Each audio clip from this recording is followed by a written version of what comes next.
Hi, welcome back guys. This is your Sensei, back with another fanfiction.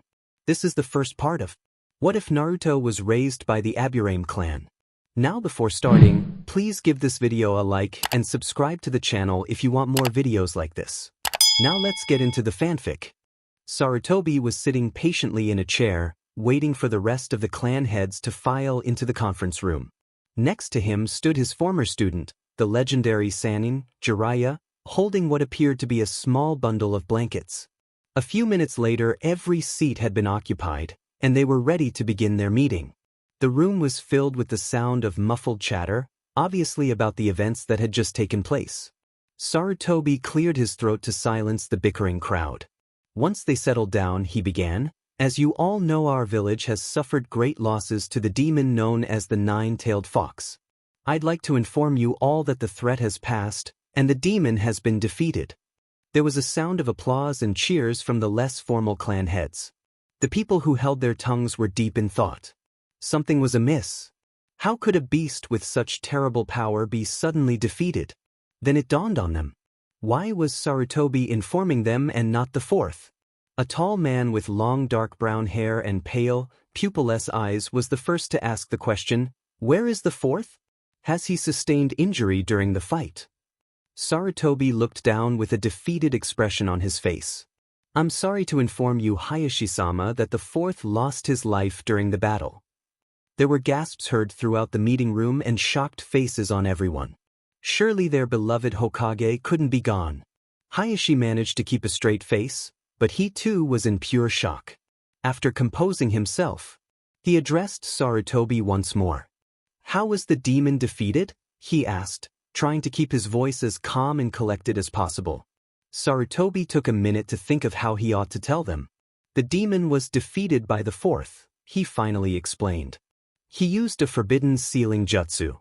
At the cost of his own life, he sealed the nine-tailed fox into a newborn child."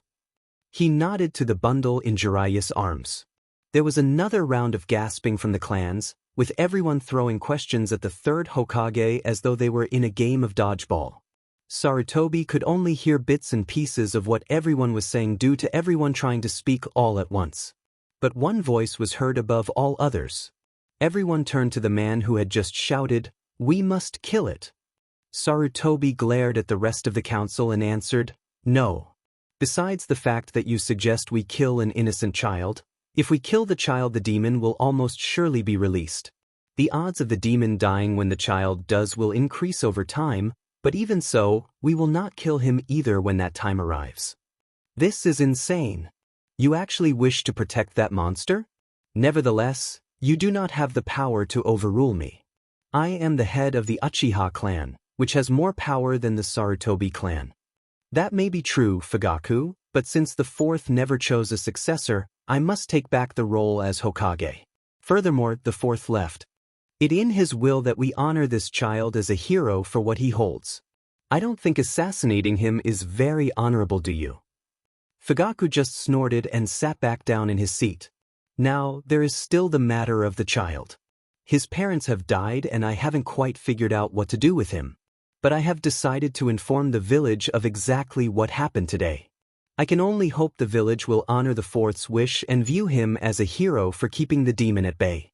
If this is not the case, as a fail-safe, I have decided to make it a law that no one from the boy's generation or from outside of our village shall be told of the demon.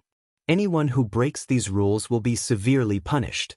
Does everyone understand my law?" A few nods from everyone answered his question. Now back to the matters of the boy. An old man with an X-shaped scar on his chin stood up.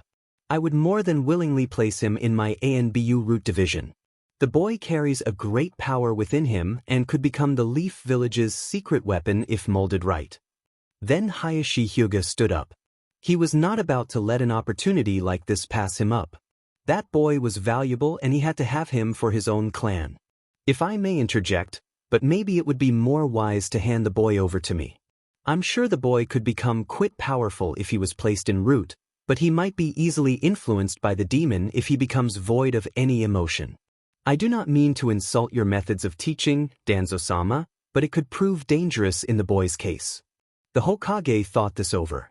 He didn't want the boy with either of the two.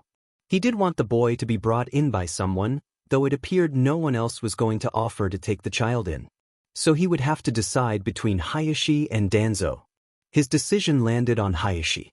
He wasn't thrilled about picking Hayashi, but the child being ripped of emotions was far worse than anything Hayashi would do. He was about to voice his choice when someone stood from their seat. A tall man with dark black hair wearing sunglasses and a heavy coat with an unusually high collar was standing. He spoke with an eerie cool voice. "Hoka-sama, I, Aburame Shibi, would like to have the boy join the Aburame clan. I am heavily indebted to the fourth and could think of no better way to repay him. Raising the child he wished to be seen as a hero could bring me and my clan no higher honor." With that said, he sat back down in his seat.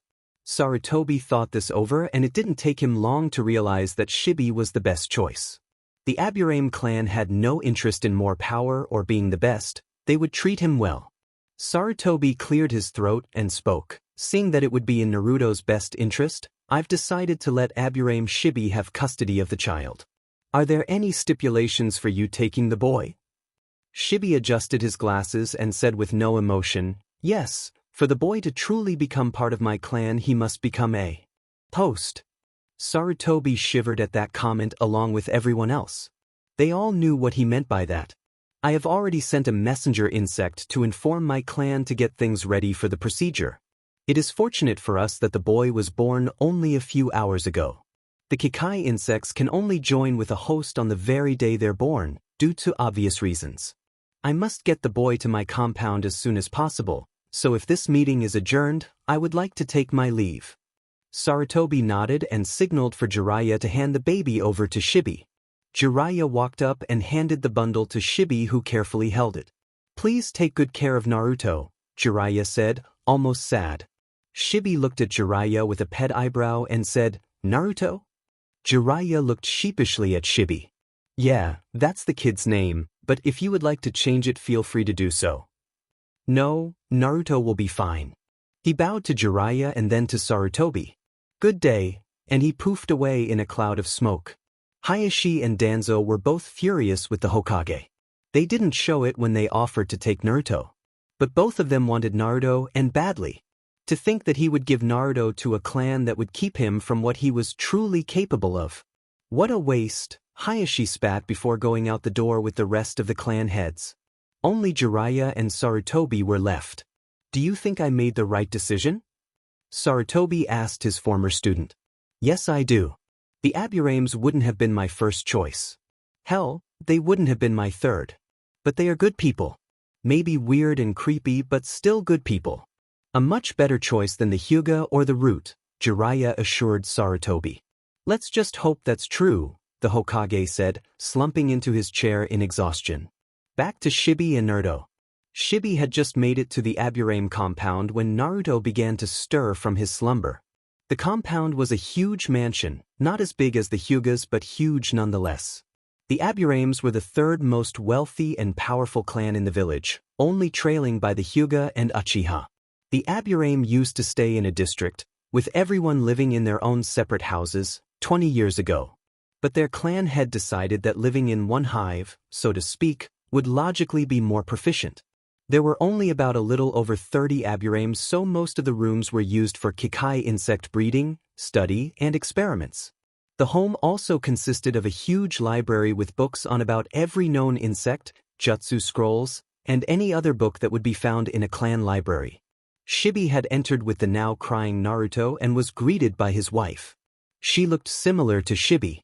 She wore a long gray trench coat with huge sleeves that went well past her hands, but the collar barely reached her chin. There was a long black skirt protruding through the bottom of her coat that reached all the way to her lower shin. She had on black heels similar to Tsunade's and had long dark, brown hair that was neatly wrapped into a single bun.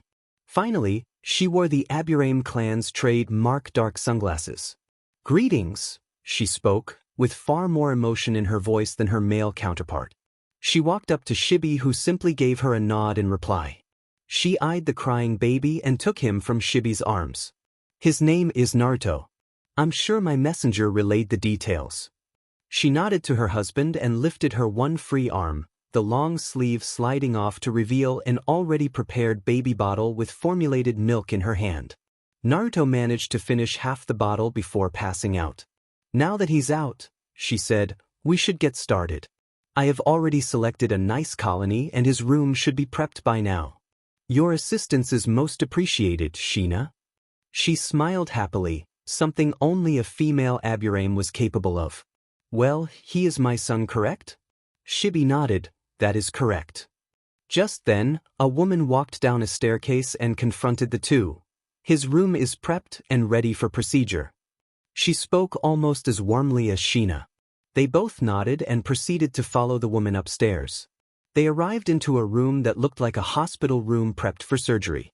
Hina placed Naruto on the bed and started hooking him up to life monitors, IVs, and a breathing mask.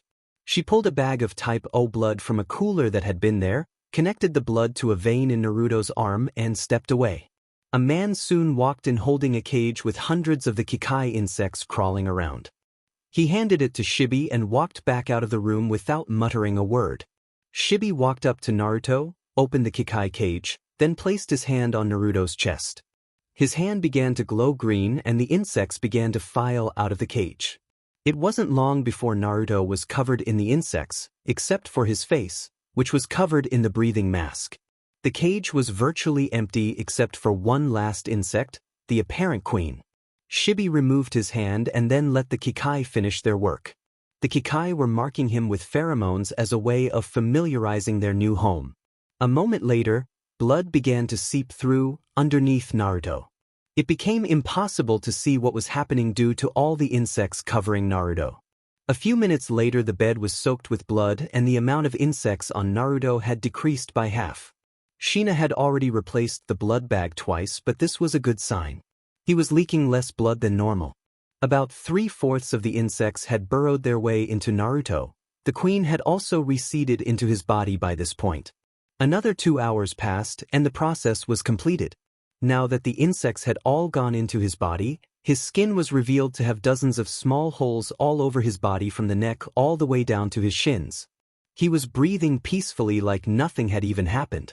If it wasn't for the deep sleep-inducing serum she dropped in his bottle earlier, his response to the insects would have been somewhat different.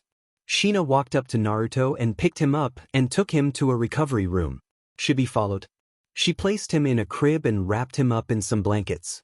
She turned to face Shibi. This little guy is going to be out for a few hours, even with his healing capabilities.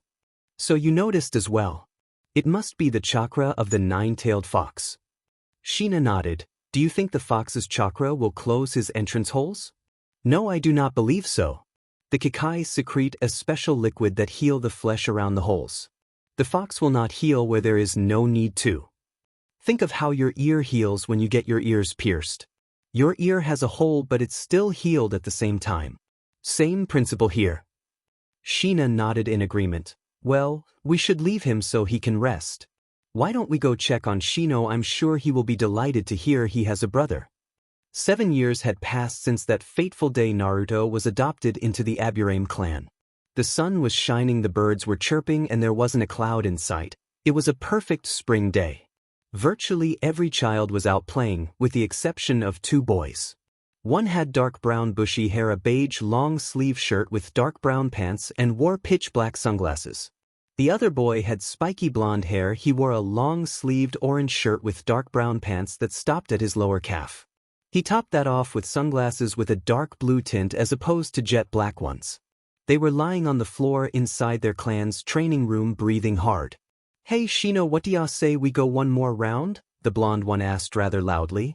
Shino was still trying to catch his breath from their last bout, and having to fight another round didn't sound enticing. Sorry Naruto, but I'm at my limit. Besides, we should focus more on training with our Kikai rather than taijutsu every day. Shino says in a similar fashion to his father. Yeah, maybe you're right, it's just training with the Kikai is so much harder. Taijutsu is pretty straightforward, you just gotta learn a bunch of different kicks and punches. Naruto says while punching his fist in the air to further emphasize his meaning. With the Kikai you need to make complex strategies and coordinate all the insects at the same time while defending off your opponent. It's just way too tough. Shino adjusted his glasses. You give yourself far too little credit, Naruto. In our sparring matches with father, I have seen you perform some, how should I say, unique strategies. Naruto gave Shino a puzzled look. Unique? What do you mean unique? He asked curiously. Well, you do use our clan style correctly, but you always seem to add your own twist to it. Shino says in a matter-of-fact tone. As many times that I have spared against you, it's never the same, you're unpredictable. Shino concluded. Naruto ped his eyebrow. I'll take that as a compliment, so since we're done sparring for today, what should we do? Naruto says, irritated his brother didn't want to continue sparring. At that same time, both boys' stomachs gave a loud growl. Shino stared down at his gut. I guess that answers your question, Naruto. We have been training for so long, lunch must have slipped our minds. What do you say we go into town to find something to eat? All the happiness in Naruto's eyes faded for just a second, but due to his dark blue sunglasses went unnoticed by Shino. I don't know about that. You know how I feel about going into town, everyone is always glaring. Naruto says while trying to hide the remorse in his voice. Yes, but they stare at everyone from our clan, people fear what they don't understand. Shino says, trying to console his brother at the same time pitying the village for not thinking logically. Naruto shook his head. No, it's different when they stare at me. When they look at you, they just get creeped out. But when they stare at me, there's hatred in their cold eyes. Shino lifted himself from the ground, and Naruto mimicked his brother. I guess that means your decision is final? If that's the case, let's go to the kitchen and see if we can find something to elevate our hunger. Shino says while heading for the door. It's too bad though, I really would have liked to go to that ramen shop, he added. Naruto stopped in his tracks and turned to face Shino. I changed my mind. Besides, who cares about a few stares anyway? Shino nodded to his brother, knowing full well he would take the bait, hook, line, and sinker. Naruto may be unpredictable in battle, but when it comes to his stomach, he has a one-tracked mind, Shino mused to himself. Hey Shino, what ya waiting for? Naruto says while opening the door to leave the training room. My apologies, I was lost in thought. Shino replied bluntly. Yeah, whatever, let's just get going already, I'm starved. And with that, the boys made their way out of the Aburame mansion and into the village. A while later, as Naruto expected, he was greeted with the usual stares of hatred and the occasional name-calling, but he ignored it. Nothing was going to spoil his mood, not when he was about to gorge himself on ramen. They eventually made it to Naruto's favorite food stand, Ichiraka Ramen. The two of them were greeted by the friendly shopkeeper and his daughter. Oh, why isn't it my favorite customers? How have you two been? The old man asked happily. We've been great, old man. Me and Shino have been training like mad lately. Naruto says enthusiastically. We want to be at the top of our class when we join the academy, he explained. Shino simply nodded his head in agreement. I'm sure you two will make splendid ninja, the young woman says while handing them menus. Naruto and Shino took their offered menus and started to scan through them. It didn't take Naruto too long to find what he wanted. I'll have 2 bowls of beef ramen, Naruto practically shouted. Shino took a little more time to decide. His mind was playing a little game of tug of war with chicken flavor on one side and shrimp on the other. He analyzed the pros and cons of the two and ultimately decided on shrimp. I'll have 2 bowls of shrimp ramen, Shino says plainly. Coming right up, the girl says while taking back the menus. Naruto turned to his brother and tried to spark up a conversation, which was a hard feat to do in public. So, Shino, have you worked out any new strategies with your Kikai? Naruto questioned, even though he wasn't practically interested in knowing. Actually, yes, I have run through a few different scenarios and matched a plan of attack according to the situation. They're more suited for one-on-one encounters, but they are diverse enough to use in almost any situation. Shino concluded. That's cool, I wish I could plan that far ahead. You're a lot like father, he's always planning way ahead and talking about having an ace up your sleeve. I just make it up as I go along, makes things a lot more simple. Well, I can't say I agree with your logic, but I won't discredit your methods either. You have managed to best me on numerous occasions relying on instinct as opposed to logic. Shino says while examining an ant crawl across the table. At that moment, a tiny beetle landed on the ant and proceeded to devour it. Shino shifted in his stool to stare at his brother. Perhaps you should try harder to keep your Kikai under control? Naruto just smiled at Shino. This little guy was just hungry. Naruto says while extending his index finger to summon the insect back. A few minutes passed in silence and the old man and young woman returned with 4 steaming bowls of ramen. Here you go kids, eat up, the young woman says as she sits 2 of the bowls down. The old man also sits 2 bowls down and whips out 2 towels and hands them to them. Naruto and Shino took the ramen and towels graciously and thanked the man and woman. They place 1 towel over one of their bowls of ramen and place their hands underneath the towel. Unknown to anyone that walked by, underneath the towels were hundreds of Kikai beetles feeding on ramen. Naruto was eating his ramen at an inhuman speed. He finished his large bowl of ramen in just a few minutes. Shino, on the other hand, was biding his time and eating at a much slower pace. At this point, Naruto was working on his 3rd bowl when 2 kids about his and Shino's age walked in. One had brown hair and was quite plump, while the other had black hair tied into a spiky ponytail. The heavy-set kid was practically dragging his friend in. Come on Shikamaru, I'm telling you this place is great, the big kid says, trying to convince his friend. This is troublesome Choji, we were already at my house, we could have just eaten there. The spiky-haired kid said lazily. They both took their seats with Choji sitting next to Naruto and Shikamaru next to Choji. Choji eyed the blonde boy next him and noticed the boy had his hand underneath a towel that was caped over a bowl. He didn't really think too much on it, but what did catch his attention was the 2 empty bowls in front of him and noticed he was working on a 3rd. Not bad, Choji commented. Naruto looked up from his bowl and stared at the chubby kid. You say something? I was just saying I'm impressed. Not many people would eat 3 bowls of ramen in one sitting. Too many people are concerned with their weight these days.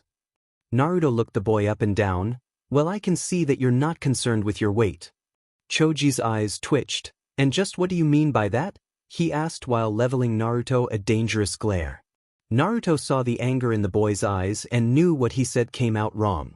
Sorry, I didn't mean anything by it, honestly, Naruto says while waving his hand out in front of him.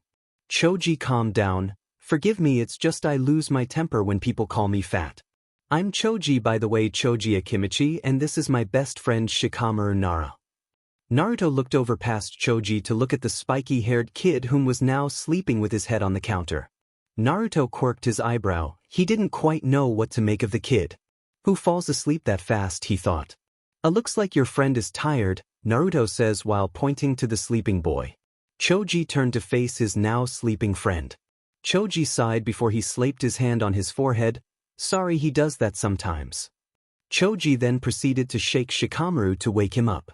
Shikamaru slowly woke up from the shaking and calling of his name. Why did you have to wake me? I was enjoying that. Shikamaru grumbled irritably.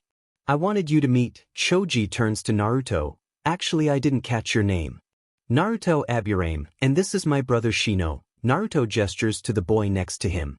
Shino turns to face Choji and Shikamaru and simply nods. Shikamaru looked both boys over for a minute with a bored expression before he spoke. Are you really an Aburame? Naruto looked a little puzzled. You mean me? Well, of course, I have seen my few shares of Aburame before, but none with blonde hair or that talk as much as you. Your brother is a perfect example of all the Aburame I have encountered.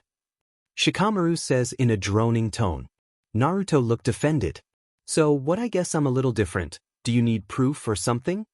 Naruto proceeded to remove his hand from underneath the cloth but was interrupted by the shopkeeper.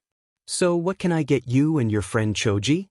I'll have 3 bowls of beef ramen, Choji wholeheartedly answered. And I'll have a bowl of miso-flavored ramen, Shikamaru says with a yawn. Hey old man, how about another bowl of beef ramen? Naruto yells. Sure, coming up. Choji took Naruto ordering another bowl of ramen as an unspoken challenge and ordered 5 bowls instead of 3. It was his pride as an Akimichi to out-eat anyone no matter the circumstances. This didn't go unnoticed by Naruto, so he thinks he can eat more ramen than me. We will see about that, Naruto thought with a toothy grin. 20 minutes later, Naruto and Choji were tied with 9 bowls each. Shino and Shikamaru were amazed that they had consumed 9 bowls and were working on their 10th and showing no signs of faltering. Even the shopkeeper and his daughter were amazed. Naruto and Choji usually only ate 7 bowls on their best days. Another 20 minutes passed and they were now on their 15th bowl and both of them looked ready to blow chunks. Choji knew he was at his rope's end. He couldn't believe someone not from the Akimichi clan was going toe-to-toe with him in an eating contest.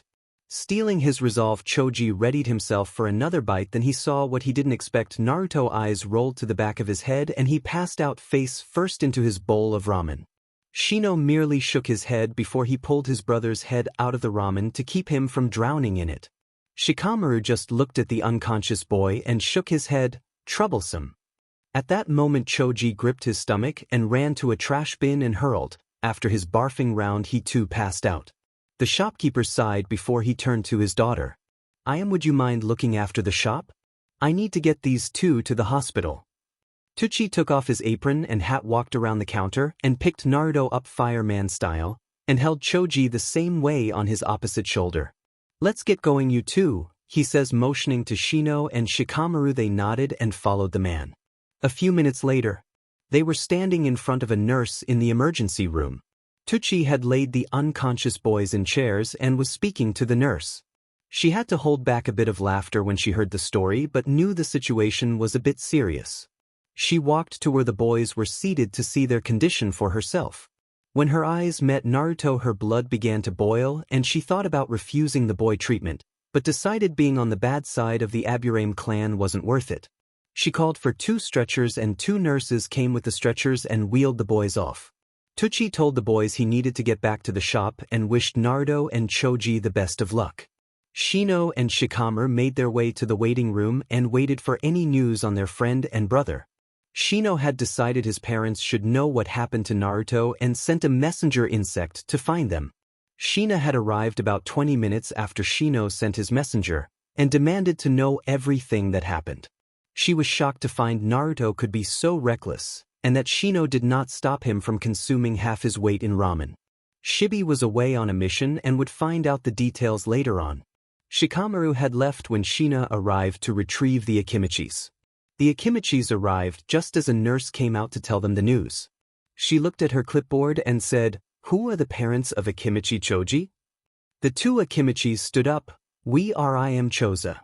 Akimichi Choji's father. The nurse nodded while looking over the clipboard in her hand.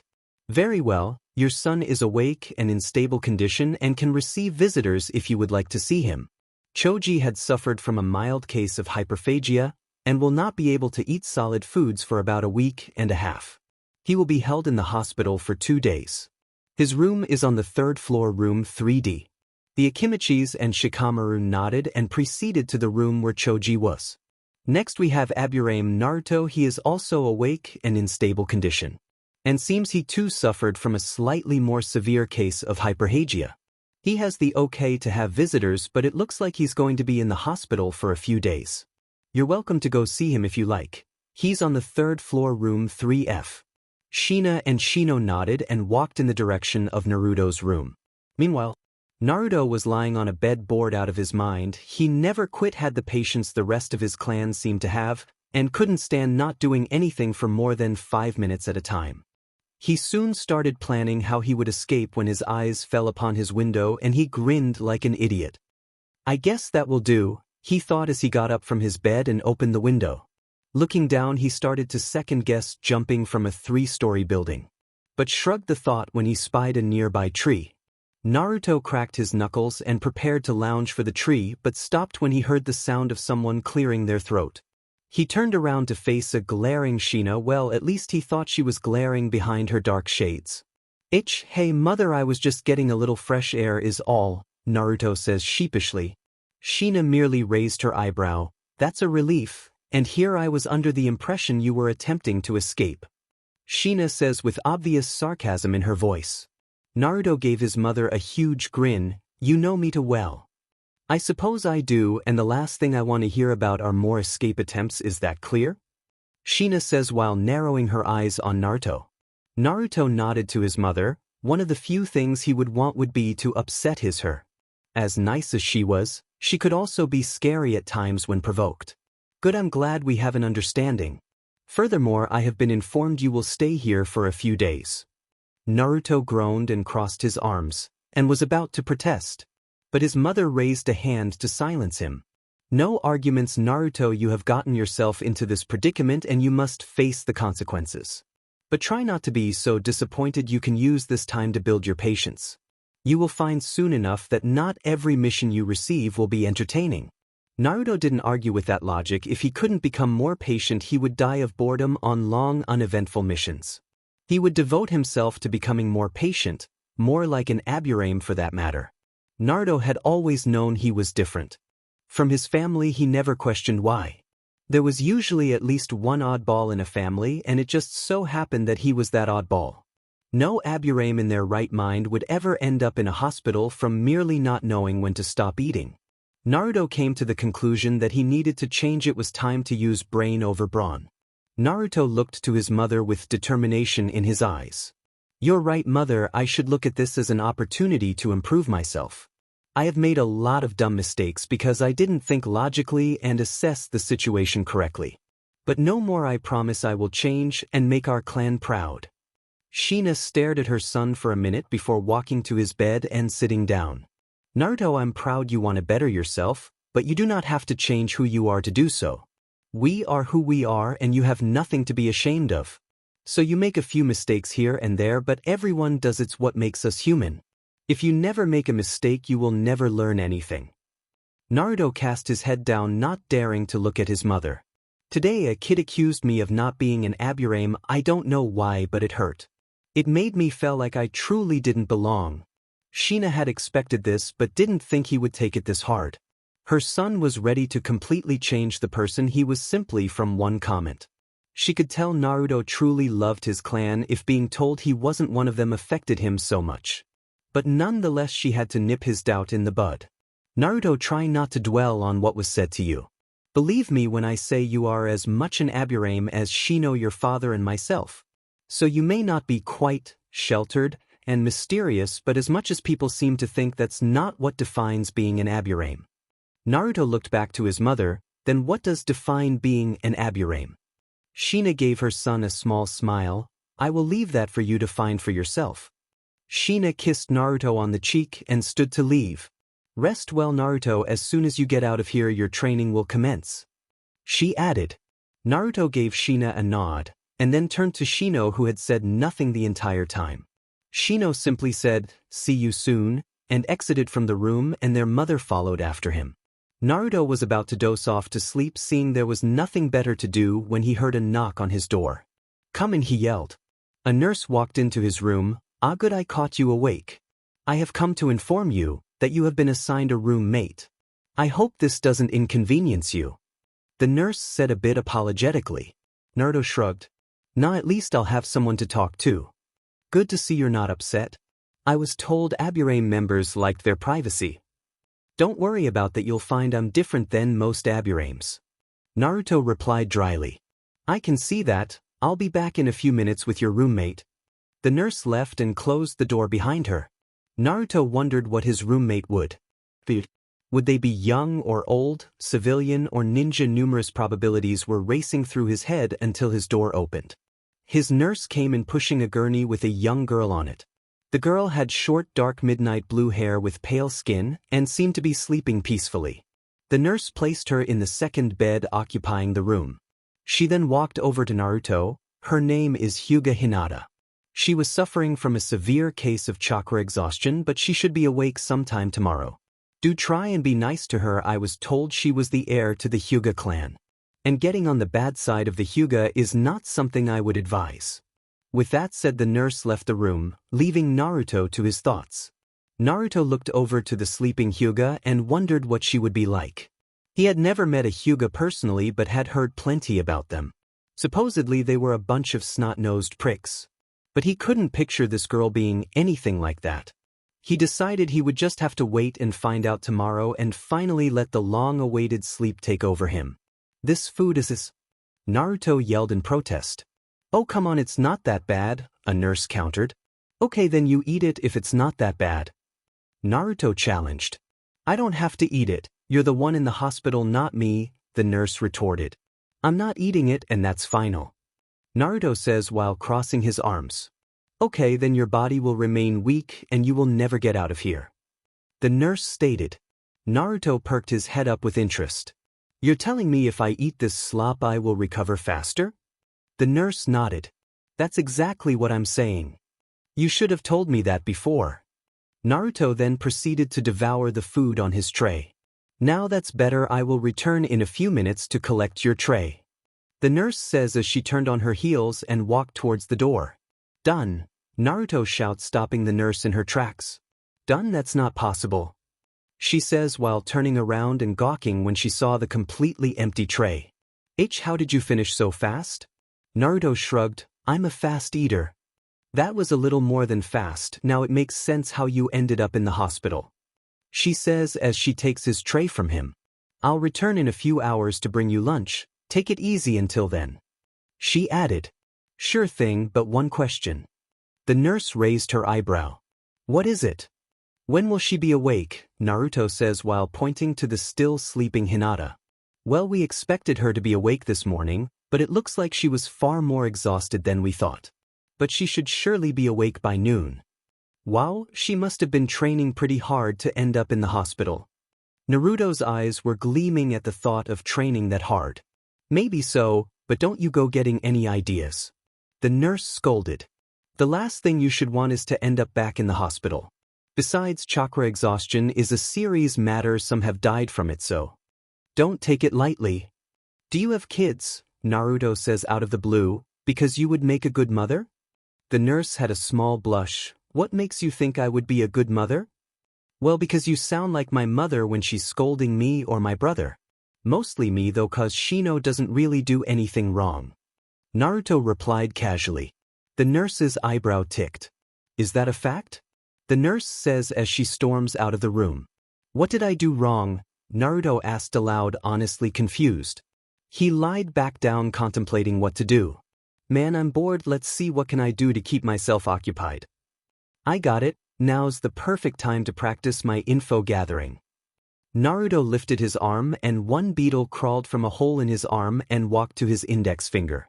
All right, you know what to do. The insect took flight and disappeared out the open window. Naruto closed his eyes, satisfied with his cunningness. Then his eyes shoot open. What do you mean I sent him to his death? Naruto said aloud. There's no way he will get caught. If anyone saw Naruto they would believe he was talking to himself, but in fact he was talking with his queen insect. I'm sorry if we lose him, but you have to agree with me, we need the practice. A few seconds of silence went by. So you do agree with me, you just think I should have chosen an easier target. But who could give us better spying experience than practicing on the Hokage himself? A moment later, yeah, that's right, no one. If we can successfully spy on the village's most powerful ninja, then anyone else would be child's play. Naruto and his queen's bickering were interrupted by the sound of his roommates stirring. Hinata slowly opened her eyes, but due to the overwhelming light had to shut them. She tried for round 2 and this time her eyes slowly adjusted to the light. BGMI, she says in a tired, quiet voice. You're in the hospital, Naruto answered. Hospital B, but why am I in the hospital? Naruto shrugged. Beats me, all I know is it had something to do with chakra exhaustion. My guess would be you overdid it in your training. Training, yes, now I remember, I was training with father. So your own father pushed you that far. That hardly sounds responsible of him. Naruto replied plainly. Hinata shook her head. No, it wasn't like that, you don't understand. I'm the heir to the Hyuga C clan, he only wants me to be strong enough to lead the clan. Naruto looked anything but convinced. Anyone willing to put their own child in the hospital had to be a jerk. But for the girl's sake he decided not to press the matter any further. Sorry, you're right, I didn't know the full story, I shouldn't have jumped to conclusions. Hinata eased up and finally turned her head to look at who she was talking to. He had blonde spiky hair and a pair of dark blue sunglasses and was dressed in a hospital robe. The sunglasses? Oh, sorry, family tradition I guess, Naruto says while taking off. The sunglasses. Hinata was taken aback by what she saw. His eyes were the most beautiful eyes she had ever seen, deep sapphire blue eyes. Naruto looked at Hinata curiously. Are you feeling well? Naruto asked Hinata. Why SWI do why you ask? Well, your face is kind of red, I thought you might have had a fever or something. Naruto answered casually. Hinata didn't even notice that her face had turned slightly pink. And Naruto pointing it out only made it worse. Are you sure you're not sick? Naruto got up from his bed and walked to Hinata's and placed his hand on her forehead. You're a little warm, maybe I should call the nurse, to see if she could give you an ice pack or something. Hinata had turned from light pink to crimson red, in the matter of a second. Her eyes closed and she fell back down into her pillow. Unknown to Naruto that this will be the first of many. Hinata, are you alright? There was no reply. Naruto looked at the beet red girl and panicked. Oh no, what did I do? What happened? The Hyugas will kill me for this. He ran from her side and dived under the sheets on his bed. Perfect, I'll just pretend like I was asleep the whole time, then that way they can't blame me. 5 minutes later, he poked his head up over the sheets just in time to see Hinata waking up. He was relieved she was okay and the Hyugas would have no reason to kill him. He hopped up from his bed and ran to her side. Are you okay? What happened? You're not hurt, are you? Naruto was throwing questions back and forth at her in a frantic voice. What's going on? What happened? Hinata asked Naruto. You don't remember? You passed out. Naruto says while eyeing Hinata carefully. P passed out. Hinata then remembered why she had passed out, and a light blush showed on her face. Naruto noticed her blush and took a step back. I'm glad you're okay, you had me worried. I'm sorry I made you worry. Hinata says apologetically. Don't worry about it, just promise not to scare me like that again, deal? Naruto says while extending his hand out for Hinata to shake it. Hinata timidly extends her hand to shake his deal. Good, now that we got that out of the way, how about I introduce myself? The name is Naruto Aburame. So you're from a ninja clan to the insect wilding clan, see correct? Naruto nodded his head up and down. Yep, that's the one, Naruto says with pride evident in his tone. And my name is Hinata of the Hyuga clan. It's an honor to meet you, Naruto-san. Hey, you don't have to be so formal with me, just call me Naruto. Sorry, Naruto. Hinata apologized softly. Oh yeah, and stop apologizing all the time, you have nothing to apologize for. Sir. I mean okay. Naruto just sighed. This girl was nice, alright, maybe too nice if anything. So, Naruto, why are you in the hospital? Hinata asked, curious to why this seemingly healthy boy was in the hospital. Naruto rubbed his head bashfully. Well, it's kind of embarrassing, let's just say I bit off more than I could chew. Naruto says with a huge grin. Oh, that's unfortunate. Tell me about it, since I can't eat solid foods right now they make me eat this soupy slop, it's disgusting. Hinata had to stifle a laugh, but Naruto had caught it. Hey, you don't have to hide your laugh from me, to tell you the truth I like hearing others laugh. I don't hear it nearly enough at the Aburame mansion. Hardly anyone laughs there, everyone's so serious all the time. Even the kids younger than me will only laugh every once in a while. We Aburames are supposed to be prime examples of self-control. But I've always lacked in that department. I too live in a home where laughter is solemnly heard. Everyone's so bitter all the time. Yeah, I kind of figured that when I saw your father this morning. My father is here? Naruto nodded. Yeah, he came in really early before I even had breakfast. He didn't say much. I tried to say hello, but he just stared at me. Then he asked the nurse how long you would be in for. After that he just left without saying anything. I'm sorry for my father's rudeness. Hey, don't sweat it, your father's the head of the Hyuga clan. I'm sure he has better stuff to do than make small talk with me. And no that doesn't excuse his actions. If he had time to stare then he had time to speak. Hinata retorted. Naruto was about to say something when he noticed one his insects fly in. Sorry, Hinata, looks like my spy has come back. Hold on, this will only take a sec. Naruto extended his hand and the tiny beetle landed on his index finger. Well, tell me, how'd it go? Naruto asked his insect. Hinata was watching curiously. She knew the Aburames could communicate with their insects, but how was the question? She watched as Naruto just stared at the insect, occasionally giving a nod to the bug. After about a minute, Naruto tells the insect, good work. The insect then recedes back into Naruto through a hole in his arm. It seems the Hokage was doing nothing of importance, just sitting in his chair looking at books with pictures of women without their clothes on. Hinata had a deep blush on, but it took Naruto a minute to process the information. The Hokage is a pervert. Naruto shouts aloud when he finally realizes what happened. Man, I would have never pictured the Leaf's strongest ninja to be a perv. Naruto, how did you talk W with why your insects? I didn't hear anything when your eye insect was reporting back. Hinata asked curiously. You know, you're the first person to ever ask me that question. You'd think people would want to know something like that. Anyway, it's quite simple. I couldn't actually hear my insect talking either. In truth, he wasn't reporting back to me but reporting to my queen. The only insect I have that I can understand is my queen. She can talk to me telepathically. Really, I had no idea. See, can she speak with anyone? Yeah, she can, but the queen Kikai. Insect telepathic abilities can't reach very far. That's why she lives in here, Naruto says while taping his temple with his index finger. Is she lives in your B-brain? Hinata says, evidently shocked by the thought. No pun intended. Yep, for someone else to hear her they would need to be really close to my face. I mean really close, like our faces would need to be touching. Hinata blushed at the thought of being that close to Naruto, but wouldn't dare ask him to let her try. Naruto seemed to have read her mind. You know, we could try it if you want. But I'll warn you, she's not much to talk to. I mean, she is an insect after all. Only time she ever talks to me is during training or when she's translating the other Kikai for me. If you try to talk with her, she'll probably just give you a bunch of yes and no answers, nothing too complicated. I will admit one thing though, she's pretty good at scolding me when she doesn't agree with my ways of doing things. So you want to try talking with her? Hinata wanted to, but knew there was no way she could get that close to Naruto. I mean, Hinata couldn't even seem to form words. She needed an excuse but couldn't find one. Naruto could tell Hinata was fishing for an excuse, so he decided to put her out of her misery. Hey, maybe we could do it another day. Hinata let out a small sigh of relief.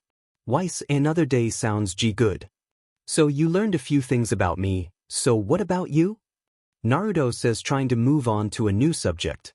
WLW, what would you like to know about me? My father once told me the Hyugas have a Kekii Genkai, some kind of technique. What was again Byakana? No, that doesn't sound right. I got it, the Byakugan. Hinata let out a little chuckle. That W is close, it's C, called the Byakugan. Byakugan, you think you could show me it? Hinata started poking her two index fingers together. Why you see I can't you use it why yet? That's why father trains me so hard. On average my clan should be able to use Byakugan at age 5-6 at the latest. I'm S7 and now and the heir to the C clan. Father says if my Byakugan doesn't awaken in T3 months, he will name my younger sister the new heir. Hayashi went up another notch on Naruto's sheet-o-meter. The more he heard about this Hayashi, the more he disliked him. I'm sorry to hear that, Hinata. I don't know anything about the Byakugan, but I'd like to try and help. Hinata was thankful Naruto wanted to help her. She didn't think there was anything he could do, but it was still nice of him to offer. She simply nodded at Naruto to show her approval. First things first, when your Byakugan awakens, does it just happen or do you have to make it happen? Naruto questions, seeing if he could come up with anything. It can go B both ways. For most it just H happens. B, but some T truly gifted Hyuga have done it on T their own L, like my C cousin. Awesome, that means there's still a chance. Hinata, we will have your Byakugan awakened in no time at all, trust me. We just got to figure out the key to unlocking it. Let's see, maybe you could try concentrating chakra to your eyes. Okay, Hinata made a hand sign and tried concentrating chakra to her eyes. A few veins on the sides of her face revealed themselves and began to throb. Naruto didn't exactly know what the Byakugan looked like, but he guessed protruding veins was a good sign. He started to cheer her on. Yeah, come on Hinata, you got it, just a little more. Hinata looked like she was constipated. She was struggling to keep the chakra circulating to her eyes. It was finally too much and she lost her focus. The veins then receded back under the skin. Naruto stopped his cheering and looked at the now panting Hinata. Wow, that was great Hinata, you almost had it. Hinata looked up at Naruto with a sad expression. Thank you F for your K kind words, but close isn't G good enough. Eniji was right, I'm nothing but a F failure. Hinata covered her face with her hands and began to weep. Naruto just stared at her for a few seconds. He didn't know how to deal with this. He still thought he should give it a try anyway. Naruto sat down on her bed next to her and started to rub her back with one hand. Hey, there's no need to cry, I told you before, you will get the hang of this. As for Niji, when I see him, I'm going to give him a piece of my mind. How dare he call you a failure? I don't care who he is. No one has that right to decide if someone's a failure. Hinata says in a shocked voice, you don't think I'm a failure?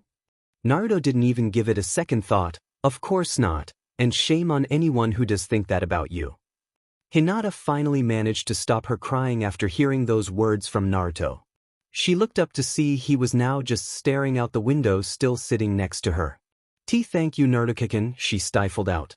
Naruto turned to look at her and tell her it was no problem, but he then noticed something.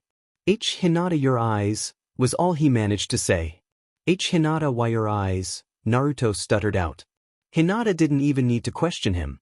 She knew exactly what he was talking about.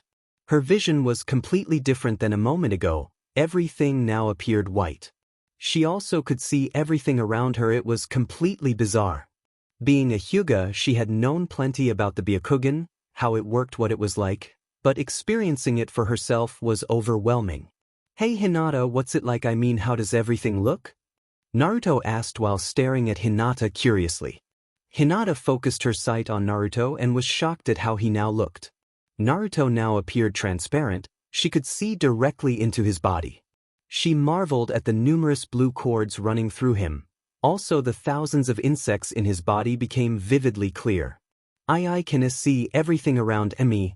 Also, I can see your insects and chakra system. Chakra system? Where have I heard that before? Oh yeah, doesn't your family's fighting style have something to do with the chakra system? Hinata was about to answer Naruto's question, but she was cut off by a stern voice. Young boy, whatever reason are you sitting on my daughter's bed? Hayashi Hyuga says from the door. Naruto and Hinata both whirl around to face the man. Naruto hastily stood up from the bed. Oh, sorry, I was just helping her out with something. Hayashi was about to say more but stopped when he noticed Hinata's eyes. I see you have finally activated your Byakugan. Hayashi states more as an insult than a compliment. Hinata deactivated her Byakugan, then lowered her head in shame. She had expected no, hoped her father would be proud. Why yes, father, it happened just a moment ago. Hayashi narrowed his eyes on his daughter. Well, it seems that you're not a complete failure after all. He states bluntly. Naruto suddenly felt his muscles tense. He didn't like the way Hayashi was speaking to Hinata. He thought it would be better to hold his tongue, but it wasn't in his nature to do so. Hey, don't you think you could at least pretend to be proud of her?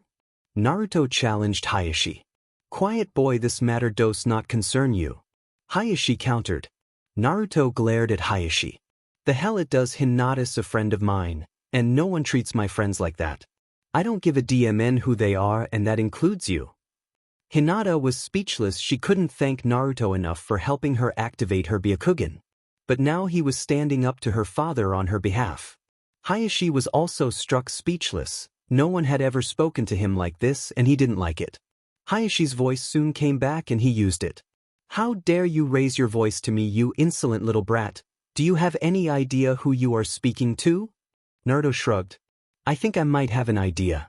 Hayashi Hyuga, head of the world-renowned Hyuga clan famed for their use of the Byakugan. Is that about right? Naruto says in a sarcastic manner. Hayashi narrowed his eyebrows and sparked a little killer intent, causing Hinata to tremble, but Naruto held his ground. If you know who I am, then why aren't you showing me the proper respect I deserve?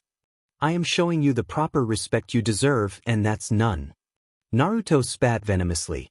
Hayashi had had enough. His Byakugan seemed to have activated on its own accord. My patience grows thin, so I suggest you learn some manners and quickly.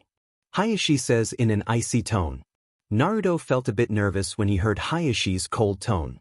But he started something and he was going to finish it. Naruto opened his mouth to say something but was cut off by a knock on the door. Hayashi's and Naruto both looked to door and watched as Shibi, Shina, and Shino strolled in. Hello Naruto and Hayashi, what reason do we owe this rather unexpected visit? Shina says, not trying to sound polite to Hayashi in the slightest. My business here concerns my daughter whom is vacating this room with your son. Shina simply raises an eyebrow, then shifts her hidden gaze to Hinata. She noted Naruto was standing strangely close to Hinata's bed, and now thought she knew the reason Hayashi's Byakugan was active. After a moment of just looking at Hinata, she walked past Hayashi towards Naruto and Hinata with Shino close behind. Shina's vacancy allowed Shibi to walk over and stand next to Hayashi, which Hayashi didn't like in the slightest. He could hear the buzzing coming from Shibi and started to feel uneasy. Shibi turned his head slightly and adjusted his glasses to make it obvious he was staring at Hayashi. Hayashi heeded Shibi's silent threat and deactivated his Byakugan, and just stood there silently. Shibi, now satisfied, joined Shina and Shino to talk with Naruto.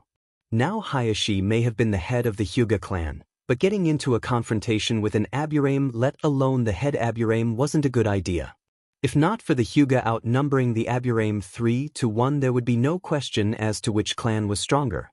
Hey Mom, Dad, Shino, nice of you to visit me. Naruto says, thankful they arrived in time to end his battle with Hayashi. Yes, and we come with good news. What good news, you ask? A nurse has informed us you are healing faster than expected and should be ready to leave by this time tomorrow. Shino states dryly. Naruto's face lit up. Really, that's awesome. I can finally get back to training, and no more hospital food. We're glad you're pleased. Now are you going to introduce us to your roommate? For that would be the polite thing to do. Shibi says, sounding more like he read that from a book as opposed to real-life experience. Oh yes, sorry, this is Hinata. Hinata, these are my parents and brother.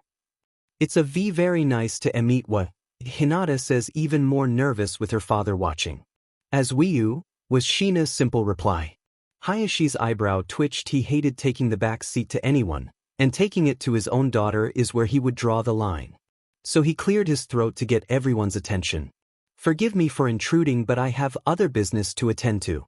So if you do not mind, I would like to have a word with my daughter in private. Hinata's stomach lurched when she heard this. A private conversation with her father was bad news. Shina stared at Hayashi, making him feel even more unsettled. We will retire to the hallway, but Naruto stays. For it would be against hospital rules for him to leave his room without consent from a nurse or doctor. Naruto staying won't be a problem, will it? Hayashi was fuming on the inside. He had had enough with the disrespect these Aburames were showing him. Yes, it would be a problem. I have matters to discuss that cannot be heard in mixed company. Shina adjusted her glasses. That's unfortunate, but I will not have my son break the rules. Hayashi narrowed his eyebrows. Fine, it matters not. Hinata, we will discuss this when you're released tomorrow. After that, Hayashi stormed out of the room. Good riddance, Naruto whispers under his breath, but Hinata managed to hear it. I'm sorry for the my father treated you Naruto-kun. Shina raised her eyebrow when she heard Hinata attach kun to Naruto's name, but didn't bother to question it. Hey, you don't have to apologize for what your father did. Oh, sorry. Naruto, I'm afraid our visit must come to an end. I've been assigned another mission and need to prepare for it. Shibi interjected. Naruto nodded his understanding. What about you, Mom, Shino? I apologize, Naruto, but today is physical training day. I think I was generous enough to allow Shino a brief visit. Man, physical training day and I gotta miss it? You're so lucky, Shino. Naruto pouted. I think that's a matter of opinions, Shino says bitterly. I'm sorry you feel that way, Shino. But feeling bitter about it won't make the training any easier. Yes, I suppose you're right. Farewell, Naruto, and nice meeting you, Hinata. And nice meeting you too, I mean all of you. It was a pleasure meeting you, Hinata, and I'll see you tomorrow, Naruto. Shina says with a small smile. Goodbye, Miss Hyuga, Naruto, was Shibi's short reply. See ya later, and Mom, how about we have another physical training session the day after tomorrow? Naruto questioned with a hopeful expression. I'll think about it. Shina answered simply. Shino was mentally cursing Naruto for bringing up such a horrific idea. And Shino, I'll do double the training to make it fair. Naruto added. I'll hold you to that, Shino says as he walks out the door, Shibi and Shina close behind. Man, I can't wait for physical training, Naruto says with a huge grin. And Naruto-kun, what's physical T training day? Hinata asked curiously. It's when we devote an entire day to physical workouts. We start the day off with a 10-mile run, then we cool down with a 1.5 miles worth of swimming. After that there's hand walking for 500 yards. Then for 5 hours we do push-ups, sit-ups, squats, high knees, jumping jacks, pull-ups, pelvic lifts, deadlifts, lats, leg raises. I could go on. Then we rest for an hour, and once that hour is up we sprint for a full mile. Then to wrap that all up we finish the day sparring with each other with weights on. I know it must sound like a lot, but it's really fun. And why you plan to do double that? Hinata asked, obviously astounded with the workload. Naruto nodded. Yeah, it's going to be tough, but I think I can do it. Hey, maybe you can join us. Hinata started pressing her fingers together. Well, you see, I don't know if father would approve. Yeah, I didn't think of that. Well, just forget I asked. I'm really sorry, I would have liked to train with you. Hinata added softly. Well, maybe we can train together when we join the academy. You are joining the academy, right? Naruto questioned with a hopeful look in his eyes. Why, yes, I originally wasn't suppose to be, but father thought it would be benefit me more to enroll there. Well, whatever reason, I'm glad you're joining. Who knows, maybe we will get put in the same class? I would like that. Yeah, me too. After that the two just made small talk. They talked about their clans, training, other clans, jutsus, famous ninja, pretty much anything that popped into their heads. Their remaining time in the hospital was spent like this until they finally had to part ways the next day. Naruto was surprised to find he was sad when Hayashi had shown up to retrieve Hinata. He knew he would be seeing her in a few months when the academy started, but months sounded too long for his liking. Hinata had become a good friend to Naruto in such a short amount of time, and it irked him to know he wouldn't see her for months. Unbeknown to Naruto, Hinata felt the same way, if not even more so than Naruto. Naruto had become her first real friend, and was the only one besides her deceased mother who didn't think she was a failure. Once Hinata had gone, Naruto impatiently waited to be released. About 3 hours after Hinata had left, a nurse showed up to give Naruto the okay to leave. Naruto was greeted by Shino on his way out. Yo, Shino, so where's mother? I thought for sure she would have come to take me home. Mother is out on a mission, so I came to escort you home. Shino replied. Escort me? You make me sound like a little kid. Naruto grumbled indignantly. Shino just ignored Naruto's statement and continued to walk. So, Shino, how'd the training go yesterday? I'd rather not talk about it. Shino says, resisting the urge to rub his sore muscles. Sounds like mother must have worked you pretty hard. That would be an understatement. Shino replied, somewhat irritated. Yeah, I bet it wasn't as nearly as bad as the hospital food I had to eat. Speaking of which, I'm starving. What do you say we get some ramen? Shino simply looked at his brother dumbfounded. Naruto, haven't you learned anything from this experience? Naruto shrugged. Yeah, I hate hospital food. Shino just sighed, and followed the now sprinting Naruto to the ramen stand. Naruto, slow down, there is no point in rushing. Class will start at 8 o'clock no matter how early we arrive. Shino stated in an annoyed tone. Sorry Shino, it's just I can't help it. We've been training for this forever, and I'm excited about seeing Hinata again. Naruto replied loudly. Shino raised his eyebrow. The Hyuga girl we met months ago. He questioned somewhat curiously. Yep, that's the one, Naruto says happily. Why such an interest in seeing her again? Shina says, cutting in on the boys' conversation.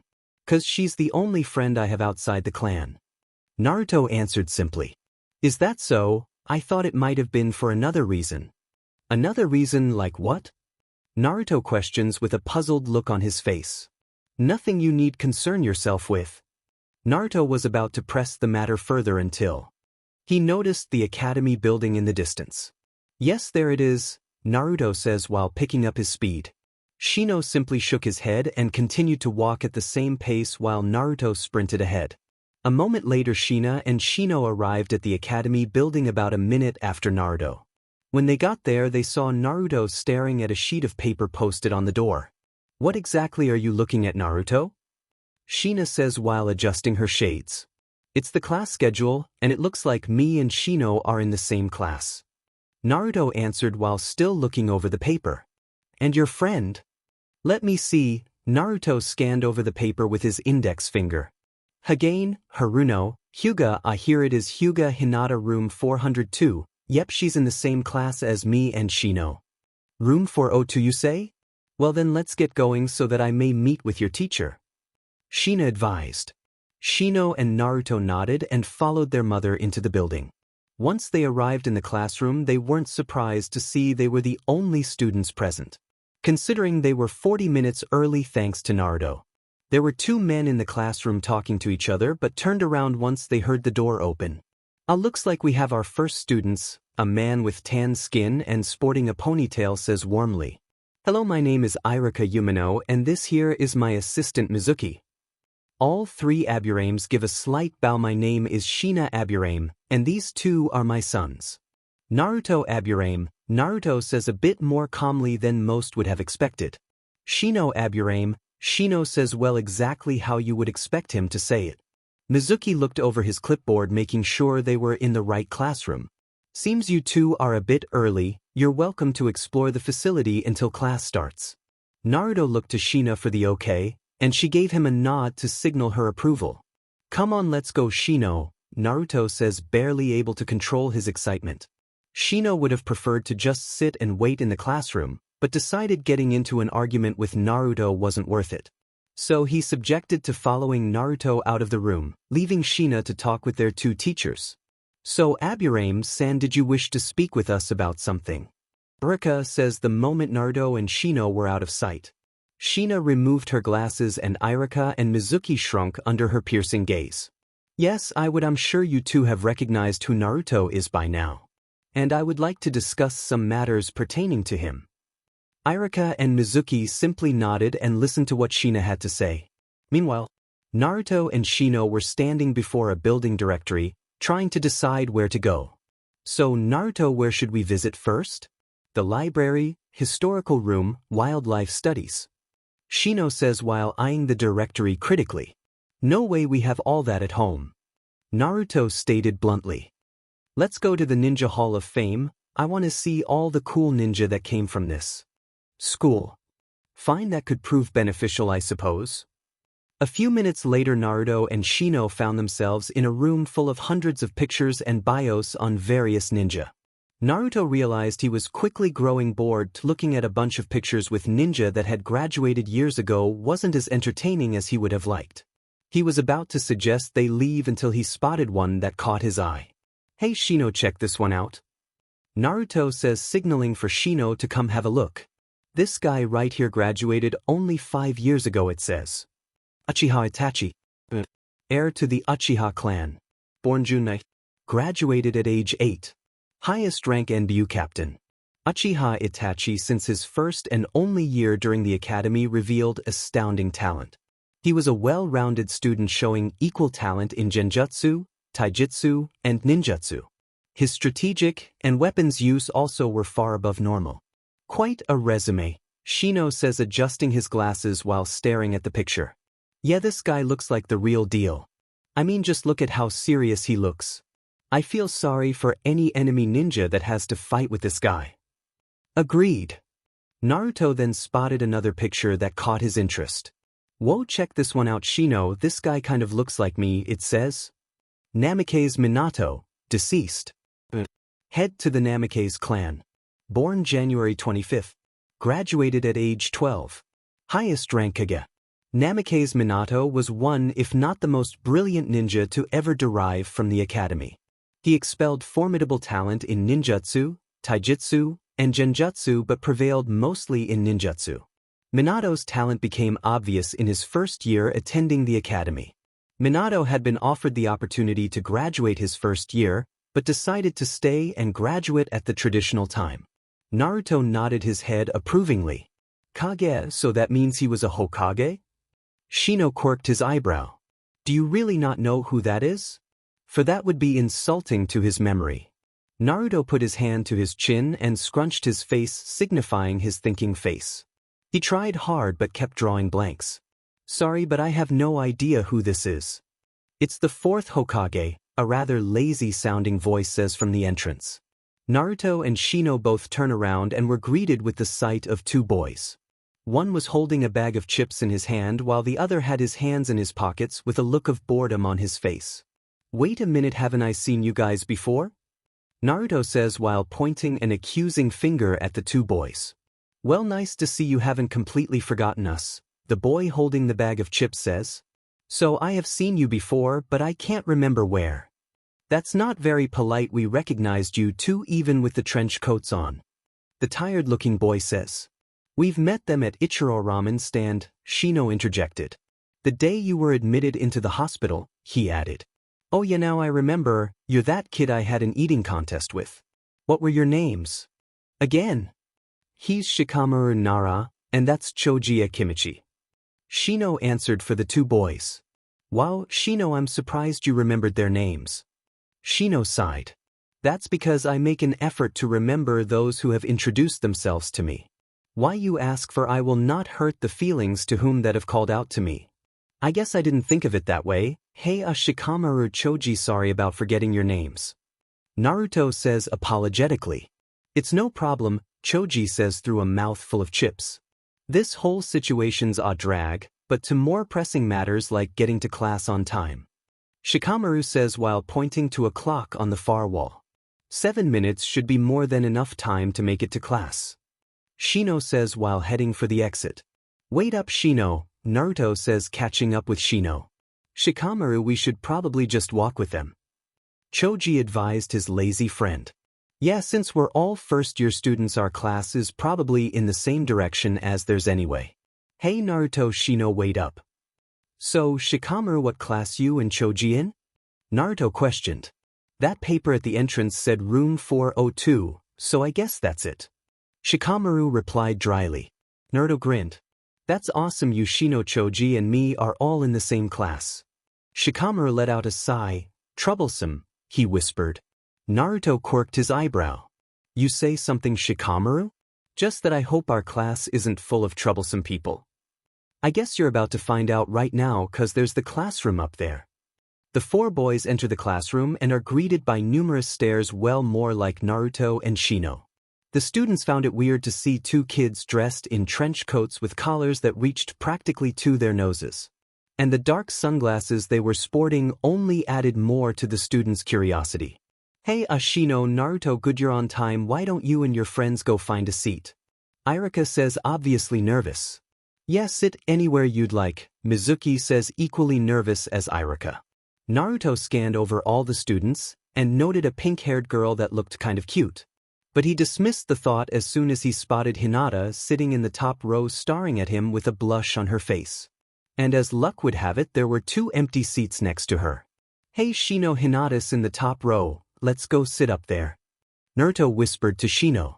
Shino simply nodded and followed Naruto to the top row, while Shikamaru and Choji sat in the second row next to each other. Hey Hinata, long time no see, you remember Shino, don't you? Naruto says while taking the seat to Hinata's left while Shino took the seat to her right. Why yes, I remember. How have you two been? Hinata asked softly. Pretty good, just did a whole bunch of training, what about you? I'm fine, mostly I just trained with father. Alright students, class has officially started, so I'd like all of you to silence the chatter. Arika called out loudly to the classroom.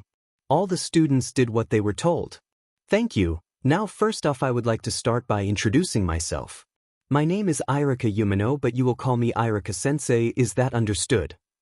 Yes, Irika-sensei, the students spoke in unison. Very good, now that you've met me I would like you to meet my assistant. Hello students, my name is Mizuki, but you are to call me Mizuki-sensei, is that clear? Yes, Mizuki-sensei, all the students once again say.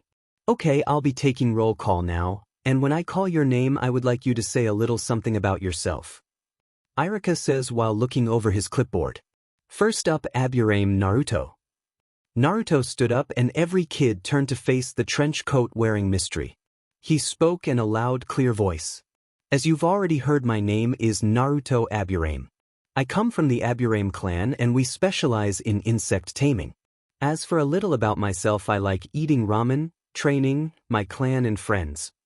Naruto says before sitting back in his seat. Very good, Naruto. Next is Aburame Shino.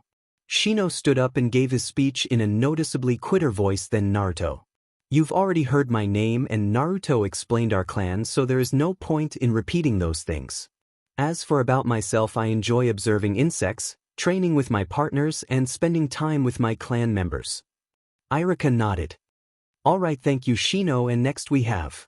The roll call went on like this until each student had gone. Now that we've got that out of the way, I would like to talk about how this class will work. First of all, your ninja studies will span the time of 4 years. And yes, Mizuki and I will remain your teachers for those 4 years. The class will be broken down into 5 parts: written portion, ninjutsu portion, genjutsu portion, taijutsu portion, and physical fitness portion. At the end of those 4 years, you all will be required to take the gradation exam on those 5 subjects. If you pass, you will be rewarded with a headband and will officially be known as a ninja of the Hidden Leaf Village. Any questions? No one raised their hands. Perfect. Now that all the formalities are out of the way, I need to assess your skill levels.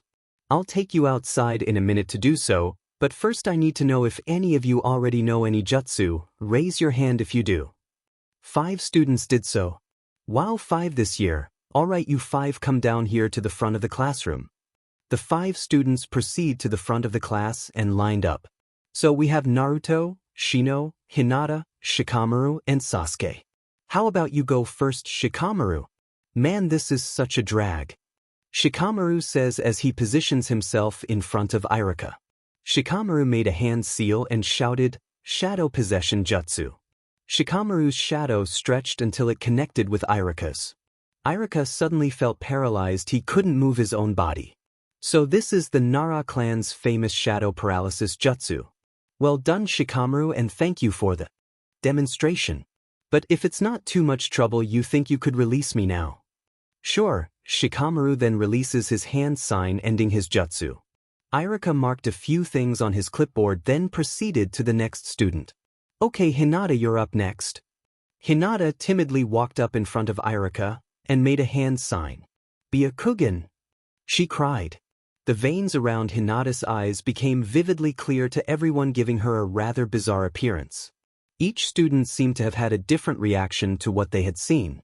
There were cries of "you, cool, gross, whoa, and awesome," though mostly were sounds or comments of disgust. Good job, Hinata. I take it you've been learning your family's style of taijutsu. Why, yes, I've been learning it since I activated my Byakugan. Since there's no real safe way for me to gauge how proficient you are in the gentle fist art, I'll just have to assume. Irika says while jotting down a few things on his clipboard. You're up next, Shino. Shino took his place in front of Irika and extended his arms in front of him. Shino's insects began to flood out of his sleeves and gather in front of him. The students' reactions toward Shino's display were similar to Hinata's Byakugan reaction, except there were a lot more cries of "you." A few seconds after Shino's insects had gathered into a shapeless mass, they began to take form. Soon standing before the class was an exact clone of Shino. Wow, Shino, this insect clone of yours is flawless. Irika noted approvingly. Shino's reply was to disperse his insect clone and walk back to his spot in the lineup. Thank you for the demonstration, Shino. How about you go next, Sasuke? I should warn you. It would be wise for me to do my demonstration outside. Sasuke replied coolly. Irika nodded. That's not a problem. Okay, class, follow me outside. A few minutes later, the entire class found themselves in one of the many training fields of the academy. Alright, Sasuke, you dragged us out here, so show us what you can do. Mizuki says. Sasuke walked a few yards ahead of the class and ran through some hand signs. Fire style Great Fireball Jutsu. A giant fireball erupted from Sasuke's mouth, dazzling the crowd. Whatever girl in the class that wasn't already attracted to Sasuke quickly jumped ship. Even Mizuki found himself more than impressed. The average Uchiha usually didn't learn that jutsu until their 4th year during the academy. Iruka was in a similar fix as Mizuki. He knew to expect great things from Sasuke considering who his brother was. But an 8-year-old mastering any fire jutsu, let alone one as powerful as the Great Fireball Jutsu, was anything short of genius. Excellent work, Sasuke, Iruka says while marking his clipboard. Sasuke smirked at the compliment and proceeded to the sidelines to join the other students.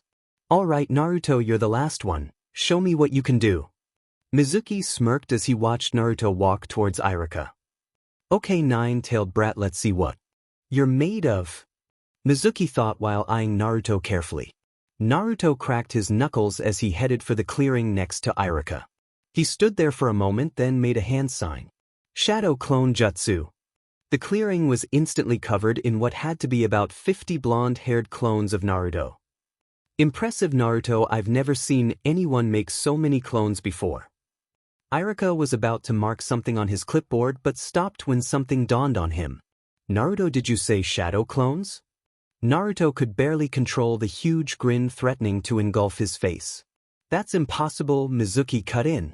There are Chunin who can't even use the shadow clone jutsu, let alone make 50 of them. Mizuki pulled out a kunai and whipped it at one of the Naruto clones to test his theory. To his greatest surprise, the kunai impaled the clone and caused it to burst into smoke. Mizuki was struck speechless. He had never heard of an 8-year-old mastering a jutsu that required such a huge amount of chakra. I'm not done yet, the Naruto clones shouted in unison. They each extended their arms in a similar fashion as Shino, and thousands of insects began to pour from the Naruto clone's sleeves, succeeding in completely grossing out the onlookers. The masses of insects then proceeded to transform into Naruto clones. A few seconds later, the training field was littered with twice as many Narutos. Each student present then had to locate their jaws on the ground. They hadn't seen their parents do something like this, let alone someone their own age. Sasuke was inwardly fuming that he thought for sure he would be the best in his class. But this Aburame boy may be equal or even stronger than he. I'm an Uchiha, we're supposed to be the best, father won't accept nothing less than the best. Iruka took a moment to find his voice. Well, Naruto, that was some show you put on for us. I can honestly say I wasn't expecting to find this many first years with so much talent. Thanks, Iruka-sensei, Naruto says while dispersing all of his clones, then walking over to join Hinata and Shino with the other students. That was marvelous, Naruto-kun. Hinata says meekly. Thanks, Hinata, I've been working on that move for a while now, I'm just glad I perfected it before school started. I thought mother told us, and when I say us I mean showboating. Shino scolded. Naruto rubbed the back of his head bashfully. I guess I kind of forgot, so that's why you only revealed one of your jutsu. Shino nodded. That is correct. Iruka cleared his throat to gain the attention of all his students. Alright class, since we're already outside, we will be starting your skill assessment test. Follow me to the training course. Training course. 4 minutes later, the students were standing in front of what appeared to be some form of an obstacle course. Listen up everyone, for me to gauge your skills, I'll need you to complete this obstacle course. First, you will sprint across the 100-meter balance beam. Pick up the 50-pound anvil and carry it 60 yards to the 100-foot rope climb. When you make it to the top, there will be a quiz you must complete before you move on. Once you complete that, you are to take the slide down into the pool and swim 5 laps. Once finished, you're to solid or crawl through the ropes over there. Iruka says while pointing to each station on the obstacle course as he explained it. After that, you're to climb up the 120-foot cargo net, and then take the monkey bars to the next platform. Slide down the pole and sprint to the finish line. And that's it. Wait, you can't honestly expect us to be able to complete this course, we're only first years? A random student asked. Of course not, you're free to throw in the towel at any point. This is just how I will get a feel for your balance, speed, strength, intelligence, and endurance. I will have you go 2 at a time, so I want you to form 2 lines. Once the students had formed the lines, Mizuki pulled out a stopwatch. Okay, you two, are you ready? Mizuki asked. The 2 students give a nervous nod. All right then, on your mark, get set, go. The two students both take off towards the balance beams and appear to be making good time. They both make it through the balance beam but found themselves in trouble when they got to the rope climb. One of the boys makes it to the top while the other suffered some painful rope burn from sliding back down. But it wasn't long before the other student had to give up on his second lap in the pool. Next up in line were two girls, one with pink hair and the other with blonde. They both managed to make it to the pool but gave up on their fourth lap. The day went on like this, with most kids either failing at the rope climb or swimming pool. A few brave souls managed to make it to the cargo net, but that's as far as they got. A boy by the name of Kiba Inazuka stunned the class by making it to the monkey bars but had fallen into the safety net halfway across them. Hinata had managed to best every girl by making it to the cargo net but didn't have the endurance to make it to the top. Shikamaru and Choji both threw in the towel before even attempting to climb the 100-foot rope. Shino had been the first to fully complete the course, shocking not only the students but Irika and Mizuki as well. Their initial shock was only doubled when Sasuke and Naruto completed the course with astounding times. With Sasuke only 13 seconds and Naruto 11 seconds short of the record time. Sasuke was truly sad after Naruto had completed the course and bested his time. He had accepted that Naruto knew a more advanced jutsu. But he thought for sure he would be faster and stronger than Naruto, but was proven wrong during the obstacle course. There was only one thing left now, and that was who the better fighter was. Alright class, listen up, I'm afraid that's all we have time for today. We will resume class the same time tomorrow. Get plenty of rest because I know your muscles will be aching tonight. But before I dismiss you, does anyone have any questions? Yeah, how come you didn't test us on our fighting abilities? Sasuke says in an irritated voice. I was saving that for tomorrow. I first needed to see your physical abilities before I placed you in your sparring groups.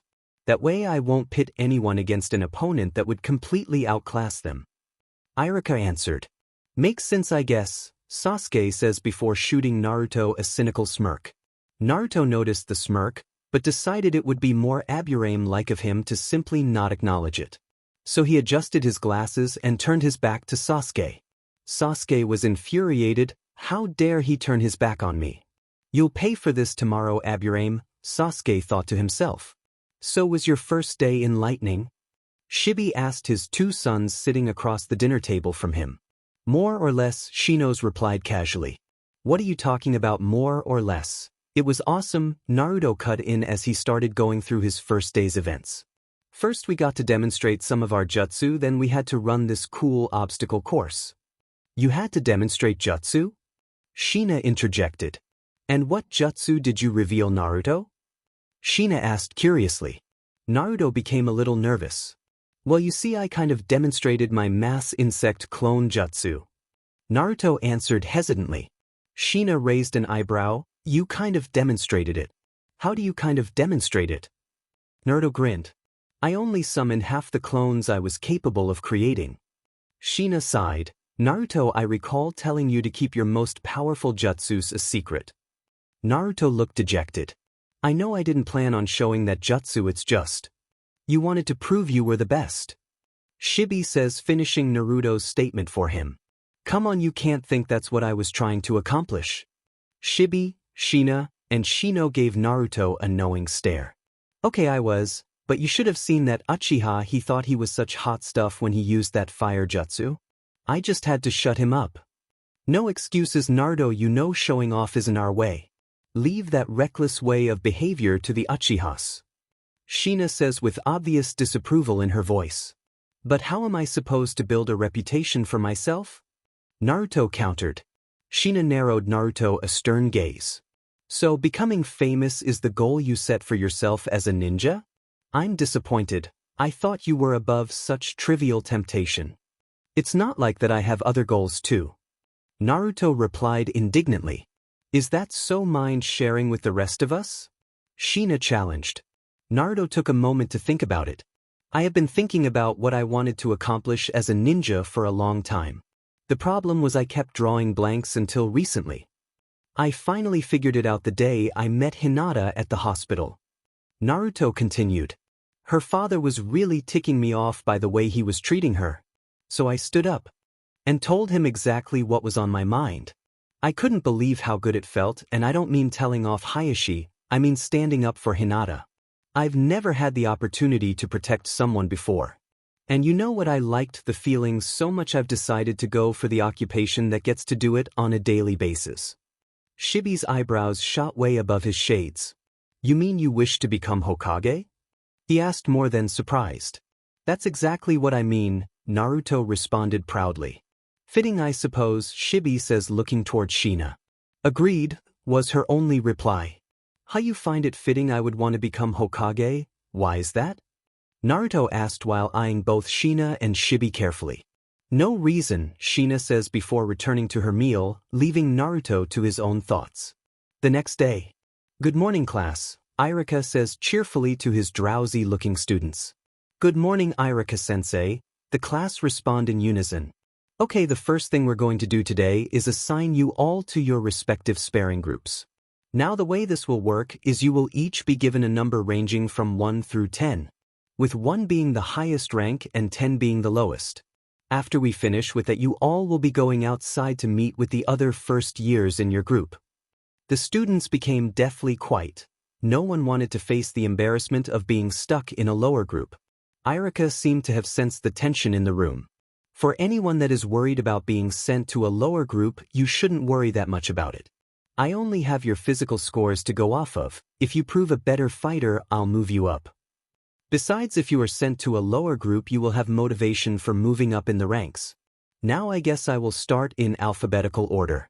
Naruto Aburame 1, Shino Aburame 1, Choji Akimichi. Irika continued to call of the students until he was on the last one. And finally Sasuke Uchiha 1. Alright, everyone join the groups you were assigned to. Mizuki added once Irika had finished listing the students. Naruto, Shino, and Hinata walked over to a corner of the room and waited for the other number ones to join them. It wasn't long before Kiba, Inuzuka, and Sasuke Uchiha joined them. So it looks like we're the top dogs here, Kiba said with a cocky grin. Naruto and Shino just stared at him while Hinata continued to press her fingers together, and Sasuke had his back to them looking out a window. Just my luck I had to get stuck with all the stiffs, Kiba grumbled. 2 Aburames, the weirdest clan in the village. A Hyuga, the clan that has their noses so high if it rained they drown. And finally an Uchiha. Enough said. Shino adjusted his glasses. I'd prefer you don't refer to my clan as weird, Shino says with little emotion in his threat. Kiba scoffed. So you can speak, and here I thought the cat had your tongue. He only speaks when he has something worth saying, Naruto rebuked. Which is more than I can say for you, Naruto added while glaring at Kiba. Listen up everyone, Irika says, cutting in on the tension between the 3 boys. Now that you are in your groups, I would like all of you to follow me outside to meet with the other students in your groups. Naruto and Kiba ended their glare math and followed the rest of the class outside. When they got outside, there were already numerous students standing in groups next to teachers holding up signs with numbers on them. Naruto's group spotted the teacher holding up the number 1 sign, so they walked over to him. So you're group 1 from Irika's class? The instructor asked them once they had arrived in front of him. Naruto and the others nodded. The instructor nodded. Okay, join the other students and we will begin shortly. Naruto and company went to stand in line with the other 20 or so students and waited for further instructions. 10 minutes later, they found themselves in front of a large ring drawing lots to see who they would be facing for their first sparring match. As fate would have it, Naruto and Kiba were set to fight each other first round. Kiba couldn't help the grin threatening to split his face when he and Naruto both drew the number 1. He had gotten his chance to show Naruto who's boss, and much earlier than expected. Gee, good luck, Naruto-kun, Hinata says bashfully. Thanks, and don't worry, I'll beat this guy easy, Naruto replied smoothly while making his way up to the ring. Arrogant are we? Kiba says with a smug smirk. Confidence isn't arrogance, Naruto answered simply. PFT, thin line between the two if you ask me, Kiba countered. Naruto shrugged. Well, I'm not asking you. Kiba started to turn a bit red in the face. Alright, smart butt, we will see just how confident you are when I'm beating the crap out of you. Once Naruto and Kiba got into the ring, they squared off. Alright students, this is strictly taijutsu, is that understood? The instructor asked the two combatants. Naruto and Kiba both nodded their understanding.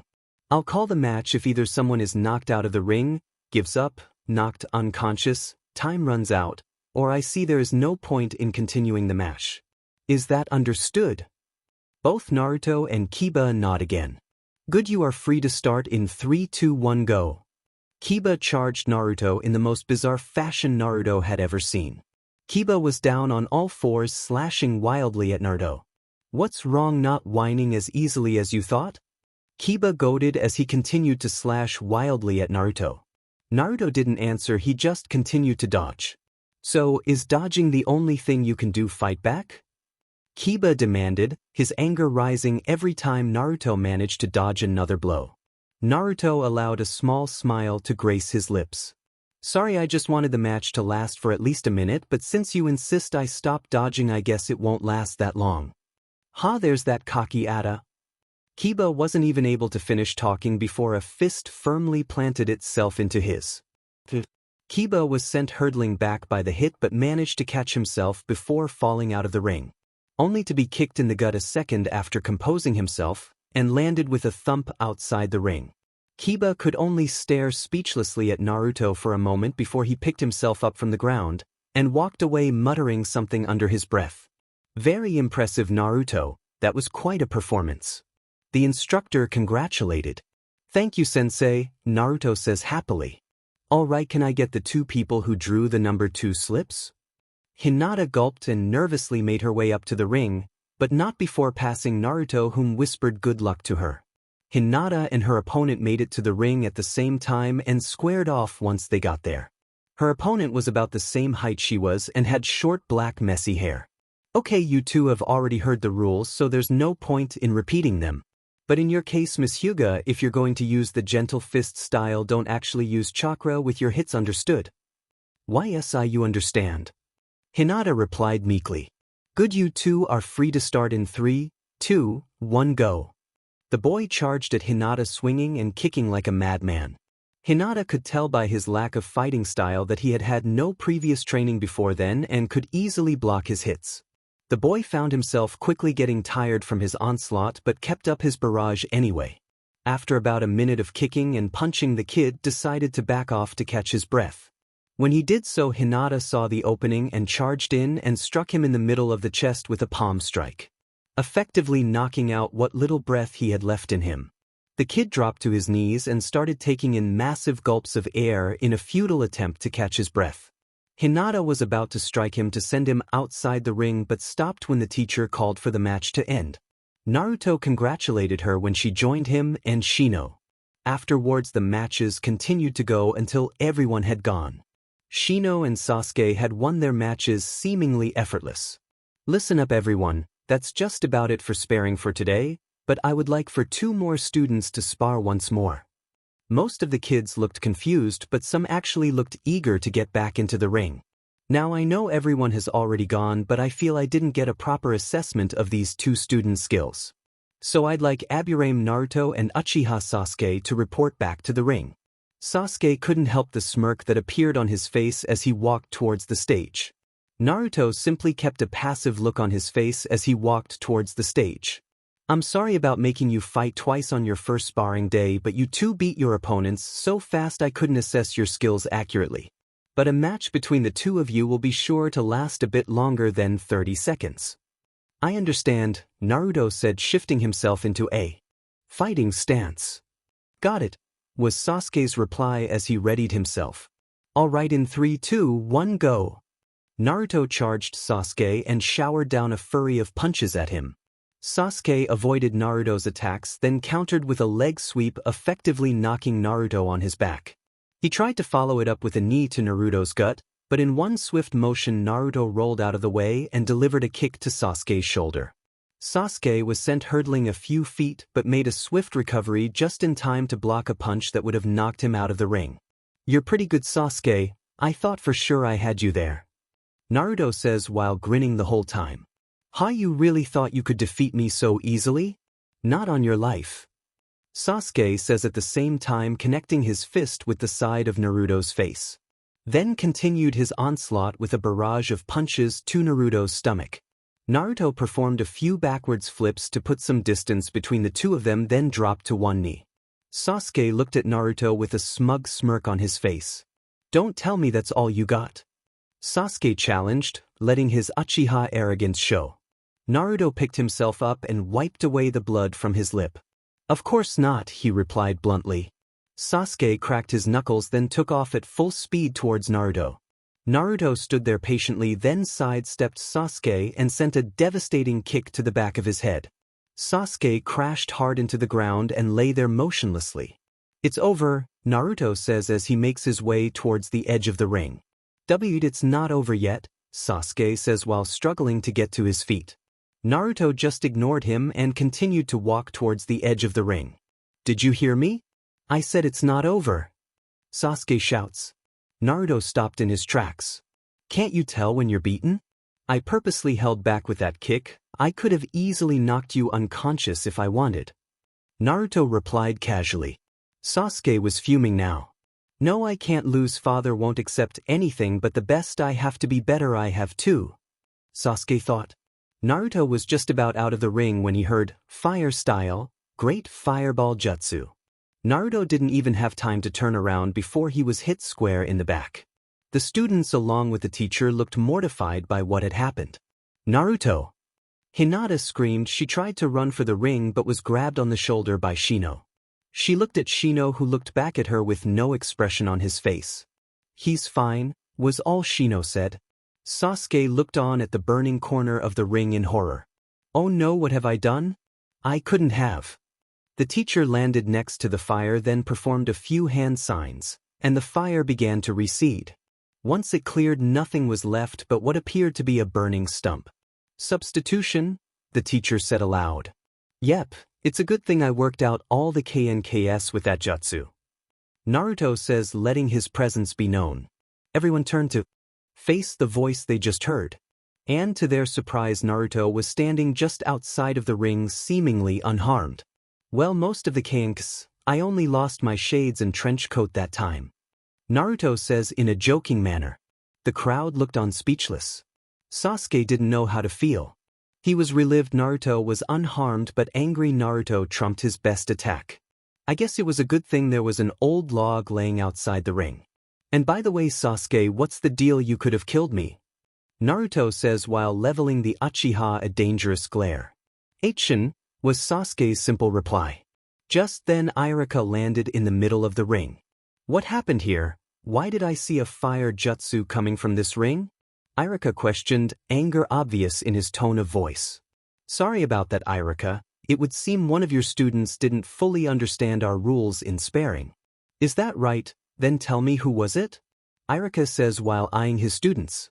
"Uchiha Sasuke. He performed the great fireball jutsu on Aburame Naruto in their sparring match," the instructor answered. "Where's Naruto now?" Irika asked frantically. "He's right over there. He escaped the attack with the substitution jutsu." "What? That's impossible," Irika says, looking at the instructor skeptically. "No, I saw it with my own two eyes. The kid has some real talent." Irika stood there silently for a moment before looking at Sasuke. "I'll have to deal with you later, but for now I would like my students to report back to the classroom. All except you, Naruto. We have urgent news to discuss." Naruto and Irika were walking down the streets of Konoha at a brisk pace. "Where are we going, Irika-sensei?" Naruto asked while following close behind Irika. "I'm taking you to the Hokage's office," Irika replied back. Naruto tensed at this.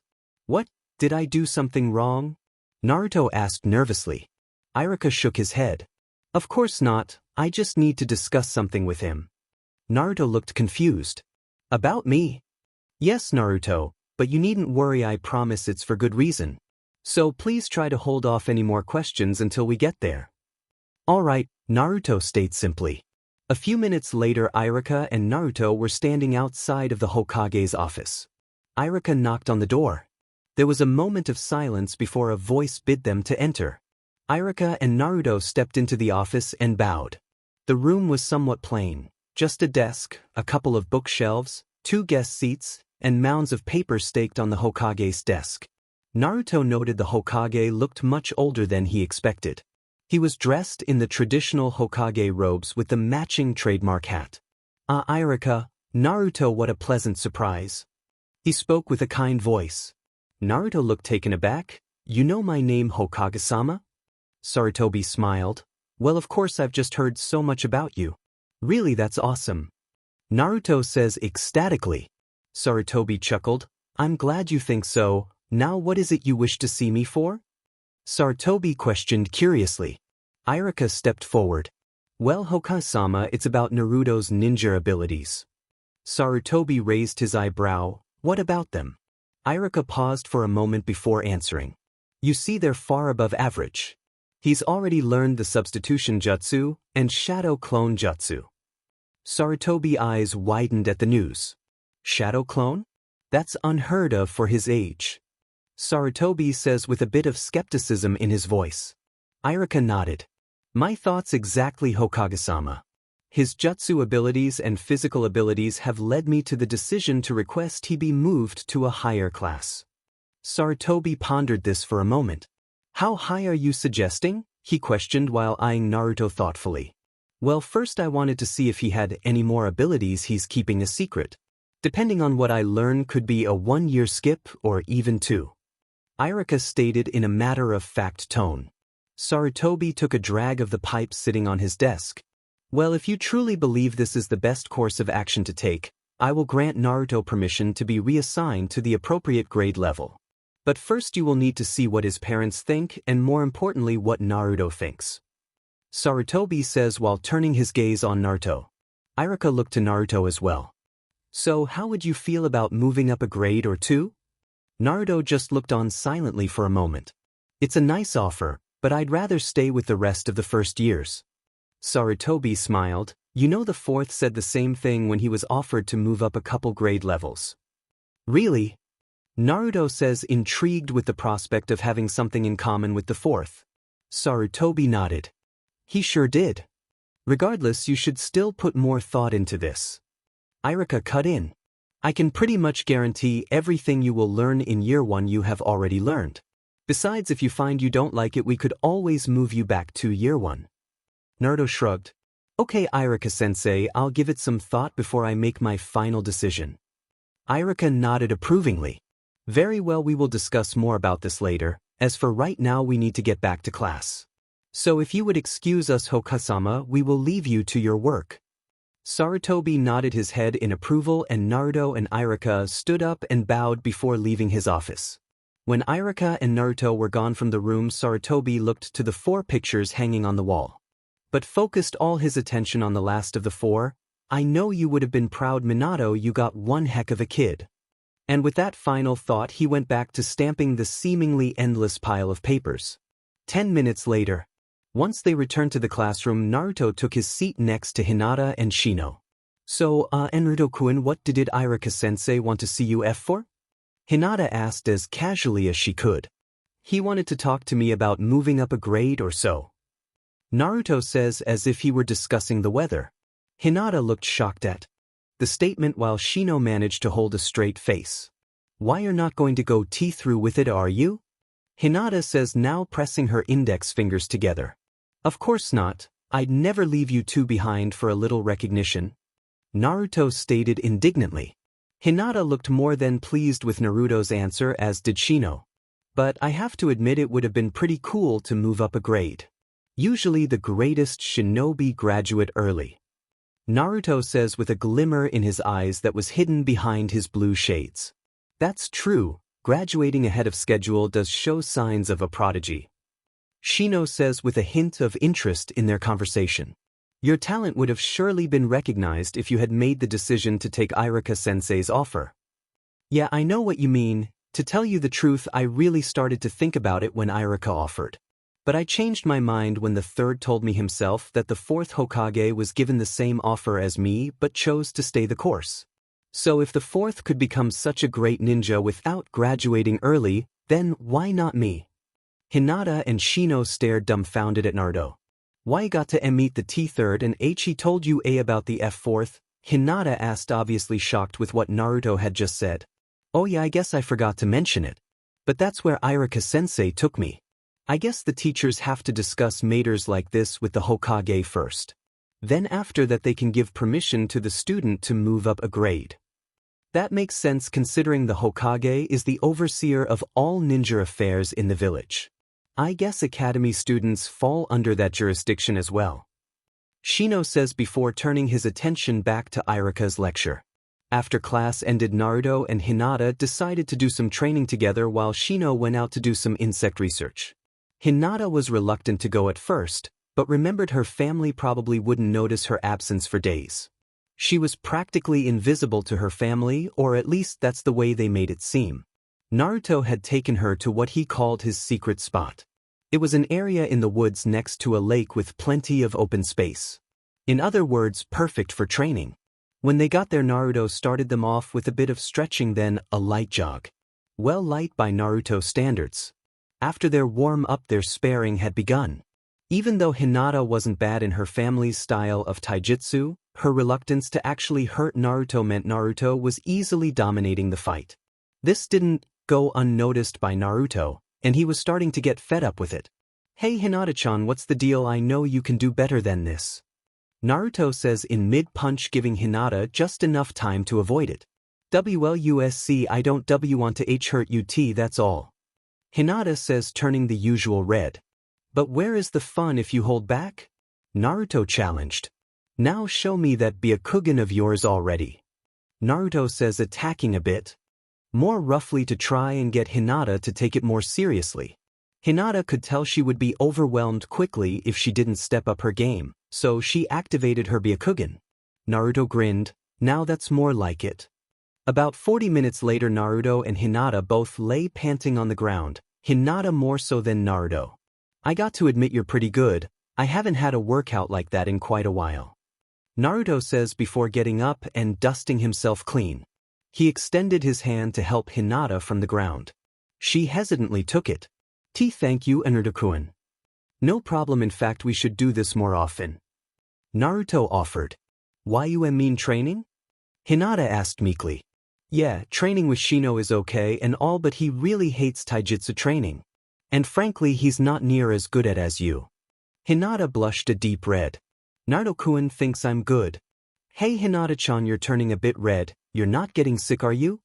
Naruto says, looking worried at Hinata. "Oh, it's nothing, just a bit tired." "That's a relief. So what do you say we get some ramen, my treat?" Hinata's heart soared. Naruto had just invited her to a meal. That would be out of the question. A stern voice came from behind them. Naruto and Hinata both turned around to see a boy slightly taller than Naruto, with long dark brown hair and the same whitish eyes as Hinata enter the area. Naruto stared curiously at the intruder. He also noticed Hinata seemed to look afraid of this boy. The boy was also staring at Naruto with more disdain than curiosity. He then turned his attention back to Hinata. "I've been searching for you, Lord Hayashi. Request your return at once, Hinata-san." Hinata looked mortified. Of all the time for her father to notice she was alive, he had to pick now. "Why yes, Niji-Nizan." Niji scoffed. He always hated when Hinata referred to him as her Nizan. Naruto had to think for a moment before something finally clicked. "Niji, now I remember," Naruto says while glaring a hole in Niji. Despite the shades, Niji could tell Naruto was glaring at him by the way his eyebrows scrunched together. "You remember what?" Niji asked irritably. "That you're the prick who's but I'm supposed to kick," Naruto says in a calm tone. Niji looked genuinely confused. "I don't even know you, so what business could you have with me?" Niji countered. "So you think you don't have business with me? What about the horrible things you've told Hinata?" Naruto shot back. Niji was now glaring at Naruto. "That's none of your concern," he says in an icy tone. "The hell it isn't. Hinata's a friend of mine, so it is my concern," Naruto retorted. Niji was really starting to get sad. It was bad enough Hayashi was using him as an errand boy, but now he had to deal with this annoying blonde kid he didn't even know. Niji sighed. He just wasn't in the mood for this. "Despite your misplaced nobility, I don't have time to deal with petty matters such as this one. Now Hinata-san, let's go before your father becomes erratic." Niji turned on his heels and strode off, leaving Naruto to silently fume. I'm sorry, Naruto-kun, I didn't mean to cause tea trouble. Hinata says apologetically. Naruto simply shrugged. It wasn't your fault, and don't worry, I still plan on getting that JRK back for what he said to you. Hinata looked down at her feet and twiddled her fingers tighter. Thank you, Naruto-kun. Naruto waved her off. Think nothing of it, besides no one messes with my friends. Hinata-san. Niji could be heard calling from beyond the tress. Well, you should probably get going, and if Hayashi asks why you were held up, just blame it on me. Naruto suggested to Hinata. Hinata looked appalled. I see, couldn't never. Why not? Technically it is my fault. If it weren't for me convincing you to come here, you wouldn't have been late. Hinata was merely silent. She appreciated that Naruto was willing to take the fall for this, but she knew she could never blame him for anything. Hinata-san. Niji roared. Just get going already, Naruto said with a trademark grin. Yes, see why you later, Naruto-kun. Hinata then darts off after the irritated Niji. I guess I should be getting home too. Naruto then started to walk off in the direction of the Aburame estate. When Naruto got home, he immediately went to the kitchen, only stopping to greet the occasional clan member that walked by. His dilemma with Niji had made him forget all about grabbing some ramen. So he had to see what he could round up. Once Naruto got to the kitchen, he was relieved when he spied his mother in the middle of preparing a meal. He also noticed his father was sitting at the table going over some apparent notes. Good evening, Naruto, Shina says without even looking over her shoulder to see who had entered. Hey Mom, Dad. Naruto says in a not-so-cheerful tone. Shibi placed his notes on the table and stared at Naruto. You're not in your usual high spirits, that means something must be troubling you, correct? Naruto sat himself in a chair opposite his father. I guess I just had a long day. Shina then came over to sit next to Naruto. Tell us what happened. She prodded the young blonde. Naruto then began to tell them the story, starting with the sparring matches, his heated battle with Sasuke, Irika trying to move him up a grade, his meeting with the Hokage, and finally his encounter with Niji. Yes, that does sound like quite a day. Shibi says, still analyzing Naruto's eventful day. Agreed, and I have to admit I'm proud you chose to stay in your current grade level. For it shows you do have some grasp over your own limitations. Naruto made a mock wince in pain. Ouch, that sure is a nasty way to give a compliment. Shina merely patted Naruto on the back before returning to finish cooking the meal she had started. The only question is what will become of you and Uchiha Sasuke. His actions you described don't seem very healthfully, I just hope he doesn't become a hindrance on you. Chibi says before going back to his notes. You don't have to worry about me and the team, I got better things to do than help feed his ego. Shibi raised his eyebrow. Team? Naruto smirked. It just sounds fitting, right? Shibi didn't answer, but secretly he did think the nickname was humorous. 4 months later, Sasuke was walking back to the Uchiha compound after some relentless training to help vent his current frustration. He was in a bad mood to say the least. Itachi had been acting weird lately and refused to help him with his training. His father was finally showing interest in him, but it was obviously due to Itachi's behavior. And the worst part of it all was that Naruto had managed to best him yet again.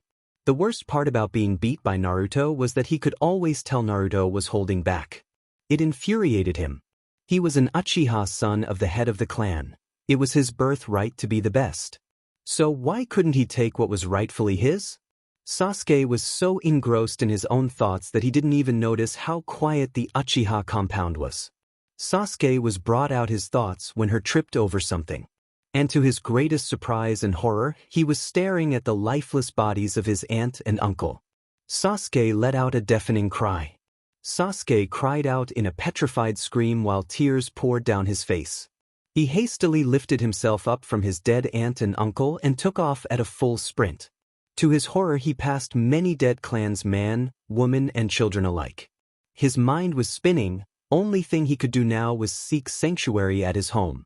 He was sure his parents would be there to help him. There was no doubt in his mind that they were alive. There was just no way they could be dead as well. Upon his arrival to his home, he noted it was dark and lifeless just as the rest of the town had been.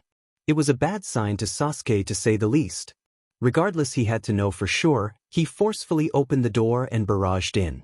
He was panting heavily, his heart was beating faster than he thought possible. Yet he had no time to waste.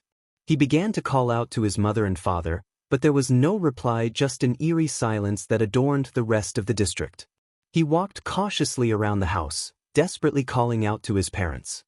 He soon entered the living room and his eyes shot open in pure fright at the scene before him.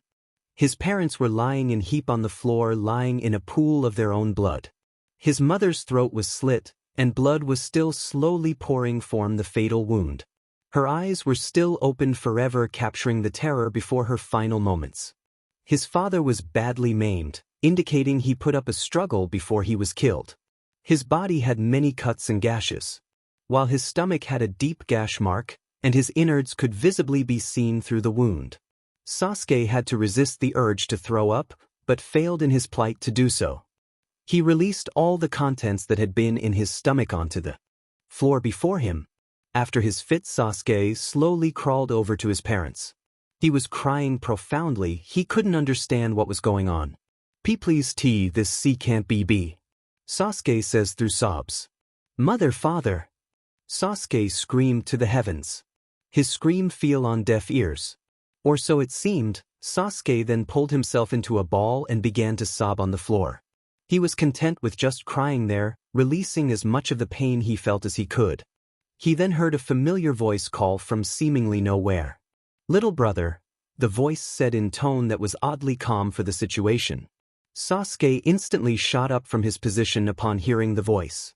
Who's there? Show yourself, Sasuke says with as much conviction as he could muster.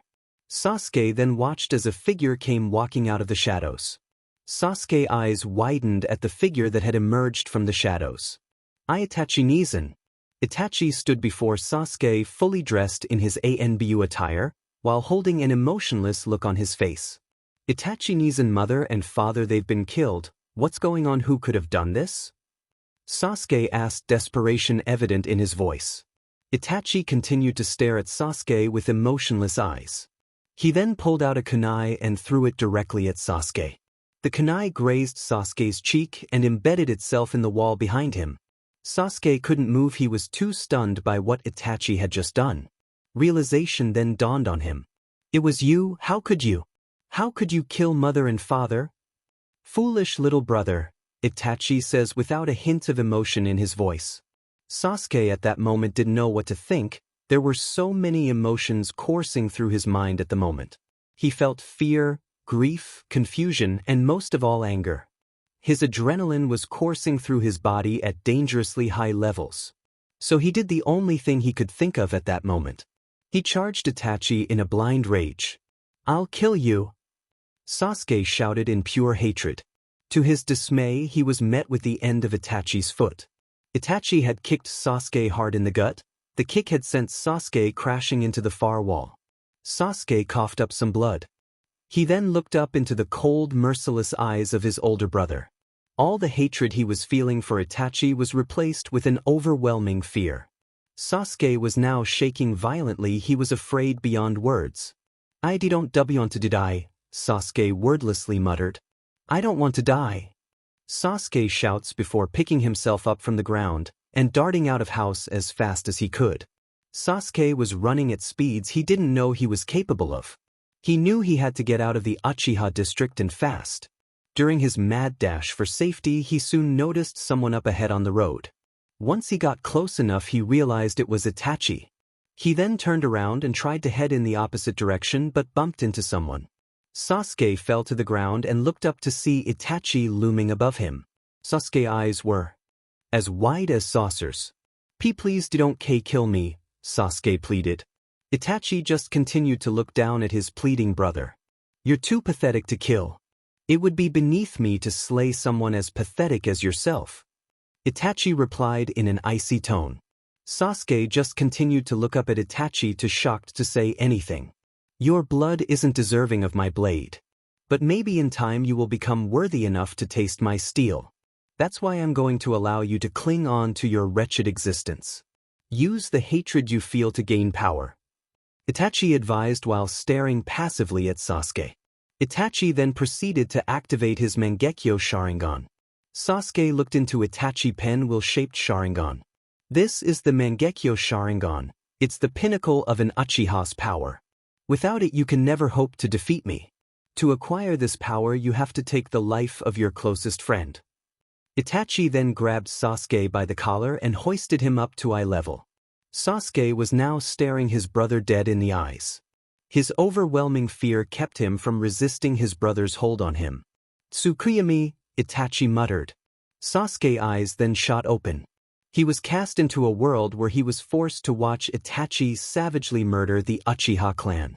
He watched his parents being killed over and over for what seemed like days. Itachi then released him from his torment. Sasuke let out a deafening scream before passing out in Itachi's grip. Itachi dropped Sasuke on the ground and simply stared at the broken boy before him. Itachi then turned his back on Sasuke while a lone tear trailed down the side of his face. He whipped away the tear, then gave his brother one last glance before disappearing into the night. The next day, the news of the Uchiha massacre spread like wildfire. There wasn't a single soul that wasn't talking about the news. A lot of people found it hard to believe that the prestigious Uchiha clan was taken down with so little resistance. If anything, they would have thought it would have been an all-out war going on in the district. But not so much as a great fireball jutsu was seen coming from the Uchiha district. The villagers knew Itachi was talented and considered a prodigy among the Uchiha, but to take down an entire clan he must have been extremely skilled. But the most frightening part about it was how quietly he exterminated them. What also was a thorn in everyone's side was what drove Itachi to commit such a heinous crime. What motives could he have for doing such a thing? Was he secretly working for another village that wanted the Uchiha clan gone, or was he simply psychotic? Regardless of how some people felt towards the Uchiha clan, the slaughter of them was a definite blow to Konoha's military power. Council meeting earlier that day. There was constant chatter going on in the meeting room.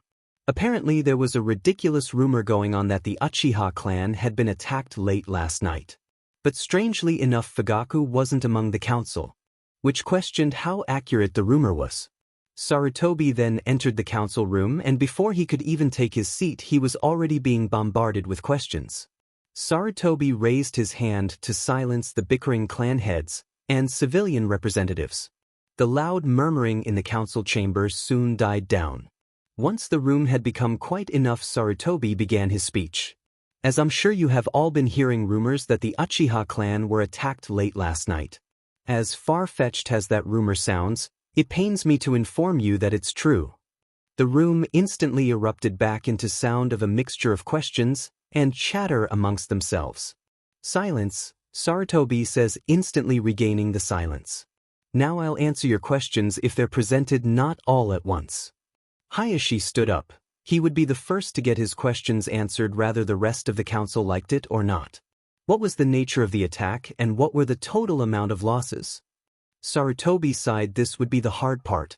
I regret to inform you that the nature of the attack was not made by enemy ninja but a ninja from within our own walls. As for the amount of losses, the Uchiha clan was brought to near extinction.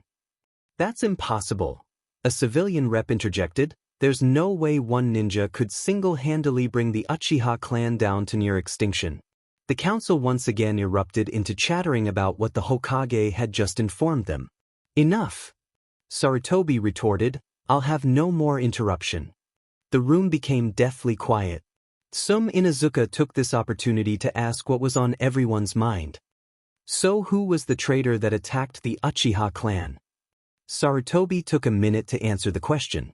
It was none other than Itachi Uchiha.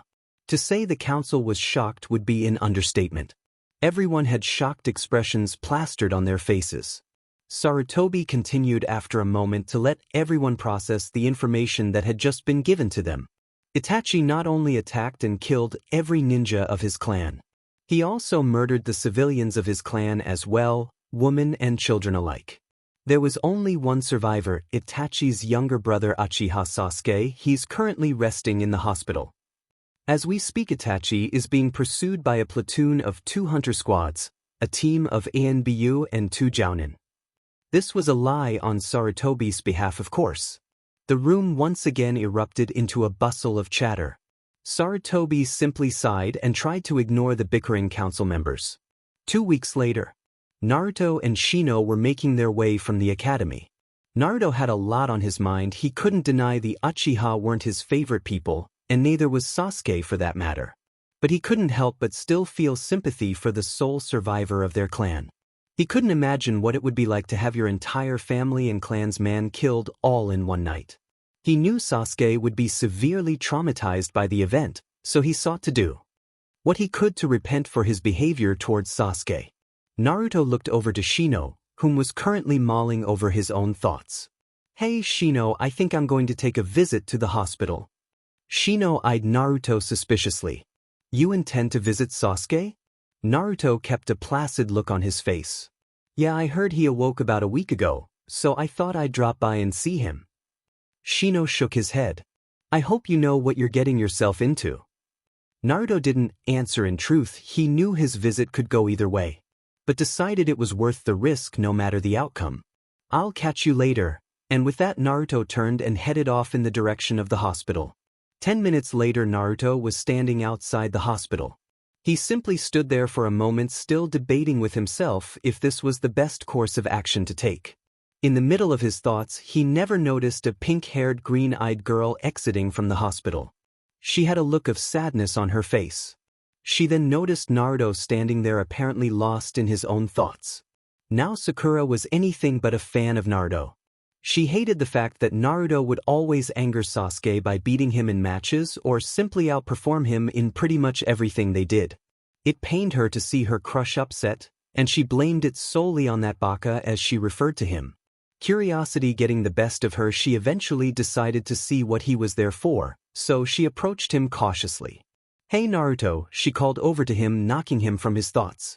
Naruto eyed the girl. Even though the two were in the same class, they rarely spoke to each other, and when they did it was usually her calling him a baka or other insult.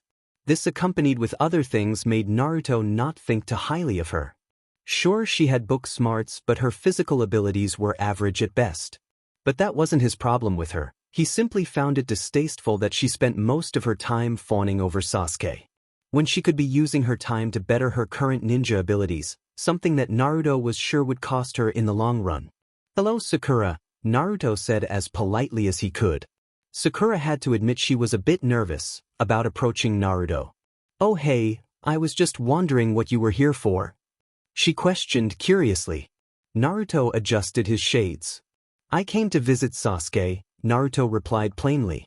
Sakura looked taken aback by the news. She knew those two were anything but friends, so she found it suspicious he would want to visit him. "Really, you want to see Sasuke-kun?" "That's correct, he's a fellow student and eventual comrade. It's only right I see him in his time of need." To say Sakura was surprised at what Naruto said would be an understatement. After her initial shock, she then had a look of sadness on her face.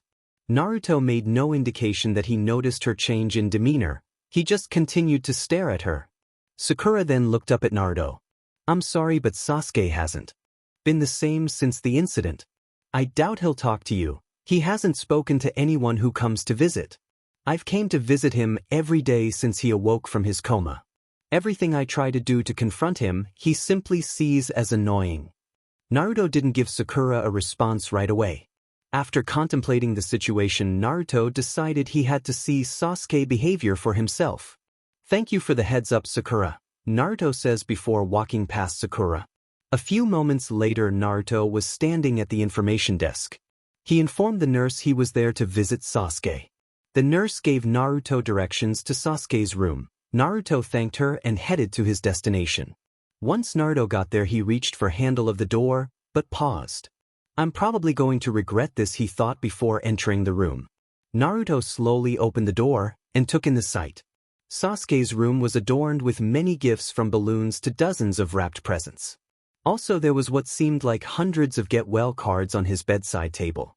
"Nice to see the villagers haven't spoiled you too much," Naruto says, making his entrance known. Sasuke, whom was staring out the window brooding, turned slowly to face his guest. Naruto couldn't help but notice the change in his eyes. There was pain, grief, sorrow, and most of all hatred in his eyes. Sasuke glared at Naruto for a while before finally speaking. In just what do you want, dobe? Sasuke asked coldly. Naruto unaffected by the tone Sasuke used with him. After all, this was the behavior he was expecting from him. I just came to see how you were doing. After all, you're a classmate and eventual calm. Save it, Sasuke interrupted. I don't need some act of pity on your behalf, Sasuke spat with venom. Naruto walked further into the room. Don't be a fool, this has nothing to do with pity. Was Sasuke's reply as he went back to looking out the window. Naruto sighed. After what happened to you and your clan, I came to reevaluate life. It's a painful truth, but after what happened to your clan, it got me thinking about how life can suddenly come to an end without the slightest warning. Sasuke was listening to Naruto's words, but they only seemed to infuriate him all the more. I just wanted to make sure when my time comes, that I die with no regrets. That's why I'm proposing that you and I start over. Sasuke stared at Naruto like he grew another head. And just what the hell do you mean, start over? What I mean is, how about we forget what's all happened in the past between the two of us and start over? I know there's a lot we could accomplish if the two of us spent more time working together as opposed to going at each other's throat. Sasuke stared at Naruto for a moment, trying to process everything that was said to him. He then spoke in a cold tone, forget it. Naruto raised his eyebrow, forget it? That's right, I don't need you or anyone for that matter. I'll gain power my way. And frankly, I don't need any pals to slow me down. Sasuke retorted. Naruto stared at Sasuke with disappointment. So that's what you think a friend is, someone that will only hinder your progress? Well, you're wrong. Friends are what give you strength. How can you expect to gain power by only fighting for your own selfish ambitions? Sasuke was red in the face with anger. Just what the hell do you know about it? I've seen things you could never comprehend. Naruto continued to look at Sasuke with a calm look on his face. You're right, I don't know anything about it, but regardless, I wanted to help in any way I could. Sasuke was unmoved by anything Naruto said. So you want to help Aburame? Then why don't you start by getting the hell out of my room? Naruto merely shook his head before exiting the room. I knew visiting him was a bad idea, was Naruto's final thoughts before leaving the hospital. Naruto, age 11. Looked over to his bedside clock that was currently ringing like there was no tomorrow. He sighed before slamming his hand on the evil contraption that read 5 am. Yawning, he slowly pulled the bed sheets away from his body and lifted himself from the bed. Man, I swear mom's a SLV driver. Naruto mentally thought. Oh well, what can you do? Naruto then went to prepare himself for the day. First stop on his list was a cold shower to fully awaken himself. After some shock treatment courtesy of the freezing shower he was fully awake to say the least. He slipped on his gear and made his way down to the kitchen to grab a bite. Shino was already there waiting for him and had their meals already laid out for them. Morning, Naruto, she said cheerfully. If you could call it that, Naruto replied sourly. The sun isn't even up yet. Don't complain, you act like you've never been awake at 5 before. Besides, I wanted to get an early start. Shina says while taking her seat across from Naruto. Anyway, I would think you would be a bit more appreciative for getting permission to have you pulled from the academy for 5 months wasn't easy. Naruto looked a little down. He didn't intentionally mean to upset his mother. Sorry, really, it's just I've never been much of a morning person. And believe me, I do appreciate everything you're doing for me. Apology accepted. Shina said before returning to her breakfast. Naruto was also digging into the meal before him. So, Okayasan, where's this training of ours supposed to take place? That's a surprise, Shina says without looking up from her plate. Naruto chose not to argue the matter any further, for his mind was on other things. He was more than excited to get to go on a private 5-month training session with his mother, but he couldn't help feeling guilty about leaving Hinata and Shino for that long. He often wondered how they were going to hold up in his absence. He knew they weren't weak, far from it actually. Both Shino and Hinata had developed impressive skills over the last 3.5 years during the academy. Just hope they would remain focused and continue their progress without him being there as a motivational aspect. Naruto also was a bit down about missing the final 5 months of the academy, for he was due to return from his training just a day before the Genin exams. Naruto eventually cast that aside and thought about all the ups instead of downs. One thing he was grateful for was that he was without a doubt going to return stronger than ever. Not to mention 5 months without the team sounded like a dream come true. Over the past 3 years, Sasuke had become one, if not the hardest people for Naruto to be around.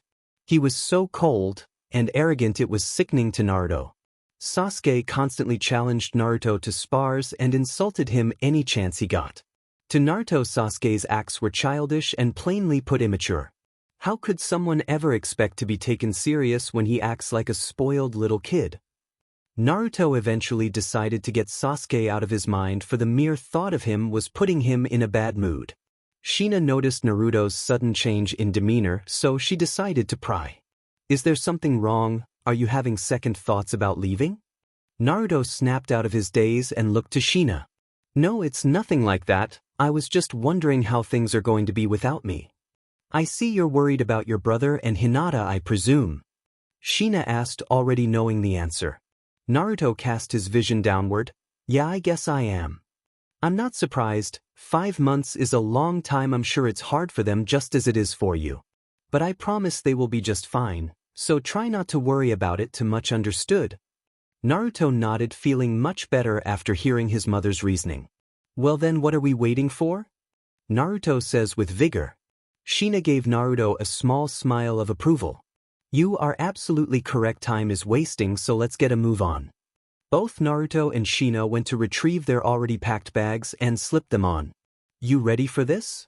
Hina asked, giving Naruto a chance to make sure everything was a go. "Like I said, what are we waiting for?" Naruto replied plainly. Hina nodded before leading the way out of the Aburame estate. Naruto and Hina were walking through the village at an even pace. Naruto couldn't help but notice how dead the village seemed so early in the morning. All for a few shopkeepers that were preparing for the day. There wasn't a soul in sight. 20 minutes later, Naruto and Hina were soon on the outskirts of the village that led to all the training areas. Hina eventually stopped Naruto at a section that was completely gated up. "Do you know where we are?" Hina asked while Naruto was in the middle of observing the forest that was behind the gate. Naruto looked at Hina a bit nervous. "I have an idea, but you can't be serious. Of all the places you want to train me here?" Hina gave Naruto a slight grin. "That's correct. This is Sector 44, also known as the Forest of Death, and this is where you will be training for the next 5 months. Naruto gulped. He had heard his fair share of stories about this place, none of them good. He started to question if his mother was in her right state of mind for bringing him to a place like this. "Heyo Kaisen, isn't this the place where the Chunin exams take place?" Hina nodded before turning to Naruto. "This may be where the Chunin exams take place, but you will be doing your training in a section that's off limits during the Chunin exams. It's far more dangerous than the section where the Chunin exams will commence." Now Naruto looked as if Hina lost her mind. It became clear why she didn't allow Shino or Hinata to accompany him during this training trip. Hina noticed Naruto's uneasiness. "Don't worry, I'm confident in your abilities, for I would have never brought you here if I didn't think you weren't ready for this." Naruto nodded, taking Shina's words to heart. He then shifted his gaze back at the forest with new confidence, ready to take on whatever the forest threw at him. "So are you ready for this?" Hina questioned. "I am," Naruto says with pure confidence and self-assurance. "Then let's go." Hina walked over to one of the many gates and pulled out a key, unlocking it. "Remember, stay close to me at all times. This forest is big and you will get lost." Naruto and Hina both took off into the trees once they entered the forest. It had only been 10 minutes before Naruto and Hina were greeted with one of the many bloodthirsty inhabitants of the forest. Hina had given Naruto the honors of killing the giant reptilian creature.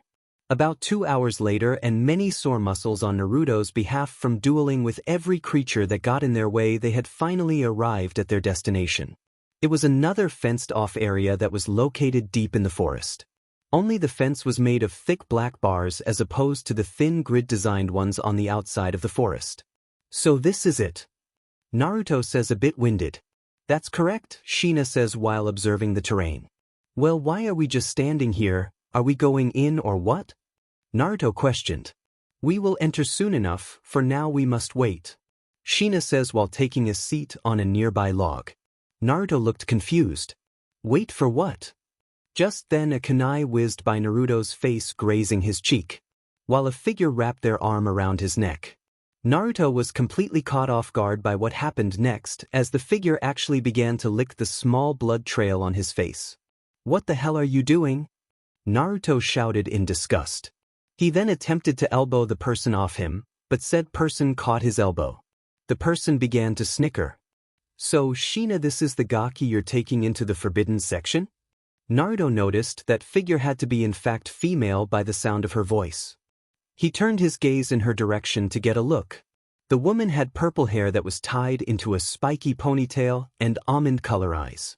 Her attire consisted of a tan trench coat and orange miniskirt, with the rest of her clothing being made entirely of fishnet that left little to the imagination. You're correct, Anko-san, and if you don't mind, can you spare my son from your perverted tactics of instilling fear? Anko then released Naruto. Spoil all the fun. Oh well, the little gaki is about to get more than his share of fear. Anko says with a sinister grin. Anko then reached into her pocket and pulled out a ring of keys. I can't remember the last time they ever allowed someone so young to enter this section of the forest.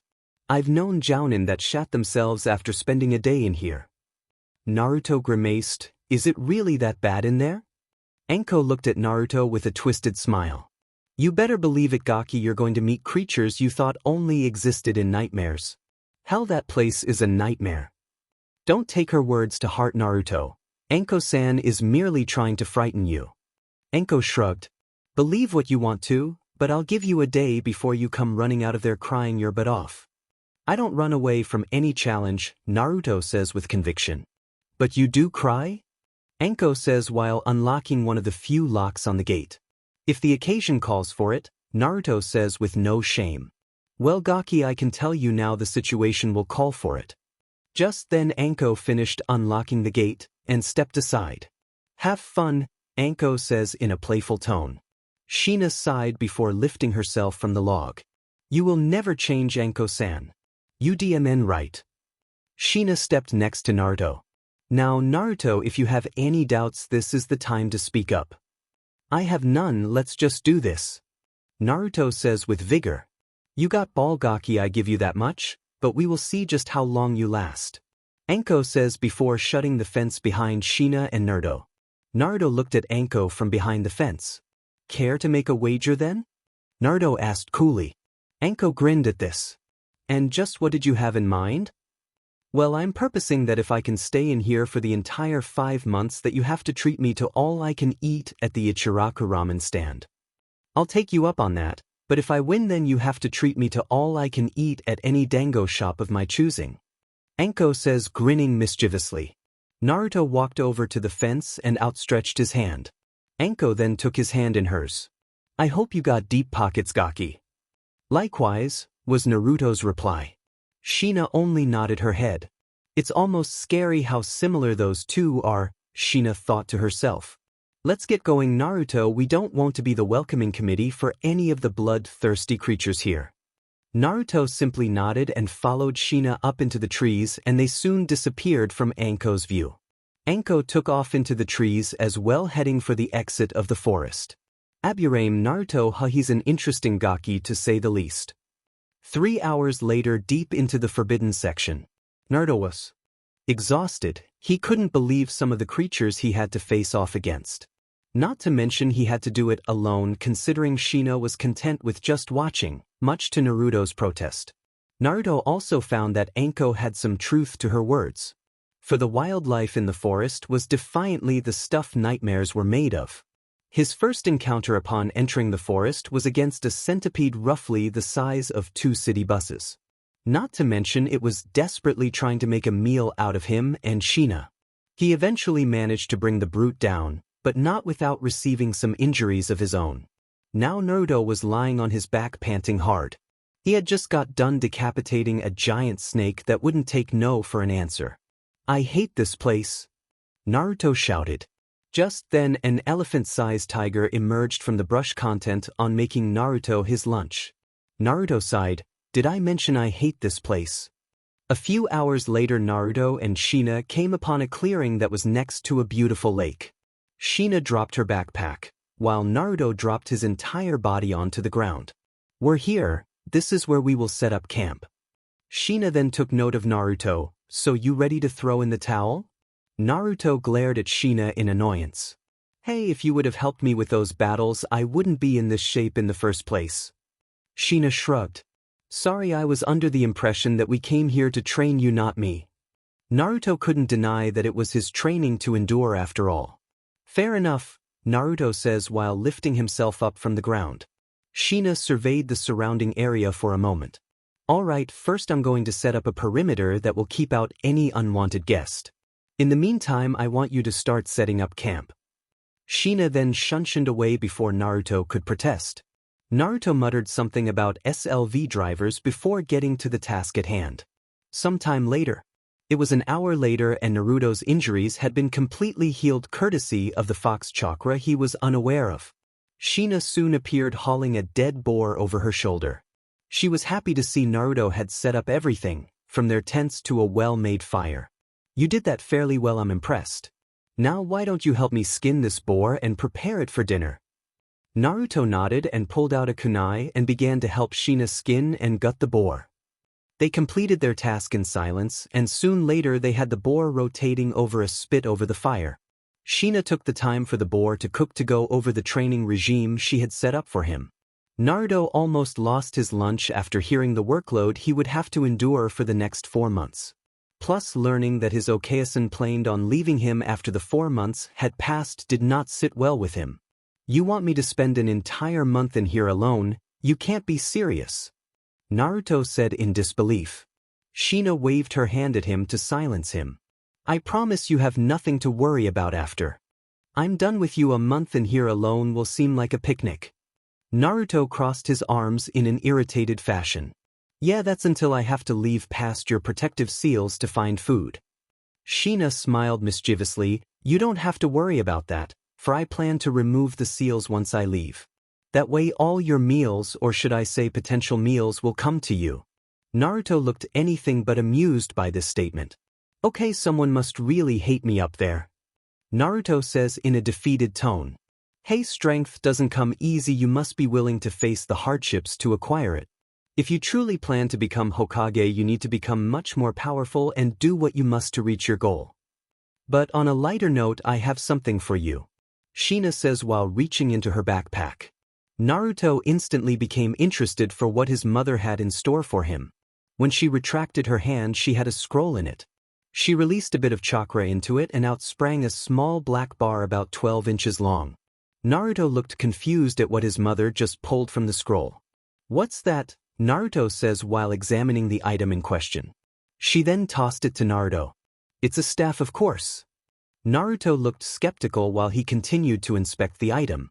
"I've never seen a staff this small." "That's because you need to focus your chakra into it to reveal its true size." "I see," Naruto says before doing what he was instructed. The small black rod then extended 4 times its original length. Naruto eyed the weapon in amazement. "This is awesome," he jeered. Shina gave a small smile. "I'm glad you like it. I also have these for you." Shina once again reached into her backpack and pulled out 2 books, and tossed them to Naruto. Naruto read the titles. Introduction to Bojutsu, and Bojutsu for Bakas. Naruto gave Shina an accusing look. "Honestly, Okasan Bojutsu for Bakas?" Shina shrugged. "Sorry, I couldn't find any other books that went into full detail for beginners. And once you complete those books, I'll be teaching you form in Bojutsu personally." Naruto silently agreed before summoning 2 shadow clones and tossing them the books. "I want you 2 to get started on these books, and they better be done by tomorrow." The 2 clones nodded before walking a distance away and started on the task they were assigned. "I forgot he retains the memories from his shadow clones, and here I was expecting those books to keep him busy for a couple of days. Oh well, that just makes this all the more interesting." 4 months and 3 weeks later. Naruto was sleeping peacefully in his tent until he felt a familiar twinge in his arm. He slowly got up and rubbed the sand out of his eyes. "Looks like I got a visitor. Lucky me," he said with sarcasm. Reaching down to grab his staff, he made his way out of the tent. The sun had just risen and the morning dew still laced the ground. Naruto walked over to the nearby river and splashed some water on his face. He then observed his reflection. His trench coat was now gone thanks to the many animals that he was constantly forced to do battle with. His undershirt was dirty and badly torn, while his pants weren't in better shape. Surprisingly, his shades had not sustained any form of damage as opposed to the rest of his attire.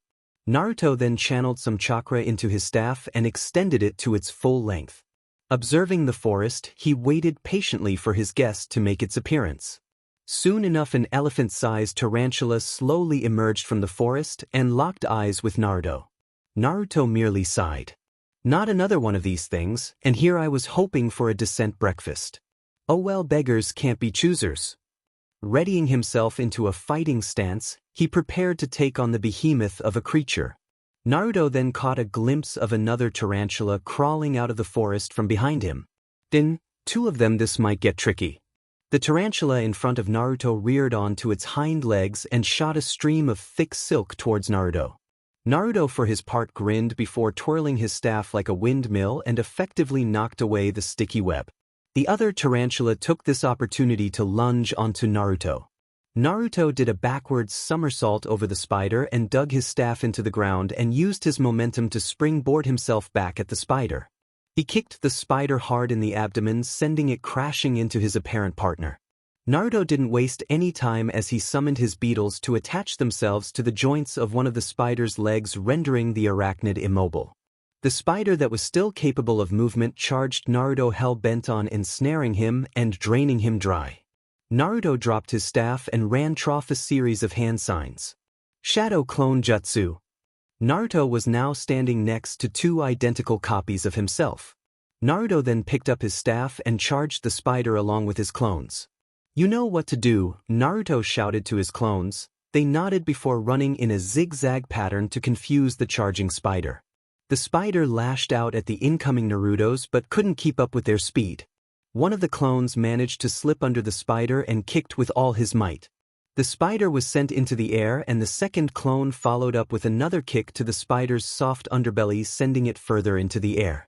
The original Naruto already above the spider and was falling fast to meet the spider head-on. He moved his staff with all he had, effectively skewering the spider in the thorax. The impact sent the spider crashing with tremendous force onto the ground below. Naruto landed gracefully on top of the spider, while it squirmed for a bit before collapsing dead. Naruto wrenched out his staff before reverting his attention back to the spider he rendered immobile earlier on. He then nonchalantly made his way over to the immobile spider and jabbed his staff into its head, killing it. Instantly, Naruto did the best he could to brush away the spider guts that were stuck on his clothes with not much luck. An hour later, Naruto and his insect companions were feasting on their latest kill. Naruto had to admit that not everything in the forest tasted like, but it was just a shame that the giant tarantula wasn't one of those things. Brushing the thoughts aside, Naruto summoned 20 clones to get started on the day's training. He had 5 of them practice water walking to better his chakra control, while he had another 5 go out deeper into the forest to find something decent to eat for lunch. Another 5 were working on a wind jutsu that he had learned but yet to perfect.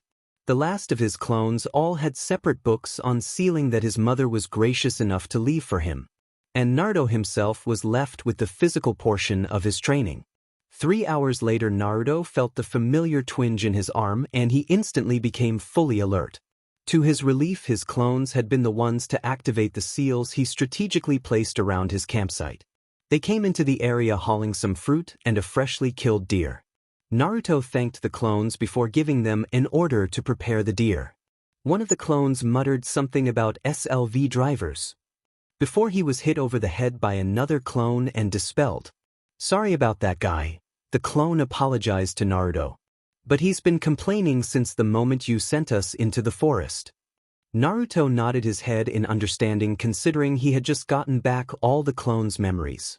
A couple hours later, Naruto had dispatched another platoon of clones to find dinner while him and the rest of his clones continued their training. It wasn't long afterwards before Naruto received the memories of one of his clones that he sent out to find dinner. He went rigid as he processed the battle that his clones were now engaged in. Just then, another clone's memories were sent to him, then another. It took mere seconds for his platoon of clones to be dispatched. Demon, Naruto thought aloud. Hearing Naruto's seemingly random outburst, his clones gathered around him to find out what was going on. "Hey boss, what's up, you seem distracted?" one of the clones asked. Naruto looked at his clone with all seriousness. "We got company." Naruto, age 12, stared into the forest, desperately trying to come up with a plan of attack. The memories he got back from his clones disturbed him to no end. After spending nearly 5 months in the forest, he was sure he had faced everything the forest could throw at him. But the creature that took out his platoon seemed to be on an entirely different level than any previous beast he had encountered. "Yo boss, give us some insight, what's going on out there?" one of Naruto's clones asked, breaking Naruto from his train of thought. Naruto adjusted his glasses before turning his attention to the clones that stood at the ready behind him. "It would appear we have a new foe. Not like one I've ever encountered in this forest." One of the clones pounded his fist into his hand. "Well, I say bring it on, there's nothing here we can't take." Naruto sighed before launching a kunai into the loud-mouthed clone, dispelling it in the process. "Listen, I don't want any of you getting full of yourselves and underestimating the enemy. I'm the only one here with knowledge of what that creature can do. Is that understood?" Naruto shouts in a demanding voice. The clones stiffened and were now on full alert. "Good, now we will need a plan to take this thing down. Judging by how fast the creature was moving during the brief encounter with my clones, I'd say we have 3 minutes until it arrives here." Each clone nodded their understanding. "I say we prepare an ambush for it," one of the clones spoke up. "Those were my thoughts exactly. I want each of you to spread yourselves out, now go." The clones without another word took off in different directions, stationing themselves to surround the incoming opponent. Naruto for his part stayed where he was before, making a familiar hand sign. The area was engulfed in white smoke and 50 clones stood before Naruto. "You already know the plan, now get to it," Naruto commanded. Once Naruto had his clones stationed to his liking, he leaped up into the trees to get a good vantage point. It wasn't long afterwards before an eerie silence had enveloped Naruto's campsite. Naruto then caught sight of something moving in the bushes. "This is it," Naruto mentally thought to himself. The creature slowly made its way out of the brush and onto the vacant area. Naruto, along with his hidden clones' eyes, bulged at what they were seeing. In all of Naruto's life, he had never seen anything like this monstrosity. "What the hell?" Naruto thought as he observed the creature. Even though he had the memories of his clones battling, they were taken out by the creature so fast that none of them actually managed to get a good look at it. But now he was staring at it in all its horrific glory. The thing stood a good 9 feet tall and resembled a crossbreed between a praying mantis and mosquito. Its forearms were shaped like giant scythes, while its exoskeleton appeared to be completely metallic. The creature surveyed its surrounding, occasionally sniffing in the air. After a moment, it strolled over to the nearby stream to have a drink. Naruto put up his hand, signaling to his clones not to do anything hasty. In all honesty, he was hoping for the creature to simply leave after it had its fill of water. Naruto knew right off the bat that the creature was defiantly not normal. If anything, it looked like some form of a failed experiment. But he couldn't figure out why something like it would be permitted to just prowl around the forest. Naruto was soon caught in a struggle between taking down the creature while he was prepared for it, or simply let it go on its way and risk being caught off guard later on. His dilemma was soon answered. For him, as the creature suddenly vanished from view and numerous pops could be heard in the trees. Naruto turned to his right and caught a view of his concealed clones being torn off in quick succession. "Then I should have figured it could smell us." Naruto then felt a wind pass him, and he barely managed to dodge backwards as the creature appeared behind him and tried to sever his head. Naruto landed gracefully on the ground but quickly had to pull out his staff to block an incoming slash that would have surely cleaved him in half. This creature's speed is astounding. Naruto then noticed he was being pushed back by the creature as his staff battled for dominance over the creature's scythe. On top of that, it's strong as hell. Just what is this thing? The creature took the opportunity to use its second bladed arm to rip Naruto to pieces. Naruto saw the incoming slash, so he stopped his power struggle with the beast and leapt over the incoming slash and countered with a hard kick to the creature's midsection. The monster of an insect was pushed back by the blow but appeared unharmed. Naruto, on the other hand, was clutching his toes in pain. It felt like I was kicking steel. Just what the hell are you? Naruto shouted at the creature. The creature, for its part, just stared at Naruto with unblinking eyes, before positioning itself for another strike. I see you're not much of a conversationalist. That's fine with me. Naruto raised one arm and numerous insects began to file out. Soon Naruto had a swarm of Kikai insects swarming around him in a protective manner. If you attempt to penetrate my barrier of Kikai, you'll be completely engulfed, Naruto says, as if his opponent could understand. The creature only stayed put for a moment before disappearing from view and appearing behind Naruto. Sheet, Naruto thought before dodging another swipe meant to end his life. But true to his word, the Kikai insects instantly attached themselves to all corners of the monster's body. Naruto's insects were trying desperately to tear the creature apart, but with little success. It's no use, they can't bite through its thick hide. I'll need another plan of attack. Before Naruto could gather his wits, he was already back on the receiving end of deadly slashes by the creature. Great, this thing doesn't fight like an animal. Call me crazy, but it's almost as if this creature uses its head in battle. Naruto was so engrossed in his own thoughts and dodging the deadly slashes, he didn't notice he was being backed up against a tree. When his back finally touched the tree, he had to duck under a slash that tore the tree in half. The tree came crashing down and almost crushed Naruto, whom barely managed to dodge it. The creature seized the opportunity to try and gut Naruto. No time to dodge. Naruto thought desperately as he shifted his body to take on a non-lethal hit. Naruto managed to shift his body just enough to take a slash on his chest as opposed to his stomach section. Naruto fell to the ground on one knee and clutched his chest in pain. Naruto's tattered bloody shirt fell to the ground, leaving him in nothing more than worn shredded pants. Naruto's was now panting hard. This was the first time his flesh had been cut so deeply, and he had to admit he didn't like the feeling. Naruto hardened his gaze as he watched the creature slowly stalk its way over to him. Alright, I guess it's time. Hey, you BSters can feel free to help out now. Naruto shouted to apparently no one. The creature appeared unaffected by Naruto's words as it continued to stalk its way over towards its prey. Just then numerous pops could be heard as random debris from rocks, twigs, and logs began to reveal themselves as Naruto clones. They charged the beast that had been too occupied with trying to slaughter Naruto to notice their approach. The creature was suddenly hurled away from Naruto by 10 consecutive punches, courtesy of Naruto's clones. Seeing the opportunity, about 30 more clones revealed themselves and kicked the creature into the air. 10 more clones revealed themselves and launched themselves above the creature and drove hard kicks into its underbelly, sending it crashing hard into the awaiting ground below. When the dust cleared from the impact, the clones looked at the unmoving creature that was now sprawled out in a small crater. Satisfied with their work, the clones dropped their guard and instantly clutched their aching fist and feet. What is that thing made of, steel? One of the clones yelled in protest. Naruto sighed before limping his way over to observe the carnage for himself.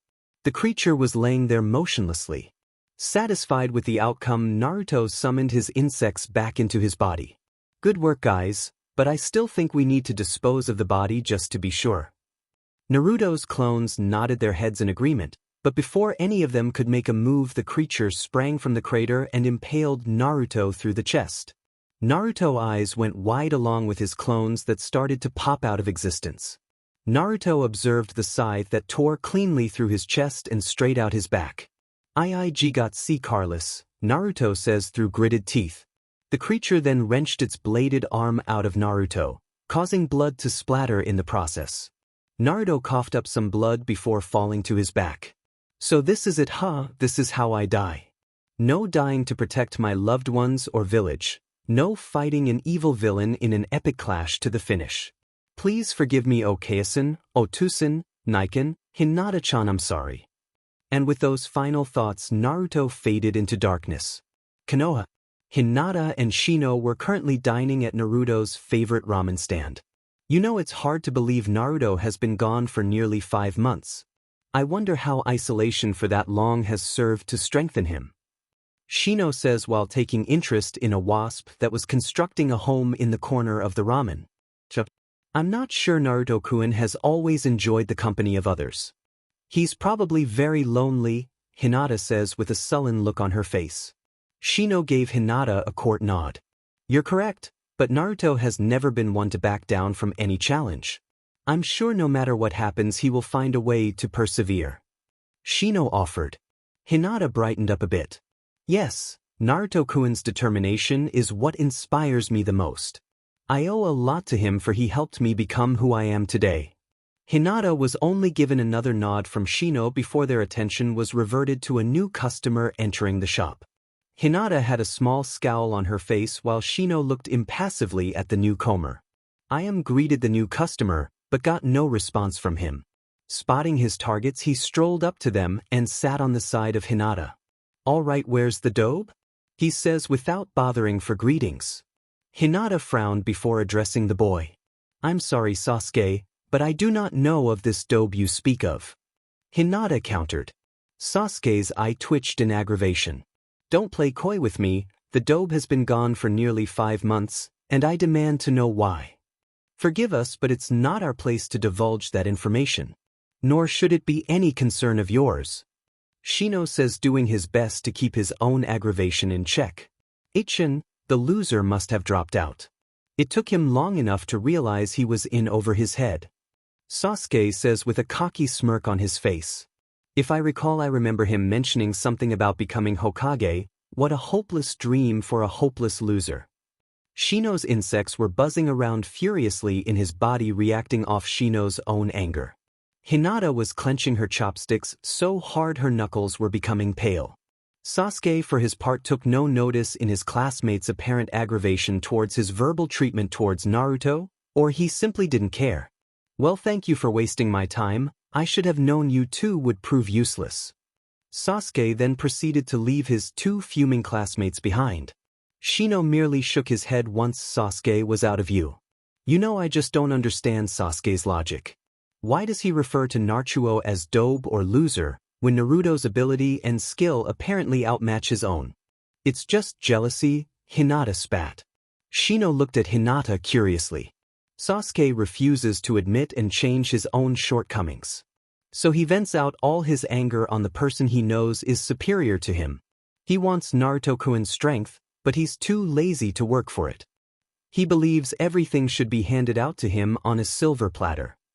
Shino for his part remained quiet. Hinata may have grown out of the shell she was in when he first met her, but hearing her talk in such a way was new even to him. Looks like a bit of your personality rubbed off on Hinata. Shino then noticed his insects were still in a frenzy, and me as well, Shino thinks before trying to calm his companions down. Sasuke for his part was furious. He had hung back to see if the two would let anything slip about Naruto's whereabouts. But all he got was an earful of what Hinata thought about him. In her, she dare insult me in such a way, I'll be sure to teach her along with the dobe. Sasuke says, though gritted teeth before stalking off. Sector 44. Naruto slowly opened his eyes to a dimly lightened hallway.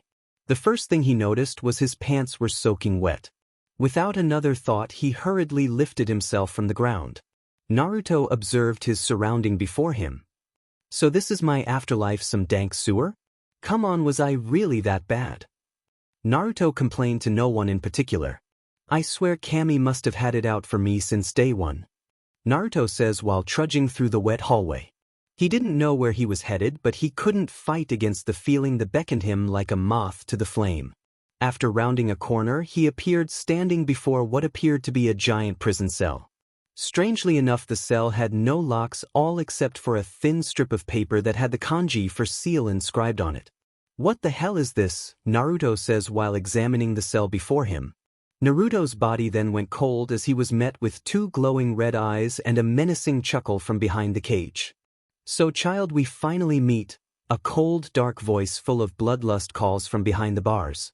As nervous as Naruto was feeling, he was determined not to show it. So we were supposed to meet, forgive me for not being aware of our prior engagements. The voice let out a sinister laugh. Even though I can practically taste your fear, you still manage to keep your calm demeanor. No doubt influence from that clan you were raised in. Enough, just who, or what the hell are you? Naruto shouts with as much conviction as he could muster. The creature behind the bars grinned, flashing its rows of sharp teeth. Boy, are you truly so ignorant? And here I was starting to accept you as a worthy host. Naruto looked confused at the statement. Host, what are you talking about? You can't mean you have been residing inside me all this time. Since the day of your birth, the creature states in a tone dripping with venom. Where do you think your unnatural chakra reserves derive, or your ability to heal at an incredible rate? Or why the village hates you? Naruto was speechless to say the least. Trying to piece together the clues, he could only come up with one plausible answer. Why you re the Kyuubi no Kitsune? But you're supposed to be dead. As far as I'm informed, it's common knowledge a demon cannot be killed by a mortal. But every moronic human in your village that doesn't know the truth believes me to be so. Naruto took a few moments to access the situation before coming up with something to say.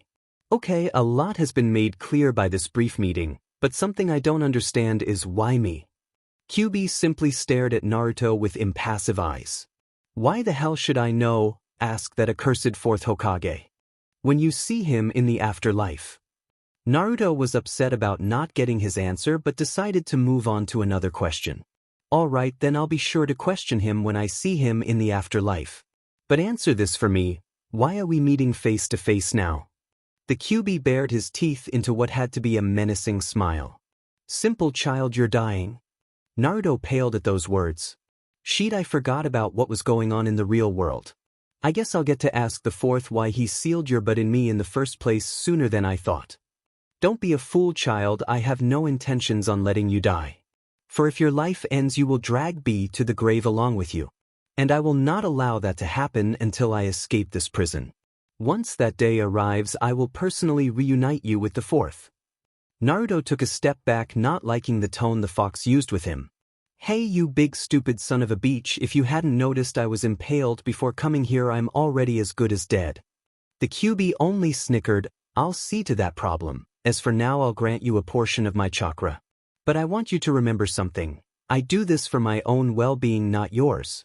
I detest you as much as the fourth himself, and if I had my way I would already be feasting on your flesh. Well, it's a good thing I hate you as well, and the way I see it, you owe me. You've been freeloading off me for the past 12 years and your chakra will serve as rent, so pay up already. Kyuubi stared down at Naruto with mild amusement on its face, while a red liquid seeped from behind the prison cell and began to wrap around Naruto. I'll admit, child, you're an interesting one. Naruto instantly became aware of his surroundings. He was back in the real world. He could feel it. Hell, he could see the crimson chakra engulfing his body. His mouth was gaping in shock as he watched his grotesque wound being healed before his very eyes. The creature took a leap back from Naruto and simply observed the event unfold. Naruto's hair slowly became frizzy and wild, while his teeth and nails elongated. His whisker marks had become much more defined, and though his eyes were hidden from view, they had turned crimson and were now silted. Naruto could sense the distress from his Kikai. The chakra was no doubt affecting them as well. Naruto brushed those thoughts to the side. For now he could only hope the chakra would serve to increase as opposed to hinder their power. A moment later, Naruto stood before the creature encased in a shapeless cloak of red chakra. Naruto observed his body. He could feel the unbelievable amount of chakra coursing through his body. He couldn't help the small grin that appeared on his face. He had power and lots of it, and he liked it. Naruto casually walked over to his discarded staff and picked it up, cracking his knuckles before shifting into a fighting stance. Round 2, let's begin. Naruto vanished in a burst of speed that left the creature confused. Before it could sniff out Naruto's position, it was already being pounded from all angles by a crimson blur. The creature tried to counter with reckless swipes at Naruto, but couldn't keep Naruto in its view long enough to do so. Naruto was ducking and weaving under the slashes without much effort. After dodging another slash intended to decapitate the blonde, he counters with a vicious strike from his staff that launched the creature into the air. The creature used its powerful wings to stop itself and flew in directly towards Naruto, who for his part waited patiently for the target to reach him. The creature tried swinging its bladed arms simultaneously to slice Naruto in two. Naruto held up his staff and blocked the bladed arms. The two became locked in a battle for dominance. Naruto for his part remained calm as his insects began to spawn from his body. Each was covered in their own miniature crimson cloak. These arms of yours could prove troublesome. Let's say we do something about that? His insects in mere seconds had connected to the joints of the creature's arms and wings and tore through them like tissue. Naruto grinned at the sight. Even my Kikai are more badass. The creature was now defenseless, but surprisingly to Naruto it showed no sign that it was in any pain. I don't know what tricks this thing might have left, so it's best to finish this while I can. And what better time than to try out that new jutsu? Naruto dropped his staff and began to funnel chakra into his right hand. Soon a bird head-shaped whirl began to form around his hand. Naruto darted at the creature with his newfound speed and shouted, "Wind style, feather haymaker." The attack burrowed straight through the creature's midsection, severing its body in half. Naruto summoned his Keikia back and observed the creature writhe before slumping over dead. The crimson chakra that cloaked Naruto's body began to recede as well, returning his features back to normal. Naruto sighed and sat down on his rear and began to contemplate on what to do next. He knew for sure he had to tell his mother about this bizarre creature. Grabbing a blank scroll, Naruto scribbled a seal on it and prepared to seal the creature's remains. Naruto had to stop when he realized the creature started to glow and strange orange markings revealed themselves over its body. Naruto watched the event cautiously. His eyes widened as the creature's two halves began to revert into a more humanoid shape. Just what the hell is happening here? Soon enough Naruto was staring at the remains of a man and not the creature that he once was. Naruto was speechless for the most part. Eventually he was brought out of his temporary state of comatose when the contents in his stomach came back to say hello. Naruto was now on his knees a distance away from the core, hurling his mind out. The sight he had just witnessed was horrific. The man was cleaved in half and missing both his arms. His innards were clearly visible and blood was everywhere.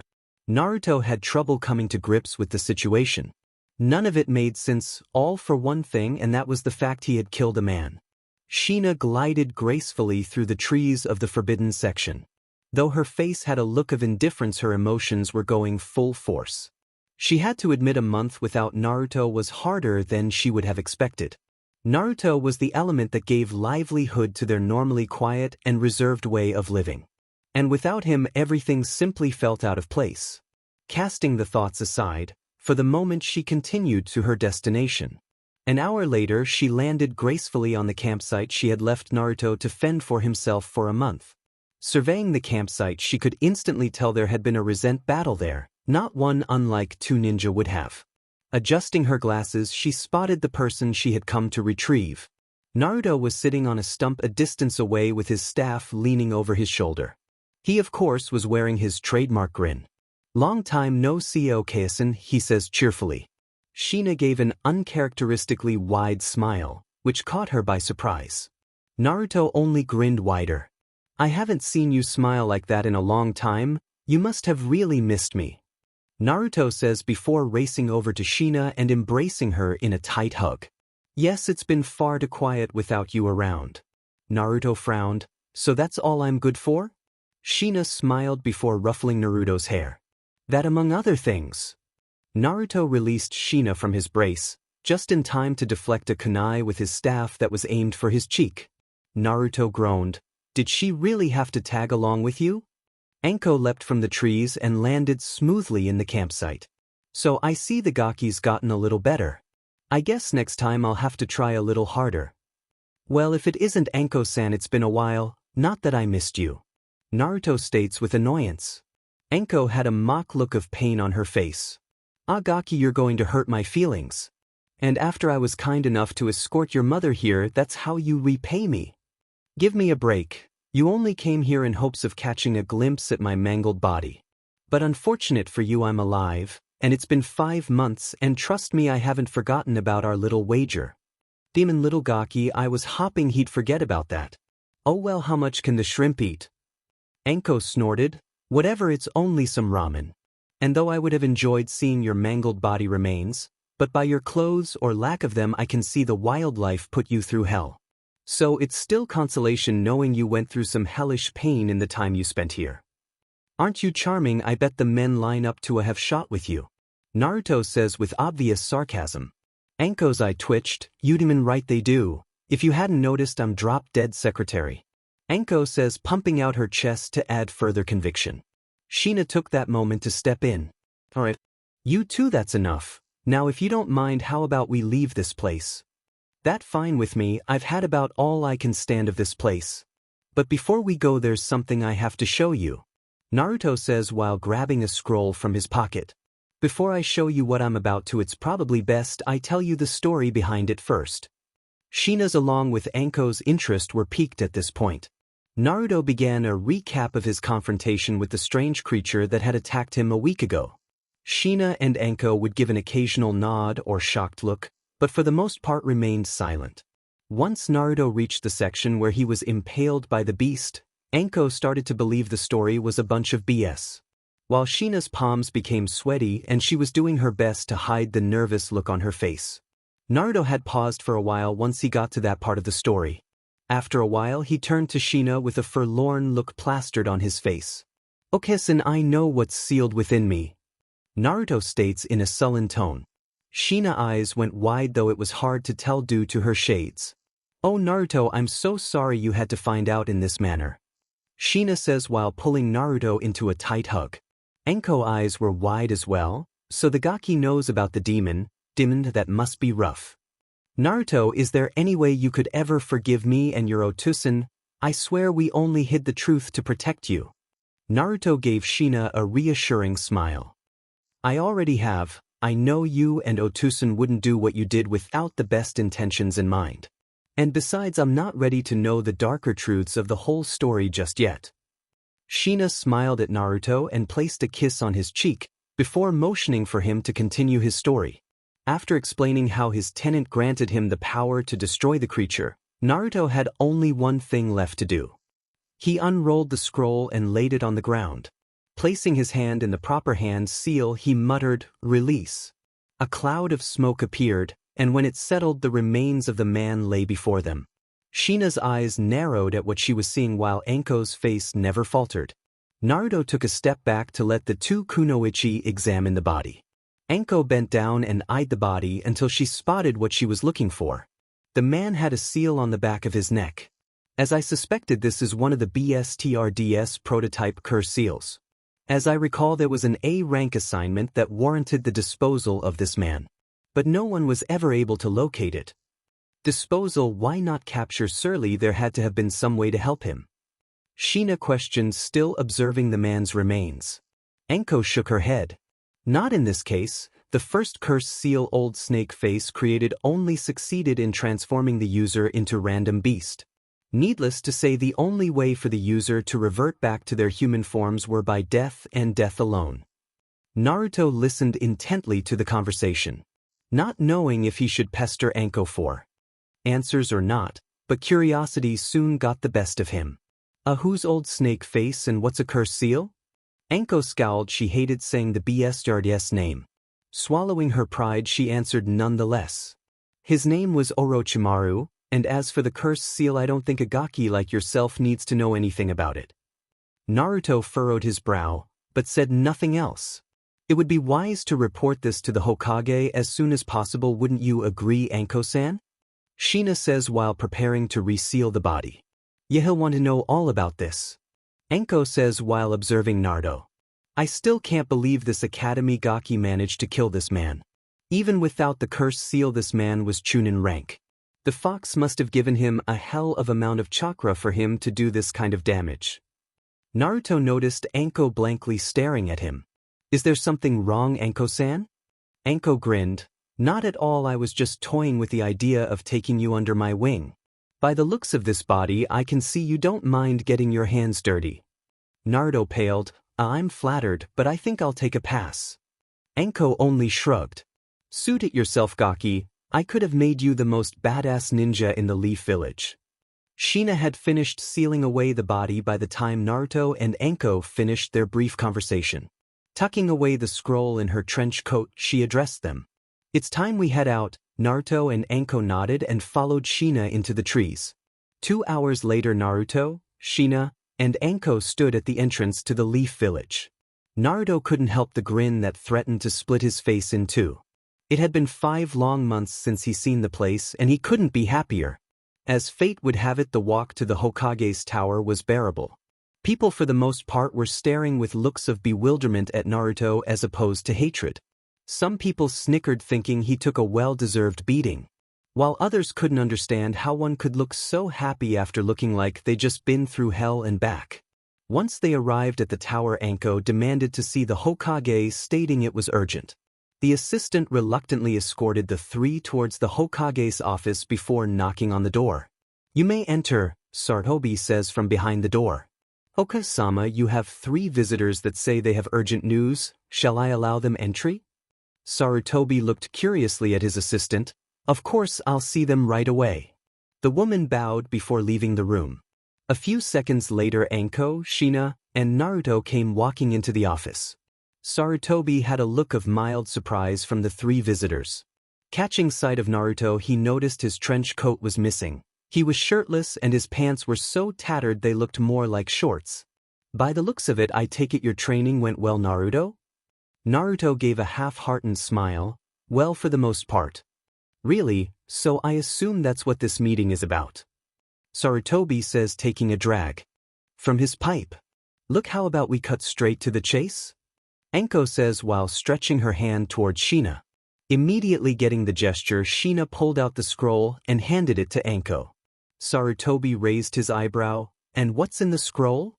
"One of the Snake BSRD's failed experiments, or at least what's left of him," Anko answered. Sarutobi scratched his chin in a thinking pose. "You mean one of his early cursed seal experiments? But if I recall, there was only one that we failed to track down, and that was years ago." "That's correct, but the little Gaki here came across it during his private training in the forbidden section," Anko says, gesturing to Naruto. Sarutobi nearly dropped his pipe out of his mouth upon hearing this. "Naruto, you mean to tell me you single-handedly took down one of those creatures alone?" Naruto couldn't resist grinning. "Kind of, but I did have assistance from the fur ball." Now Sarutobi's pipe fell from his mouth. He instantly turned his gaze to Shina, who merely nodded. Hiding his initial shock, Sarutobi went straight back into business mode. "I'll need a full written report of what happened during your confrontation with this creature. But seeing you are not an official ninja yet, I'll need your mother to file the report. I'll have it to you by tomorrow morning, Hokage-sama," Shina says with a bow. "Good. Anko, I'd like you to take that scroll to our research facility." Anko merely gave a nod before exiting the room. "And as for you, Naruto, I'd like to discuss your reward for your endeavor." Naruto perked up. "I'll be given an award for this, Hokage-sama?" Sarutobi smiled brightly.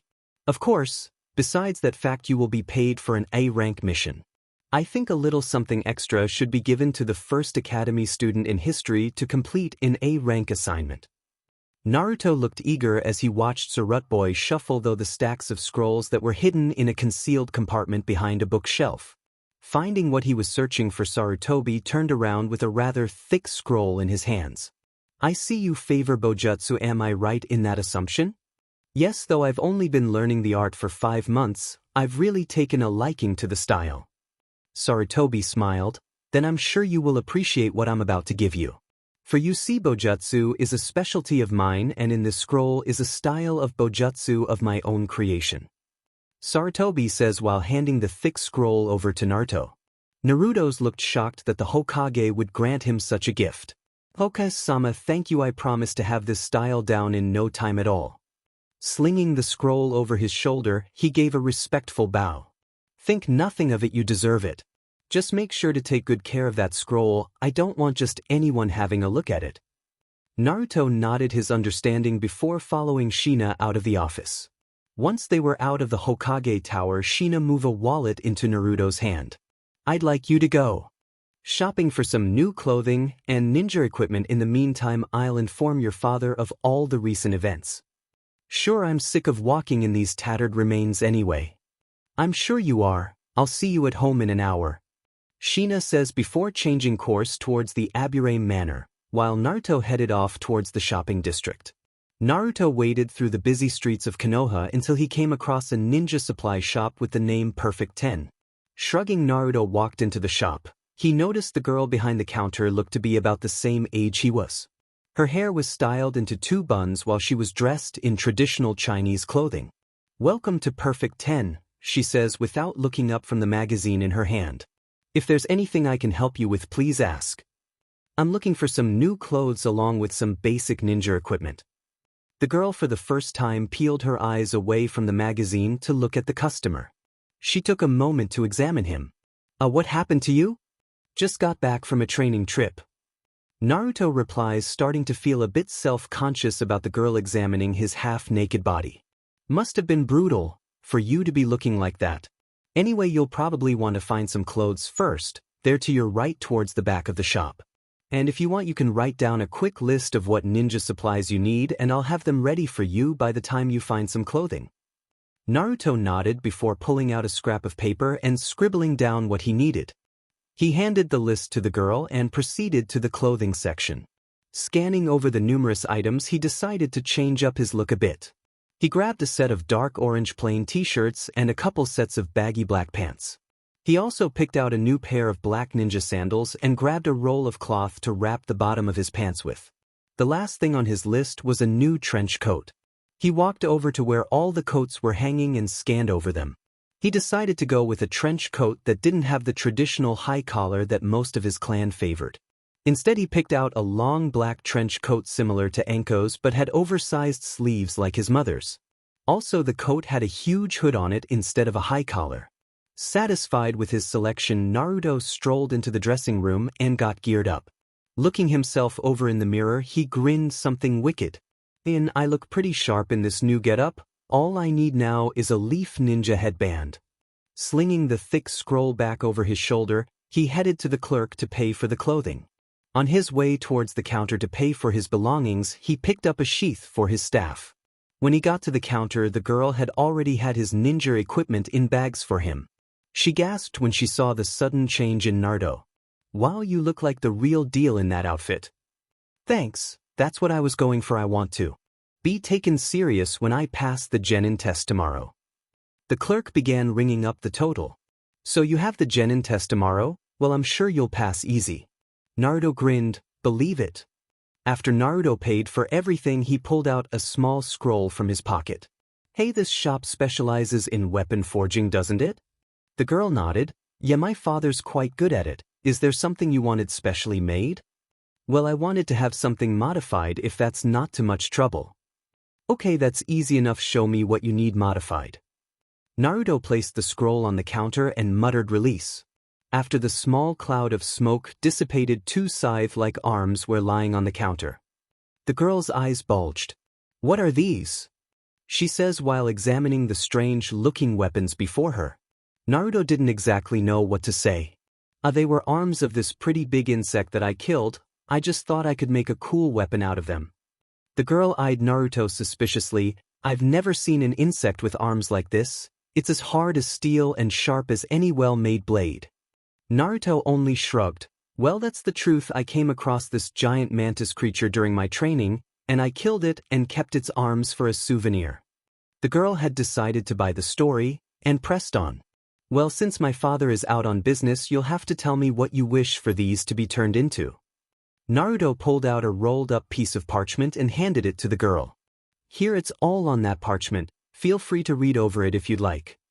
The girl began to read what was on the parchment. "So you wish to forge this into a kusarigama by using one of the arms to form the sickle portion of the weapon, while the other arm is to be melted down and used as the chain. You also want the iron weight to weigh 25 pounds. It also says that you want the sickle half to remain the same size as the arm, even though a traditional kusarigama sickle is about 1/4 the size of that arm." Naruto nodded. "Sounds pretty cool, right?" "Well, yeah, it sounds cool, but it's unorthodox. I've never heard of someone wielding such a weapon. Are you sure you'll be able to handle something so heavy and bizarre?" Naruto simply shrugged. Beats me, I'll give it a shot though. Besides, if I can't, it would still be cool just to hang it up on my wall or something. Alright then, if that's what you really want, I'm sure my father could have this done for you in about 2 weeks' time. Just drop by then. But first I'll need your name. It's Aburame Naruto. The girl wrote the name down and gathered the arms and instructions. Well, thank you for doing business with Perfect 10 Naruto. No problem at all, Naruto says while heading for the door, but stopped before he exited. By the way, you wouldn't mind telling me your name, would you? It's Tenten, she called from the back room. Well, it was a pleasure meeting you, Tenten, and next time you see Niji would you be so kind to give him my worst condolences. Tenten poked her head from the corner. How'd you know I know Niji? Naruto stared at her with a grin. My insects could smell his scent on you. Tenten had a slight blush at what Naruto was implying. Well, it's not what you think, we were only sparing, that's why his scent must be on me. Naruto gave her a mischievous look. Yeah, I believe that. Siarin, Naruto says, waving as he exited the shop. After leaving the shop, Naruto summoned a shadow clone to take all his belongings back to the Aburame Manor. In the meantime, he was going to cash in on his bet with Anko. Naruto lifted his hand and a tiny beetle crawled to the tip of his finger. Well, take me to her. The beetle then flew off with Naruto in pursuit. Meanwhile, Anko, for her part, was enjoying her favorite pastime, which was gorging herself on dango and sake. When Naruto suddenly plopped down in a seat next to her. Dinengaki, what the hell do you want, and how did you find me? Anko says, though a mouthful of dango. Naruto pointed to the tiny beetle resting on Anko's shoulder. I placed that female beetle on you before you left the Hokage's office, that way I could easily find you. Anko frowned. Him and you Aburames have no respect for privacy. Anko angrily slapped down a few bills on the table to pay for her dango. Alright Gaki, let's just get this over with already. I got better things to do than to hang around a shrimp like you. 30 minutes later, and 20 bowls of ramen later, Anko was staring dumbfounded at Naruto, who was tearing though bowl after bowl with no signs of stopping.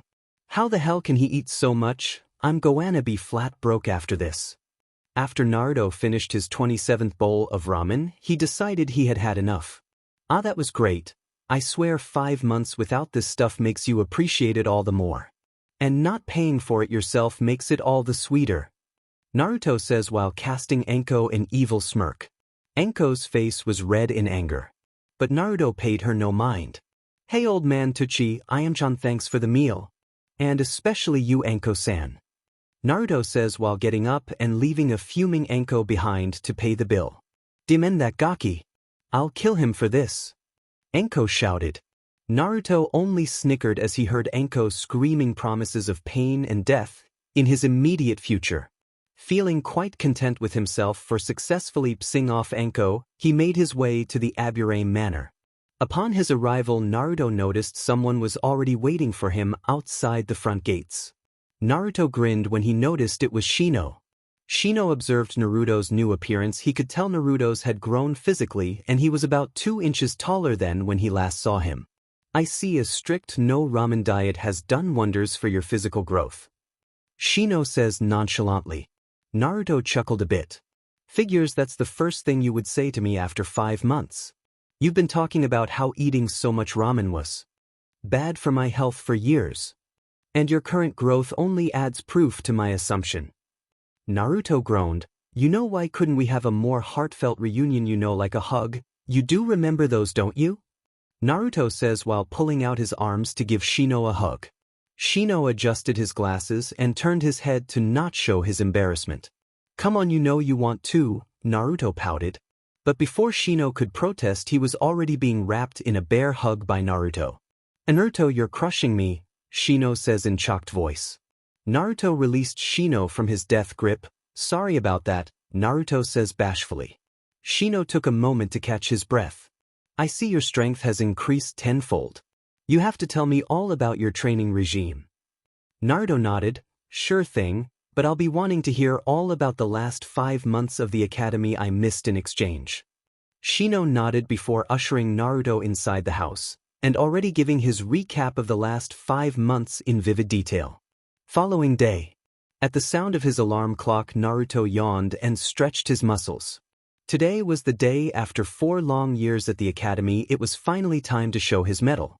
It was graduation day and he was going to pass with flying colors. Pulling himself from his bed, he went to get ready for the day. After he was all geared up, he went downstairs to have a light breakfast. Shino was already there having a discussion with Shibi and Shino, while a few other clansmen were there eating in silence. Naruto greeted everyone and sat down and grabbed some toast and milk. Once breakfast was over, all the clan that had been present wished Naruto and Shino the best of luck for their coming test. Even though no one doubted Naruto and Shino would pass easily enough, Naruto and Shino thanked everyone for their kind words and headed out. During the walk to the academy, Shino noticed Naruto was grinning like a madman. "Excited are we?" Shino pried. Naruto looked at Shino. "Of course I am. This is it, Shino, the moment we've been waiting for all of our lives. Today's the day we become official ninja of the hidden leaf." Shino nodded. "I suppose that is a good reason to be in such high spirits." Naruto and Shino arrived at the academy 20 minutes later. Wasting no time, Naruto and Shino headed for the classroom. Once they entered, the loud chattering instantly died down as most of students were observing the blonde boy standing next to Shino. "Naruto, is that you?" Irika says, shocked at the boy's appearance. Not only was Naruto taller and more built, but his demeanor had a strange, demanding presence to it. That puzzled the Chunin teacher. Naruto looked at Irika, a bit confused. "Yeah, it's me, Irika-sensei, who else would I be?" Naruto then noticed the class was staring at him in bewilderment, all except one. Sasuke was staring at him with contempt. Naruto pretended not to have noticed it and scanned the room for Hinata. He spotted her in their usual spot in the top row and proceeded to go sit next to her with Shino in tow. Many eyes watched as Naruto walked by them. When Naruto got there, Hinata already had a beet red face. "Hey Hinata-chan, it's been a while, how you holding up?" Naruto says cheerfully, and taking the seat next to Hinata. Hinata diverted her eyes from Naruto. "I am fine really, but what about you, how did your training go?" Sasuke scowled upon hearing this. "So the dobe has been off training all this time. How couldn't I piece it together? Demon, why was he allowed to leave this dump for training while I had to subject myself to this mediocrity?" Naruto just grinned. "Just wait until you can see what I can do." Irika then called attention to the class. "Alright class, as you know, this is the day for your graduation exam. The test will be broken down into 2 portions, written and ninjutsu. You'll be required to perform the replacement, transformation, and clone jutsu, and that's all it takes." Mizuki then appeared in a burst of smoke, with numerous leaf hitate behind him. "Complete the test successfully and you get your hands on one of these hitate." Mizuki then proceeded to hand out the written portion of the test. Naruto scanned over the test. Written exams weren't exactly his forte, but the questions presented to him were easy enough to complete. After finishing, Naruto flipped his paper over and waited for the rest of the genin hopefuls to complete the test. After everyone had completed the test, Irika and Mizuki graded the test, and announced that everyone had passed that portion of the test. "Alright, now that that's out of the way, we will begin the ninjutsu portion, starting in alphabetical order. Aburame, Naruto, that means you're up first." Naruto strolled down to the center of the class, with confidence radiating off him. "Okay, Naruto, there's a log in the corner over there. I'd like you to replace yourself with it." Irika says, pulling out his clipboard. Naruto ran through some lighting fast hand signs and replaced himself with the log. Irika nodded in approval and jotted something down on his clipboard. "Next, show me a clone jutsu, or any variant you have of the jutsu." Naruto made a hand sign, shadow clone jutsu. A few pops were heard and 10 perfect copies of Naruto stood there. Perfect shadow clones as expected. Good work, Naruto. "Next, show me a transformation and it's a wrap." Naruto had a mischievous grin on his face. He placed his hand in the proper seal and chanted, "Transform." A cloud of smoke appeared and a NDE beautiful blonde teenage girl with giant butterfly wings was standing before them. The class was shocked at what they were seeing. Well, the girls were angry while the boys were fighting nosebleeds. The girl blew Irika a kiss. "Is this good enough, Irika-sensei?" She spoke in a stuck tone. Irika eye twitched in anger, before he bopped Naruto over the head. "Will you be serious?" "Fine. Naruto grumbled, before snapping his fingers. Each one of his shadow clones then transformed into perfect copies of random students in the class. Their 10 successful clones now hand me that headband already. Iruka smiled approvingly before he moved Naruto a headband. Congratulations Naruto, you're officially a ninja of the Hidden Leaf Village. Naruto bounded back up to his seat as happy as a clown. Congratulations Naruto-kun, Hinata says with a blush. I thought your performance was rather distasteful, Shino states with a look of annoyance on his face. Yeah, you're just mad because you didn't think of it. Naruto countered. Shino was about to object to that claim before his name was called. The day went on until everyone had passed the test. They were then told that they were to meet back in the classroom the following day to be placed on 3-man teams. After Shibi and Shina had taken Naruto and Shino out for dinner to congratulate them for passing the test, Naruto shut himself in his room to look over the scroll the Hokage had given him. He couldn't believe how complex the style was from his own. On top of that, he couldn't get the team selection off his mind. For the most part, Naruto just hoped he didn't get stuck with Sasuke. Though he would have loved to be on a team with Shino and Hinata, he knew the odds were against him. For one thing, he knew that people from the same clan were usually not put on the same team, due to the fact that genin teams were supposed to balance out their skill, but 2 people with the same abilities wouldn't balance the team very well. So the thought of having Shino on the same team was quickly out the door. But that still left Hinata. He figured his odds with Hinata were just as low as being put on a team with Shino. Her abilities were well suited for tracking, while his abilities were better suited for a striking team. He may have the necessary equipment to be a tracker, but he knew that was more up Shino's lane. Casting the thoughts aside, he slouched back in his chair and thought about preparing himself for bed, until he noticed one of his insects came flying through the window. Naruto outstretched his hand for the beetle to land on it. He was curious to see what news his tiny comrade might have for him. After the beetle relayed his message, Naruto had a look of shock on his face that quickly became anger. Without another thought, Naruto grabbed his staff and leapt out the window and raced into the night. Naruto raced through the virtually empty streets of Konoha. He had decided alerting anyone of his findings would only waste valuable time. Leaping onto the rooftops to increase his speed, he headed in the direction of the forest. Meanwhile, Mizuki was hopping from tree to tree with a huge grin plastered on his face. He had succeeded in stealing the forbidden scroll, along with something extra. That was almost too easy, he mused. Lord Orochimaru will reward me handsomely when I deliver him these most precious gifts. After a good 30 minutes, Mizuki decided he had put enough distance between himself and the village to take a break. Landing with a thump, he dropped his cargo and slouched against a tree. Pulling out a canteen, he drank the contents, like a savage. Tossing away the empty canteen, Mizuki stood up to leave. I'd assume those foolish leaf ninja are on full alert by now. No matter, I'll be long gone before they catch on to my trail. Grabbing the scroll, he slang it over his shoulder.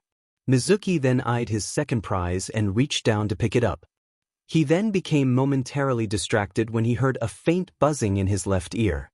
Not thinking much of it, he swatted away the annoying insect. After successfully ridding himself of the bug, he tried a second time to grab his cargo. But he soon found himself being pestered by a couple dozen more insects. Mizuki began swatting angrily at the pest. Demon bugs. You know, some insects respond to aggression. A voice calls from a short distance away. Mizuki whirled around at the sound of the voice. He had a look of confusion as he watched Naruto emerge from behind a tree. What the hell, why is he of all people out here? Surely it's a coincidence. Mizuki decided his best bet would be to play it cool. So Naruto, what are you doing out so late? Shouldn't you be in bed? After all, you have a big day tomorrow. Naruto only shrugged. I couldn't sleep, so I decided to go out for a walk. But what brings you to this neck of the woods, Mizuki-sensei? Mizuki eyed Naruto suspiciously. I was given a mission, needless to say it's classified. Mizuki replied calmly. Naruto adjusted his glasses and stared at the bundle on the ground next to Mizuki. I didn't realize the Hokage assigned missions to kidnap fellow leaf ninja. Scowling, Mizuki leapt backwards to put some distance between Naruto and himself. So you caught on to me, but how? Naruto outstretched his hand to reveal 2 beetles. I keep 2 of these on Hinata at all times. 1 female so that I may track her down if need be, and 1 male to report to me any distress she might be in. Naruto answered. That's clever. I didn't know you were so protective of the girl. Enough, tell me why you're trying to kidnap Hinata and release the genjutsu already. Naruto demanded. Mizuki chuckled. My, you are perceptive. Mizuki says while releasing the genjutsu. The bundle on the ground became shrouded in smoke. Once it cleared, an unconscious, bound and gagged Hinata lied before them. Naruto scowled and gritted his teeth in anger. Mizuki only grinned. What's wrong, Naruto? You look upset. And if you have to know, I planned on delivering your little friend to Lord Orochimaru as a show of loyalty. So you planned on turning traitor to join the Snake Man. On top of that, you tried to make off with my best friend and use her as a bargaining chip. Mizuki had a sinister smirk. Yeah, that about sums up my plan. Then you're a fool. Even without my interference, you would have been caught before you made it to the border. But now that you have dragged one of my precious people into this scheme of yours, I'll see to it myself that you don't make it out of this forest. Mizuki erupted into laughter. Never in my life would I have expected such sentimental rubbish coming from someone like you. Naruto instantly caught the hidden message behind Mizuki's words. Someone like me? Naruto says in a sullen tone. Mizuki knew it was time to play his trump card. That's right, Naruto, haven't you ever wondered why the village scorns and rejects you? And it's not because of that freak show of clan you come from. It's because the demon that attacked our village 12 years ago is in fact sealed away inside you. That's right, Mommy and Daddy have been keeping secrets along with the rest of the village. Now tell me, how does it feel to know you are the demon incarnate of the 9-tailed fox that destroyed so many lives? Naruto's face portrayed a look of utter defeat. He cast his vision towards the ground and away from Mizuki. Seizing the opportunity, Mizuki unlatched the giant shuriken from his back and threw it full force at Naruto. He grinned like a madman as he watched the shuriken plunge into Naruto's chest and pinned him against a tree. Satisfied with his work after observing the carnage, Mizuki wrenched the shuriken out of Naruto and watched his lifeless body fall limp to the ground. I expected the great Kyuubi to have been more of a challenge. Mizuki's eyes then became wide as he watched Naruto's body dissolve into tiny beetles. What the hell? Before he could finish his sentence, Mizuki was hit hard from behind. Mizuki was sent tumbling until his face met with a nearby tree. Mizuki pulled his aching face from the splintered wood and turned around to the sight of 3 Narutos. One had the scroll in his hands, while another was holding the unconscious Hinata. And the last was crouched down with his staff pointed towards Mizuki. Mizuki was confused. He was more than sure revealing such heavy information on Naruto would surely leave him vulnerable. Mizuki wiped away the blood from his lip and stared at Naruto with contempt. Can this green genin really be a match for me? Mizuki shakily lifted himself to his feet. I acknowledge your strength, Naruto, but you're still just a genin who's in over his head. It's true, I may be just a genin, but you should know not to ever underestimate me. Naruto replied calmly. By the way, I have to admit, telling me about the 9-tailed fox would have been a good idea for defeating me if you would have tried it about a week ago. I see, you found out prior to this battle. Nevertheless, don't underestimate my abilities either. Mizuki roared as he charged the trio of Narutos. Naruto's clones leapt into the trees to stay clear of the fight while Naruto himself remained where he stood. Mizuki performed a quick set of hand signs and created 5 clones of himself. Each pulled out a kunai as they raced towards Naruto. A cheap parlor trick like, "This won't work on me," Naruto says while charging head-on to meet Mizuki. Mizuki's eyes went wide as Naruto bypassed his clones and headed straight for him. Naruto leapt into the air and brought his staff down on Mizuki. Mizuki managed to block the blow with his kunai, but lost his footing due to the force of the blow. Naruto seized the opportunity to deliver a kick to Mizuki's gut. Naruto then followed his attack with a vicious swipe with his staff to Mizuki's face. Mizuki was sent spiraling into the ground, tearing up the dirt in his wake. Coughing up blood and a couple of teeth, Mizuki tried to lift himself back to his feet, but collapsed due to the pain. Naruto placed his staff back into his sheath and walked leisurely over to Mizuki. "It's over, Mizuki, you haven't the strength left to beat me. So I'll give you the option of letting you return to the village with me with only a damaged ego. Or I'll drain you completely of your chakra and drag you back to the village. Either way you will have to pay for your crimes." Mizuki's eyes were bloodshot with rage. "How dare you patronize me? You speak as if this is over." Mizuki pulled out a kunai and tossed it at Naruto, who merely dodged it without much effort.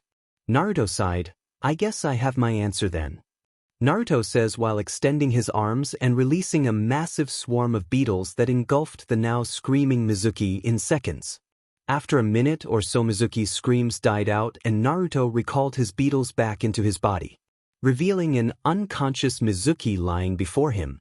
Naruto walked over to a tree and leaned against it. His two clones soon joined him. "Well guys, looks like Operation Rescue Hinata was a success. I guess all that's left would be to head back to the village." Naruto's clones simply nodded their agreement. "But before we go, I want to take a look at that scroll." Naruto's clone holding the scroll raised his eyebrow. "Is that a good idea? It could be highly classified or something. I mean, why else would Mizuki want to get his hands on it so bad?" "Exactly, I want to know why he tried to pilferage it." "I agree with the boss," says the clone holding Hinata. "I mean, we might as well at least have a look at the thing. After all, it was boss who stopped Mizuki from stealing it in the first place. Surely we deserve an answer as to why Mizuki wanted to steal it." 2-1, it's settled then, Naruto says, gesturing for the clone to open up the scroll. The clone holding the scroll reluctantly opened up the huge scroll and gave a quick scan over its contents. Before his face lit up like a Christmas tree. "I think you're going to like this, boss," the clone says, handing over the scroll to Naruto. Naruto took the scroll from his hand and read over the contents himself. "I see it's a jutsu scroll. Not just that, but so far all the jutsu in this scroll are rated from B to a rank. Well, no wonder Mizuki wanted to take this with him. A ninja could learn a lot from this scroll." In fact, Naruto says, getting a mischievous grin on his face as he spotted a jutsu that instantly caught his attention. "I think I might be able to learn something from this as well." Little did Naruto know someone else had been thinking the same thing. "That boy," Sarutobi chuckled, watching the scene from his crystal ball. "Not even an official genin, and yet he's already completed an A rank mission and now AB rank. He's setting quite an impressive track record." Sarutobi then hit his intercom to speak with his assistant. "Akiko, please call off the search for Miss Hyuga and the scroll of sealing. For both have been recovered and will be returned soon." "Yes, Hokage-sama, it shall be done," Akiko says from over the intercom. After relaying his message, Sarutobi slouched back into his chair and massaged his temples. "I guess it won't hurt to let Naruto learn at least one jutsu from that scroll. He's deserved it after all." Yawning tiredly, Sarutobi picked up the stacks of paper with all the new genin hopefuls' bios and skill list. Luckily for him, he managed to get most of the team assigning done early that day. Only 9 students from Irika's class remained. But unfortunate for him, Irika's class would prove to be the most difficult class to sort out. Sarutobi began to think about the meeting he had with the Jonin earlier that day. "Kakashi, seeing that you are the senior Jonin here, I'd like to hear who'd you like to have placed on your team this time around. But I can't promise you will be granted whomever you request. This is merely to help me with my final decision." Kakashi placed his little orange book into his pocket to give his full attention. "Well, Hokage-sama, seeing that I wasn't given a choice in training Uchiha Sasuke, my other 2 picks would have to be Haruno Sakura and Aburame Naruto." "And you feel this would be a well-balanced team?" Sarutobi asked, eyeing Kakashi suspiciously. "For the most part, yes. After all, I was assigned a first strike team this year, and Sasuke and Naruto are the cream of the crop when it comes to ninjutsu and taijutsu. Though I'm told Sasuke and Naruto may go at each other's throats every now and then. But a friendly rivalry could prove beneficial for both of their training. And Sakura has a brilliant mind and the only one with any genjutsu capabilities. She'd do well to help balance the team." Irika looked at Kakashi as if he had lost his mind. "I'm sorry, Hokage-sama, but I have to disagree with Kakashi's request." "And why is that, Irika?" "Well, I've watched all 3 of them interact over the years. And I'll be the first to tell you Naruto and Sasuke are like oil and water. Their so-called rivalry isn't friendly in the slightest. In fact, there's not much of a rivalry there, it's more of an obsession Sasuke has with surpassing Naruto. And Sakura would only aid to the DSFNCTN of the team. She's infatuated with Sasuke and always takes his side no matter the situation, may he be right or wrong. And Sasuke would surely use Sakura as means to get under Naruto's skin. I see, Sarutobi says while rubbing his chin. Then tell me in your opinion who would Naruto best be suited to partner with? To tell you the truth, Hokage-sama, I've been racking my brain over that question for a long time now. Naruto ability-wise surely belongs on Kakashi's team, but the ability to work together well is a big part of a ninja's career. And unfortunately, I don't think that would be possible for Naruto if he were to be placed on the same team as Sakura and Sasuke. But if assigning the teams were only about who gets along well, putting Naruto, Shino, and Hinata on the same team would be a no-brainer. But skill-wise it would make more sense to place Kiba, Hinata, and Shino on the same team. Their abilities are better suited for tracking while Naruto belongs on the front lines. Plus we're in need of a tracking team this year to meet our quota. That's right, that brings me to you Kurenai, considering you will be sensei for this year's tracking team, have you decided on 3 candidates? Yes, Hokage-sama, I have to agree with Irika and request Hyuga Hinata, Aburame Shino, and Inazuka Kiba be placed on my squad. Sarutobi nodded. I'll take your request into consideration. As for you, Asuma, have you decided on any genin? Asuma took a drag of his cigarette. Yeah, I've decided to go with Yamanaka Ino, Akimichi Choji, and Nara Shikamaru. Hopefully under my tutelage these 3 will become as renowned as the original Ino Shikacho trio. I see. Well, I'd like to thank you all for your assistance. You've left me with a lot to think about. You're excused, me and Irika will make the final decisions and inform you first thing in the morning. The 3 jonin bowed before excusing themselves from the room. Sarutobi took a heavy hit from his pipe once the jonin left the room.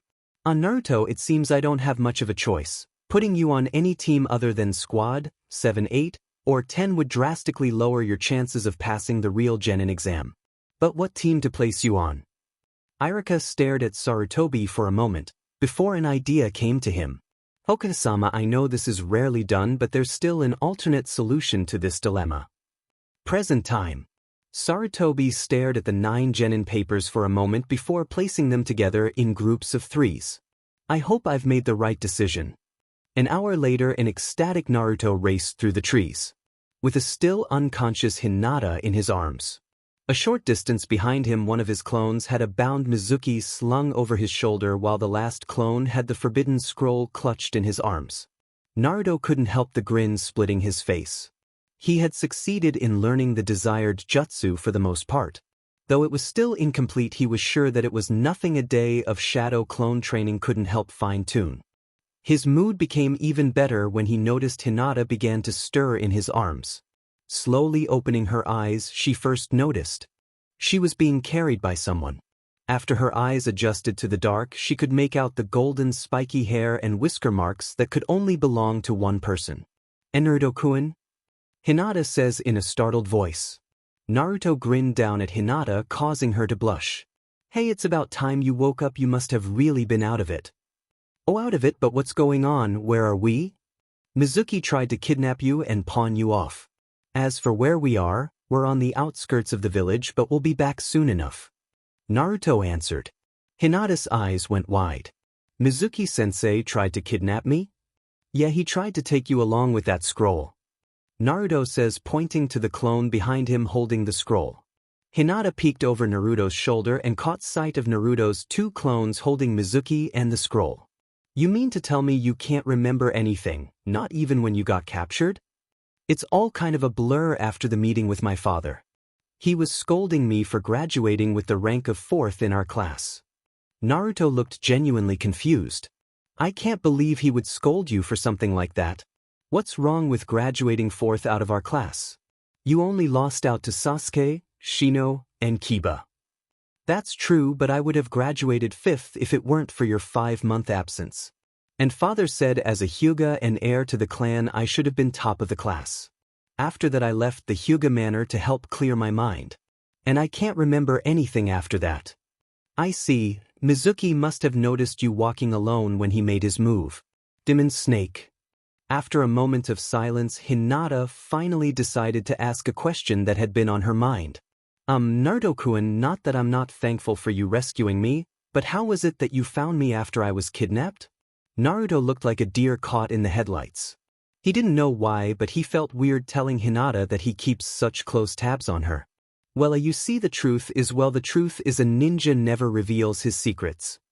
Hinata put on a smile for Naruto and accepted his answer without question. After all, Naruto was willing to take on a Chunin without backup for her sake. Gratitude was all she could and should feel towards Naruto at the moment.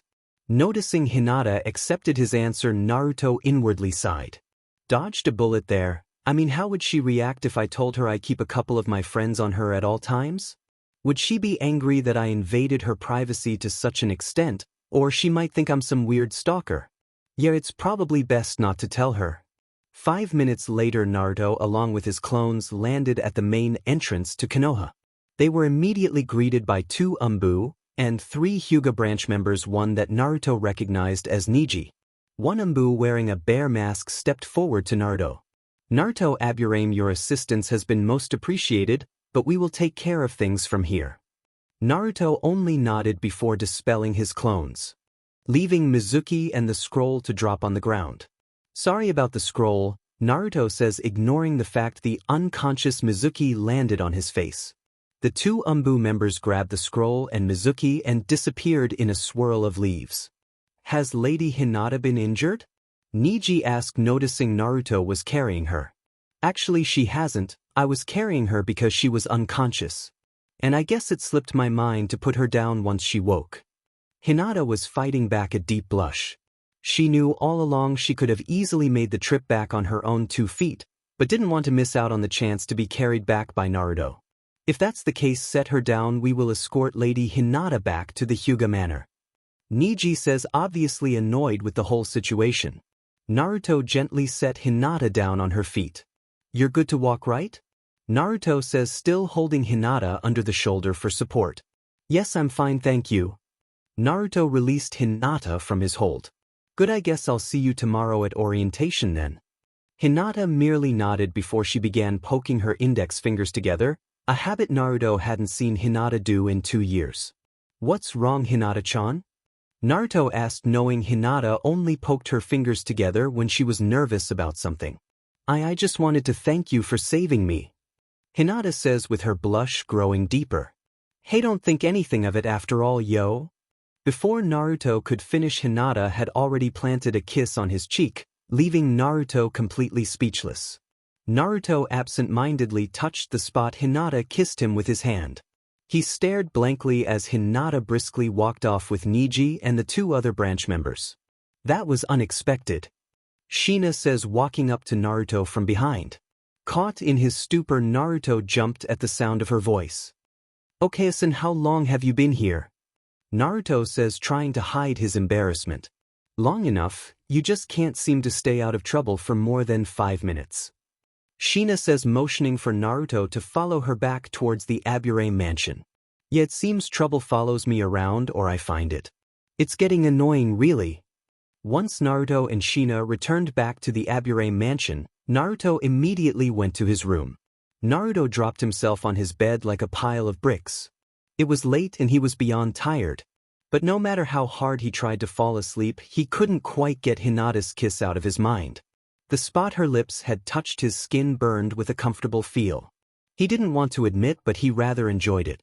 Naruto grabbed his hair in frustration. Oh, come on, Hinata's my best friend, I can't think of her like that. After all, it's not like she likes me in that way, it was only a friendly gesture. Just her way of saying thank you, nothing more. After 20 minutes of mentally arguing with himself, Naruto was eventually able to fall asleep. The following day, Surut Boy stared at the photo Naruto submitted for his ninja registration. On the photo, Naruto was crouched in a position with his staff extended into what Naruto believed to be a badass pose. Pretty sweet, right? Naruto says, gleaming with pride. It shows character. At least most genins simply stand there for their photos. I see you don't believe in doing anything the traditional way. Well yeah, where's the fun in that? Heck, I even thought about throwing on a bit of war paint to make it even more memorable. Sarutobi got a mental image of Naruto wearing war paint and was glad Naruto had enough sense not take it that overboard. Well, it's a good thing you decided against it. These registration forms are what we use when assigning missions, and we need to be able to recognize all of our ninja on them. Just then the door burst open, and a boy no older than 8 ran in. This is it, old man, today's the day I take you out and claim the title of 5th Hokage. The boy whipped out a shrunken and charged Sarutobi, hell-bent on defeating the old man. Before he could reach him, he stumbled over his own feet and slammed his face on the hardwood floor. Naruto's sweat dropped as he watched the boy writhe in pain on the floor. Wow, is this kid serious? Sarutobi sighed. Konohamaru, as if I don't have enough on my plate. Konohamaru shakily lifted himself to his feet, wiping away the tears from his eyes. It was you that tripped me, Konohamaru says, pointing an excusing finger towards Naruto. As if, kid, you tripped due to your own lack of grace. Naruto says, getting up from the chair he was sitting on. If you don't mind, Hokage-sama, I should probably get going. The team assigning starts soon. Yes, Naruto, you may be excused. Just wait a minute. Konohamaru yells. You're not getting away with tripping me. Konohamaru pulled out a concealed kunai and ran towards Naruto. In a blink of an eye, Naruto had Konohamaru's arm bent behind his back with his kunai pointed against the back of his neck. Konohamaru winced in pain. Hey, you can't do this to me. I'm Konohamaru, grandson of the 3rd Hokage. Is that so? Then why don't you try acting like someone worthy of such an honor? Naruto then released the fuming boy and walked out of the room. Konohamaru massaged his throbbing arm before taking off after Naruto. Sarut boy could only shake his head at the event that had just unfolded. I hope Konohamaru doesn't cause too much trouble for Naruto. Naruto strolled down the streets of Konoha in the direction of the academy. He didn't have much on his mind, so he pulled out a book on advanced arts of sealing. Naruto then became aware of a small bundle following him. Already knowing who was in it, he simply decided to ignore it. A few blocks later, Naruto was becoming annoyed with the boy following him. All right, Konohamaru, you can come out now. That disguise of yours is terrible. Konohamaru pulled the blanket off. So you saw through my disguise. I guess you're even better than I thought. No, your disguise was just bad. I couldn't tell if you were supposed to be a rock or laundry. So tell me, why are you following me around? Because I'm going to be your apprentice and you will be my new trainer. Pass, Naruto says while walking away. Konohamaru quickly caught up with Naruto. But I really need a new trainer, please, boss. Naruto stopped in his tracks. Boss, huh? Yeah, you're the boss. Naruto sighed. Well, I guess I really can't refuse one so eager.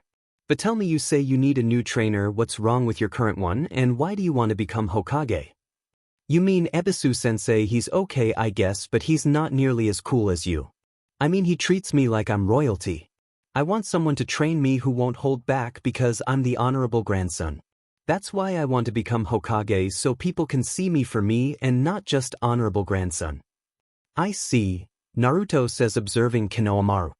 His intentions are nobler than I gave him credit for. All right, Konohamaru, you got yourself a trainer, well, part-time trainer at least. After all, I have my own training I'll be undergoing and ninja missions as well. That's fine with me, boss. So what are you going to teach me first? Konohamaru says energetically. Naruto put his hand up in a thinking pose. Well, I only have a little over an hour before orientation. So I'll teach you something that isn't too complicated. Let's see, I got it. I'll teach you a jutsu that will knock even the Hokage flat on his butt. Konohamaru's eyes gleamed with anticipation. Tell me, can you use the transformation jutsu? Of course, boss. What do you want me to transform into? Naruto surveyed his surroundings before spotting a girl about the age of 16. You see that girl over there? I want you to transform into her. Konohamaru attempted to do what he was told and transformed into the girl. Only Konohamaru's version of the girl was obese and anything but pretty. Naruto slapped his hand over his head. Man, I got my work cut out for me. An hour later, Naruto was sprinting to the academy. Trying to teach Konohamaru the CC jutsu in just 1 hour went with many hitches. Luckily Konohamaru was able to pull it off after Ebisu showed up and tried to pry him away from Naruto. The jutsu didn't have the desired effect on Ebisu, but Naruto was able to reprimand Konohamaru's failure with his harem version of the jutsu. Once Naruto got to the academy, he slowed his pace and calmly walked into the already bustling classroom. Iruka looked up from his desk as Naruto walked in. Nice of you to join us, Naruto. Sorry Iruka-sensei, I got caught up in something. You mean the Mizuki incident last night? So you heard about that? Of course I did, he was my assistant after all, and I have to say what you did was simply reckless. But nevertheless I'm proud of you. Iruka says with a genuine smile on his face. Thanks Iruka-sensei. Think nothing of it, just go and take your seat so we can get started. Naruto did what he was told and made his way up to his usual seat next to Hinata and Shino. First thing he noticed was Hinata kept stealing quick glances at him as if she was afraid to make direct eye contact with him. Hinata-chan must still feel a bit embarrassed about kissing me on the cheek last night. But why could it mean she really does? No DM in it. Stop thinking thoughts like that. Deciding to cast the thoughts aside, Naruto took his seat between Hinata and Shino. Hey Hinata-chan, Shino, Naruto greets them happily. You guys excited or what? I'm actually more nervous than excited. What if none of us are put on the same team? Hinata says, still averting her gaze from Naruto. I wouldn't worry too much about it. After all, I have a strong suspicion you and Shino will be placed on the same team. But how could you know that? Hinata says, looking Naruto in the eyes for the first time that day. Well, just think about it, you two would be perfect for a tracking unit. With your Byakugan and Shino's use of our Kikai, assigning you two to a tracking team just sounds right. But you can also use your insects for tracking as well, so there's still a chance that all three of us will be placed on the same team. As much as I would like that, I've never heard of two members from the same clan being placed on the same team. I believe Naruto may be correct in his assumptions. But still we can't rule anything out until we hear the teams for ourselves. Shino says before returning to his silent demeanor. Iruka stood up from his desk and cleared his throat loudly to gain the attention of the genin. Alright class, settle down, I'll be reading off your teams and jonin instructors, so listen carefully. Iruka then began calling off the teams. Sasuke for the most part didn't care who was placed on his team, they would only be dead weight in his opinion. Shikamaru was bored with the whole situation and only hoped his teammates wouldn't prove troublesome. Sakura was praying to Kami that she would be placed on Sasuke's team, while Ino was doing the same. Kiba only hoped he wouldn't get stuck with Sasuke or Naruto, considering he wanted to be the strongest member on his team. And Choji was too busy stuffing his face with barbecue-flavored chips to even notice what was going on. Soon enough Iruka arrived at Team 7. Team 7 will consist of our Rookie of the Year Sasuke Uchiha, Sakura Haruno, and your third member will be discussed with you once you meet with your Jonin instructor Kakashi Hatake. Sasuke merely scoffed, while Sakura was practically cheering to the heavens. Ino sprang from her seat after Iruka finished naming off Team 7. How'd I lose out to you, billboard brow? Sakura gave Ino a peace sign. Sorry Ino, but true love conquers all. Naruto could only shake his head at the two girls. It's hard to believe the two of them became genin the way they behave. Quiet down, Iruka yelled. Now as I was saying, Team 8 will be Shino Aburame, Hinata Hyuga, and Kiba Inuzuka. Your Jonin-sensei will be Kurenai. Yuhi. Hinata slumped her head, while Shino remained stock, and Kiba grinned knowing that the position as team leader was as good as his. I figured as much. Naruto thought. It's still Esikes though, knowing I won't be teamed with Hinata or Shino. Naruto could see the dejected look on Hinata's face. Hey Hinata-chan, it's alright, who knows, maybe we will get to work with each other in the future. Hinata perked up a little after Naruto tried to cheer her up. Team 9 is still an active cell, so moving on to Team 10, Ino Yamanaka, Shikamaru Nara, and Choji Akimichi. Your Jonin-sensei will be Asuma Sarutobi. Ino slumped down in her chair, completely defeated. I get stuck with the laziest kid in the academy and the boy who'd eat his own hands if they weren't attached to him. Shikamaru grumbled under his breath. Just my luck, I get teamed with the loudest and most troublesome girl in the academy. And finally that brings me to you, Naruto. Naruto gave his full attention to Iruka. It would seem that you won't be placed on a genin team. Naruto stood up so fast he knocked his chair over and startled half the class. What the hell are you talking about, Iruka-sensei? Just what do you mean I won't be placed on a genin team? The rest of the class stared on in silence. Even Sasuke was giving his full attention to the situation. Just calm down, Naruto, and let me explain. You see, placing you on a suitable team proved harder than expected. So it was the Hokage's decision to have you placed under an apprenticeship as opposed to a genin squad. Naruto was speechless. He didn't quite know what to think about being placed under an apprenticeship. Sasuke was inwardly fuming at the news. Do you mean that Naruto, why does he get all the special training? Now he'll get to learn without any of these losers to slow him down.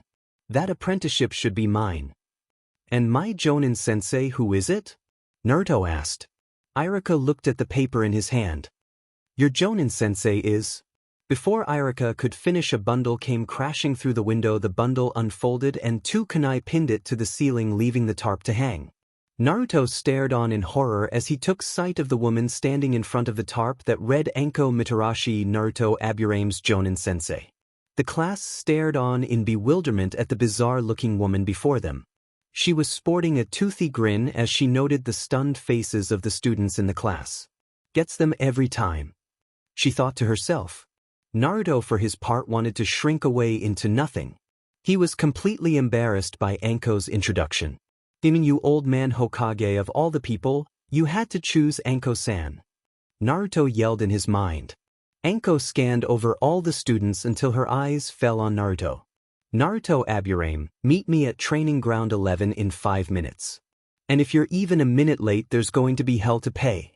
Iruka took that moment to step away from behind the tarp. Anko-san, you're actually an hour early. The Jonin instructors aren't to pick up their students until after lunch. Anko's face went red due to her embarrassment. Oh well, fine, eat your demon lunch, then meet me at the training field.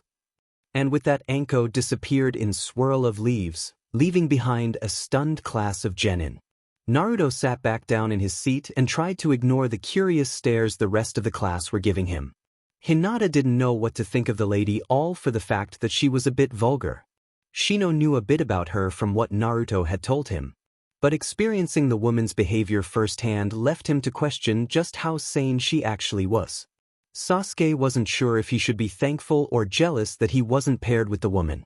He believed she was definitely a weird one, but weird, different, and strange usually meant powerful in the ninja world. He concluded he'd need to learn more about this woman. Sakura, on the other hand, couldn't help but want to laugh at Naruto's misfortune. Serves the baka right. He probably thought he was such hot stuff when Iruka-sensei announced he was going to be given an apprenticeship. Lucky bastard, Kiba thought. How'd he get paired with such a hot sensei?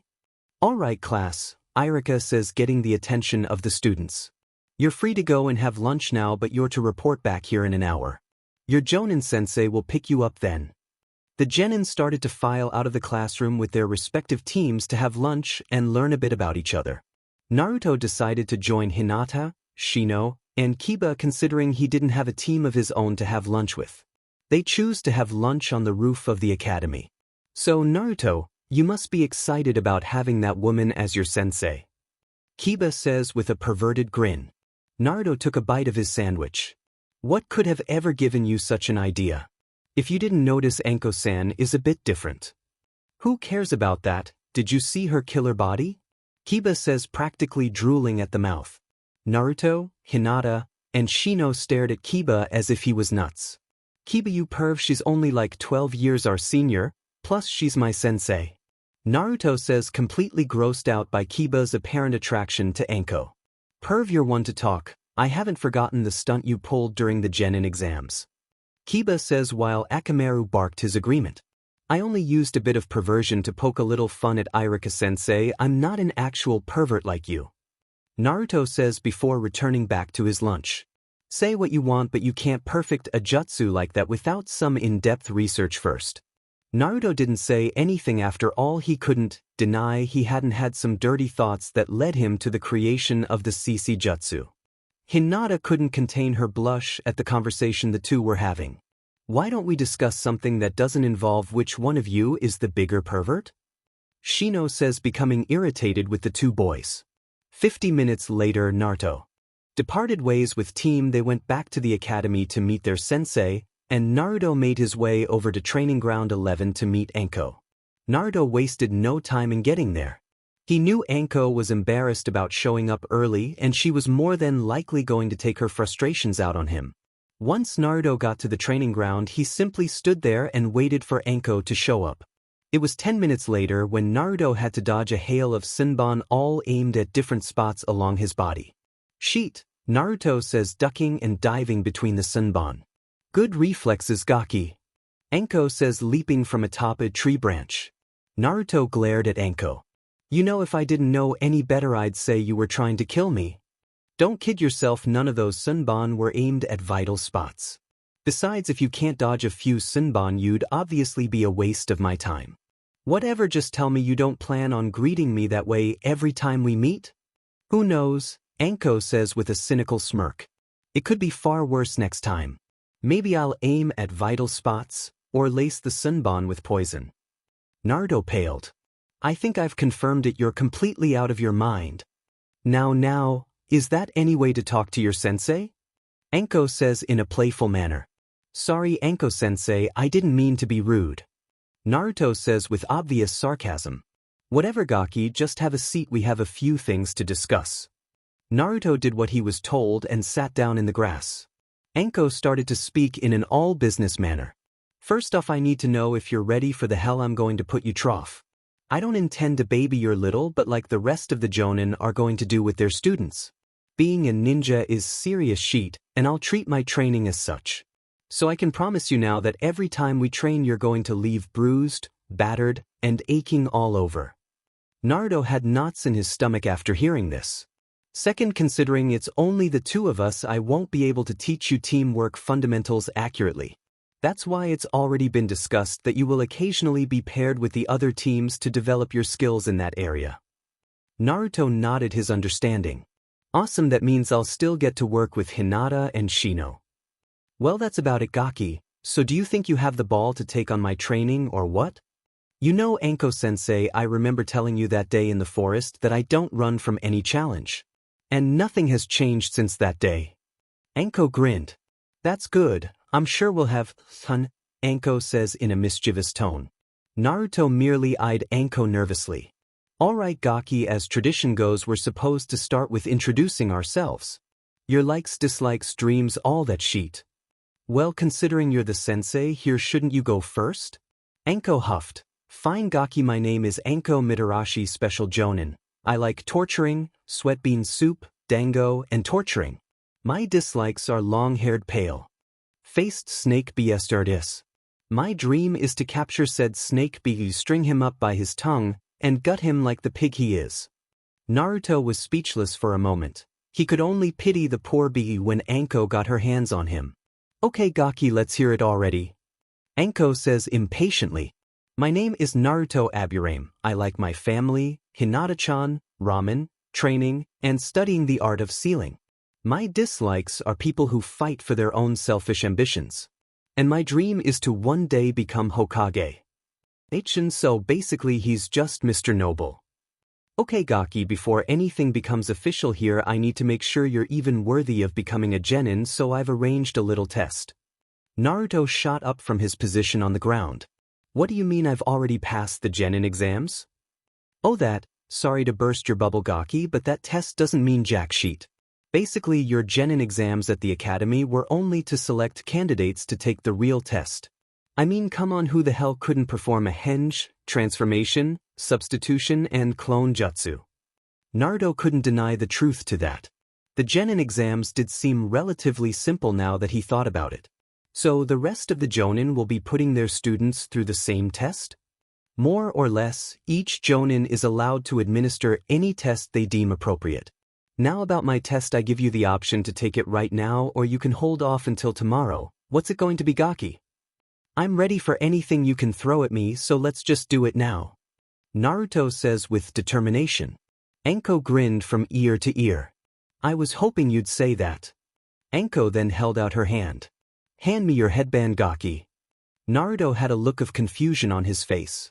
Huh, why, what for? Anko's eye twitched. Just do it, Diminute. Naruto reluctantly removed his headband and handed it to Anko. What kind of test is this? Naruto asked irritably. Survival, and I mean that in every sense of the word. Anko says while tying Naruto's headband around her thigh. Of course it had to be survival. Naruto says, cursing Kami for forsaking him. So you think you're ready to become a genin, then I want you to prove it. The test is simple, you only have to take back your headband to pass and stay alive, of course. Anko says with a twisted smile. Use any weapons or abilities you have, and I suggest coming at me with the intent to kill. You have until sunset to get this headband back. If you don't, well, let's just say you won't need it because I'll be sending your butt back to the academy. Naruto was as pale as a ghost. She's a jonin, how can she actually expect me to beat her? This isn't fair. Maybe if I had a team it would be possible, but one-on-one my chances are slim. I'll have to surprise her if I'm to have any chance at getting that headband back. The training field became deathly quiet as Naruto and Anko stared each other down. The wind then blew harshly as if signaling the two to begin their bout. Naruto decided to make the first move and threw a hail of shuriken at Anko. Anko pulled out a kunai from seemingly nowhere and blocked the incoming shuriken. When Anko finished blocking the shuriken, she noticed Naruto had disappeared from view. So that's how he wants to play. Anko says before disappearing in a swirl of leaves. Naruto watched Anko disappear from view from his hiding spot under a bush. Demon, I lost her. I'll need a better strategy if I'm to take her down. Anko surveyed Naruto's hiding spot from a nearby tree with a smirk on her face. The Gaki's not bad at hiding himself, but he's still far from perfect. Maybe I should send a little present his way to flush him out. Naruto was trying to come up with a game plan when he heard a faint buzzing as if a fuse had been lit. Naruto turned to his side to see a kunai only a few feet from him with an explosive note attached to it. Sheet! Naruto leapt from the bushes just in time to avoid the brunt of the explosion. Naruto landed back in the clearing where he originally started the match. Anko-sensei isn't messing around, she could have blown my face off. Ready to throw in the towel, Gaki? Anko says, appearing behind Naruto. Naruto turned around to face Anko. I'm just getting started. Naruto says while pulling out his staff and extending it. Naruto charged Anko and swung his staff at the back of Anko's knee in an attempt to trip her. Anko with much grace leapt over the staff and aimed a kick at Naruto's head. Naruto ducked under the blow and brought his staff up and hit Anko in her stomach. Anko burst into a cloud of smoke after the blow. Shadow clone. Naruto says while quickly observing his surrounding to find the real Anko. Naruto then heard a small cracking noise beneath him. He tried to leap into the air, but Anko's hand sprang from the ground and caught him by the ankle. Earth style, Headhunter Jutsu. Naruto was dragged into the earth with nothing but his head remaining on the surface. Anko grinned down at Naruto. Agaki, I thought you would have been more fun, but you're making this too easy. Naruto stared at Anko from his position. I'll warn you, Anko-sensei, you should know not to underestimate me. Naruto then popped into a cloud of smoke. Anko's eyes grew wide. Shadow clone, but when did he?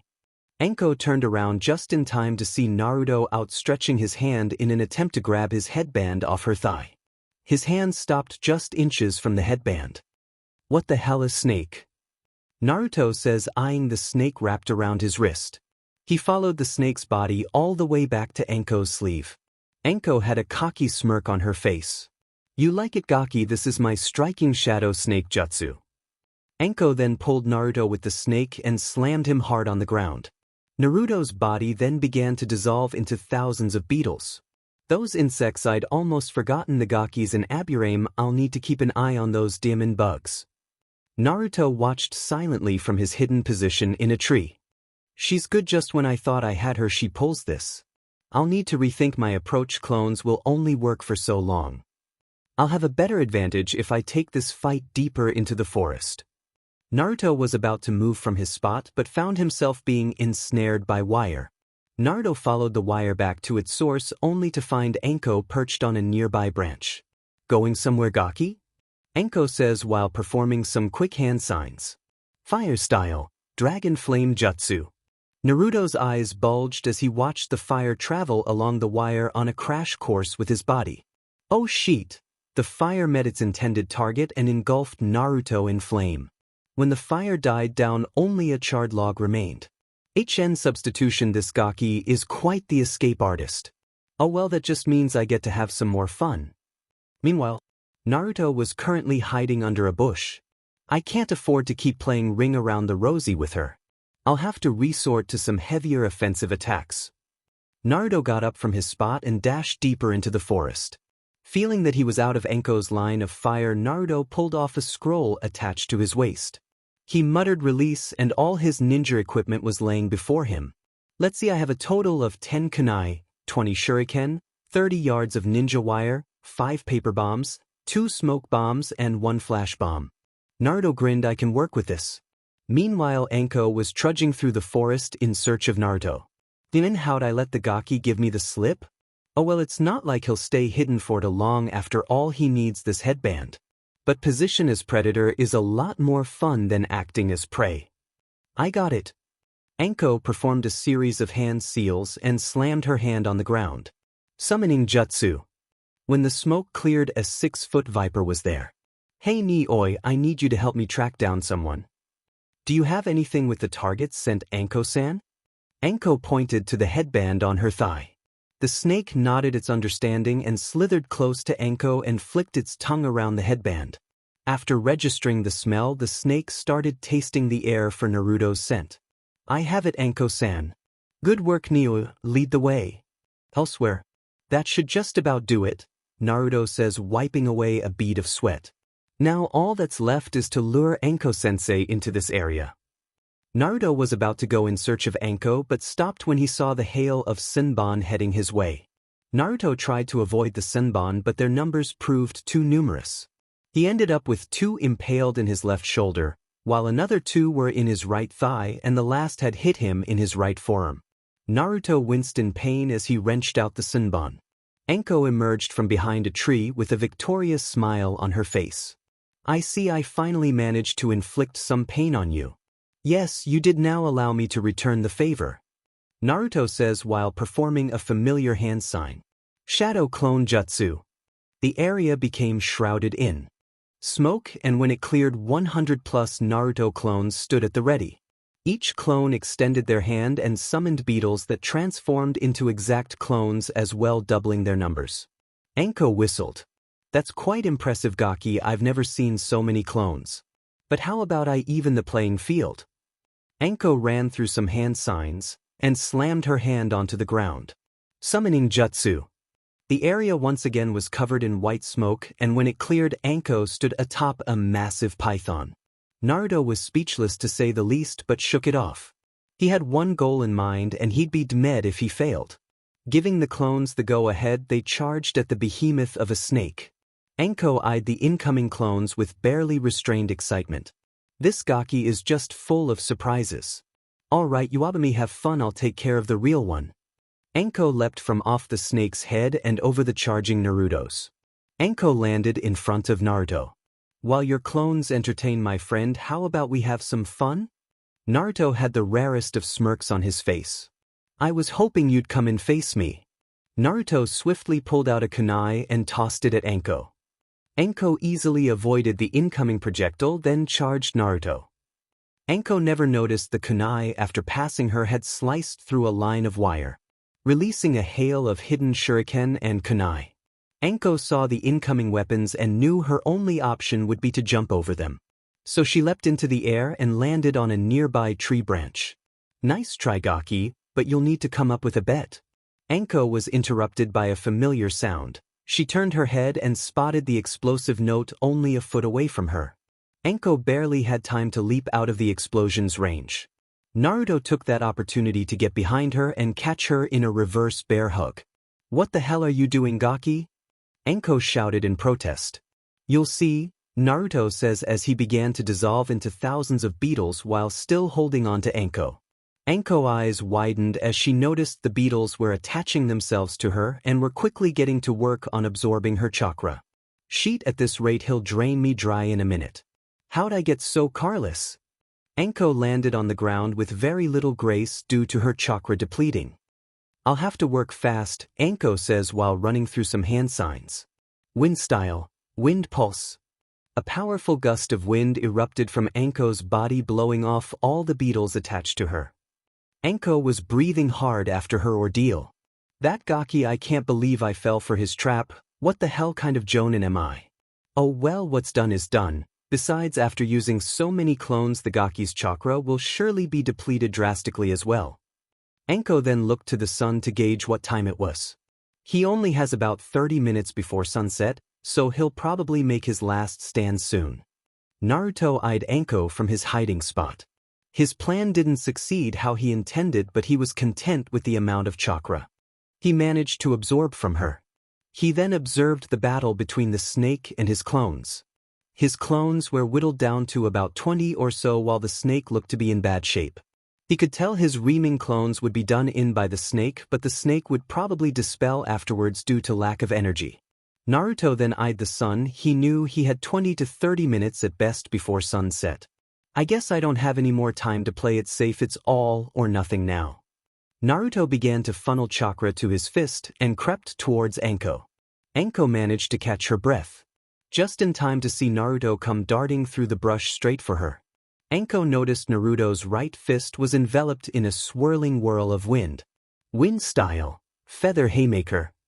Naruto tried to move his fist into Anko's midsection, but Anko managed to catch him by the wrist. Impressive Gaki, feather haymaker is quite the jutsu. If only you could have hit me with it. Naruto glared as the bird head shape whirl began to fade in his hand. Anko then delivered a solid kick to Naruto's stomach, sending him tumbling into a tree. Naruto lifted himself from the ground and pulled out his staff. I don't have much time left, I'll have to win here and now. Naruto charged Anko and swung his staff at Anko's head.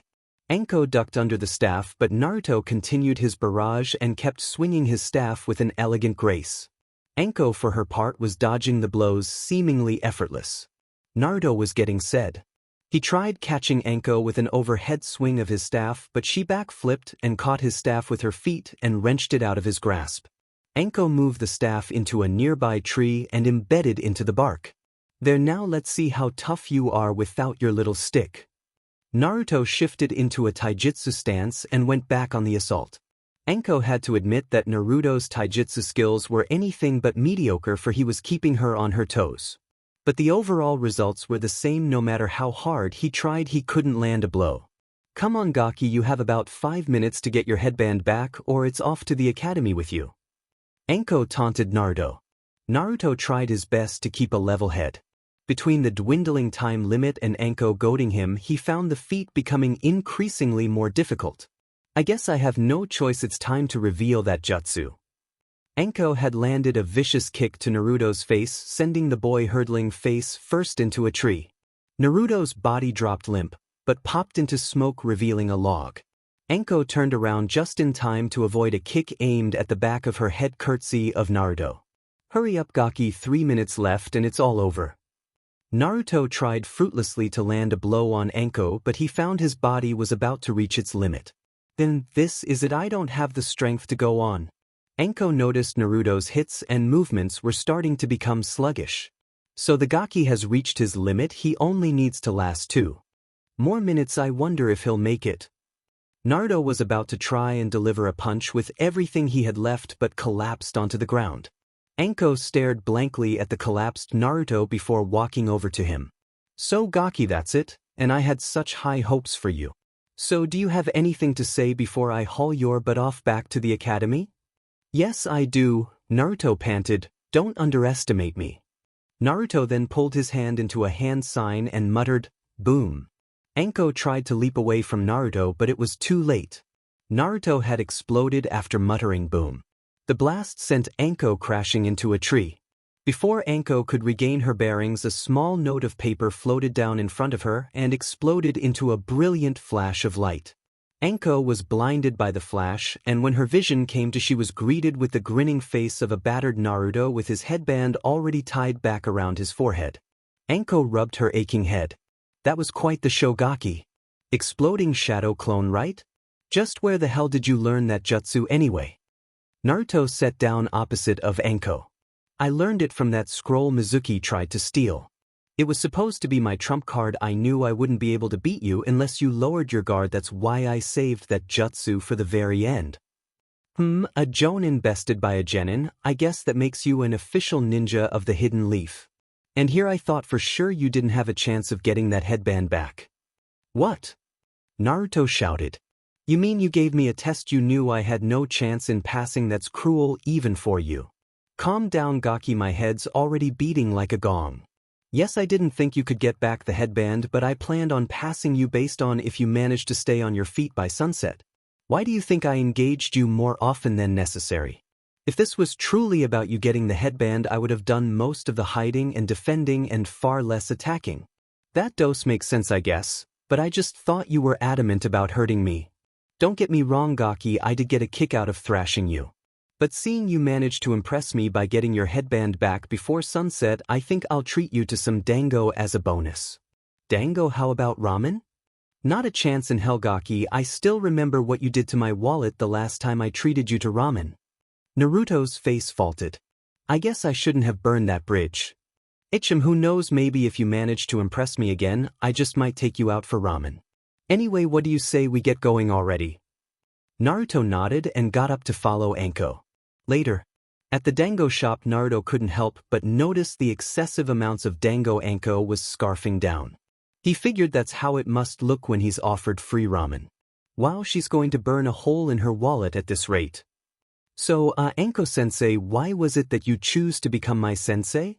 Anko turned her attention to Naruto. Because you interest. Me, Gaki?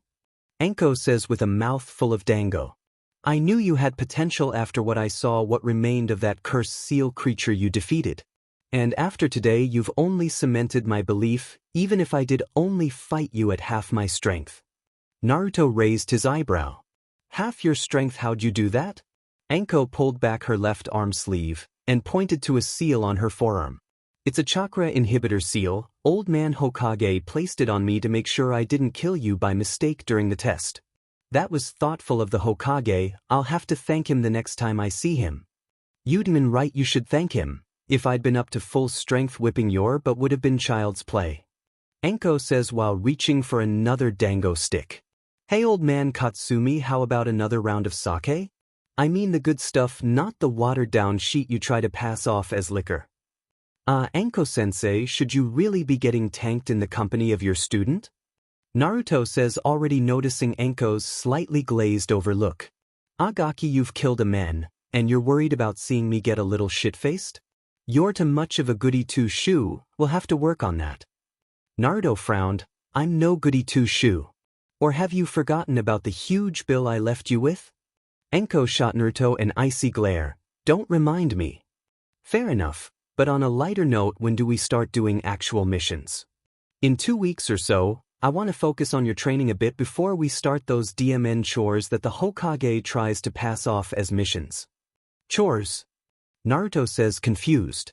Yes, since you're a new genin, you're required to perform D-rank missions, which are just bunches of chores like painting fences, returning lost pets, babysitting, and yard work. What? That's crap. I don't want to waste my skills on stuff like that. And I agree with you. If anything, the Academy Gakis should be doing those DMN chores. To tell you the truth, you're ready for C-rank missions right now. But the Hokage will probably give us some long, boring speech about how D-ranks help build skill and a bunch of nonsense like that. But don't worry, after we complete a few of those D-ranks, I'll personally request a C-rank. Naruto grinned. You know you're not all that bad, Anko-sensei. Why, thank you, Gaki. Anko says before digging back into her dango. Naruto followed her example and began to munch on the dango in front of him. Oh yeah, Anko-sensei, I wanted to ask you one more thing. Naruto says but got no reply.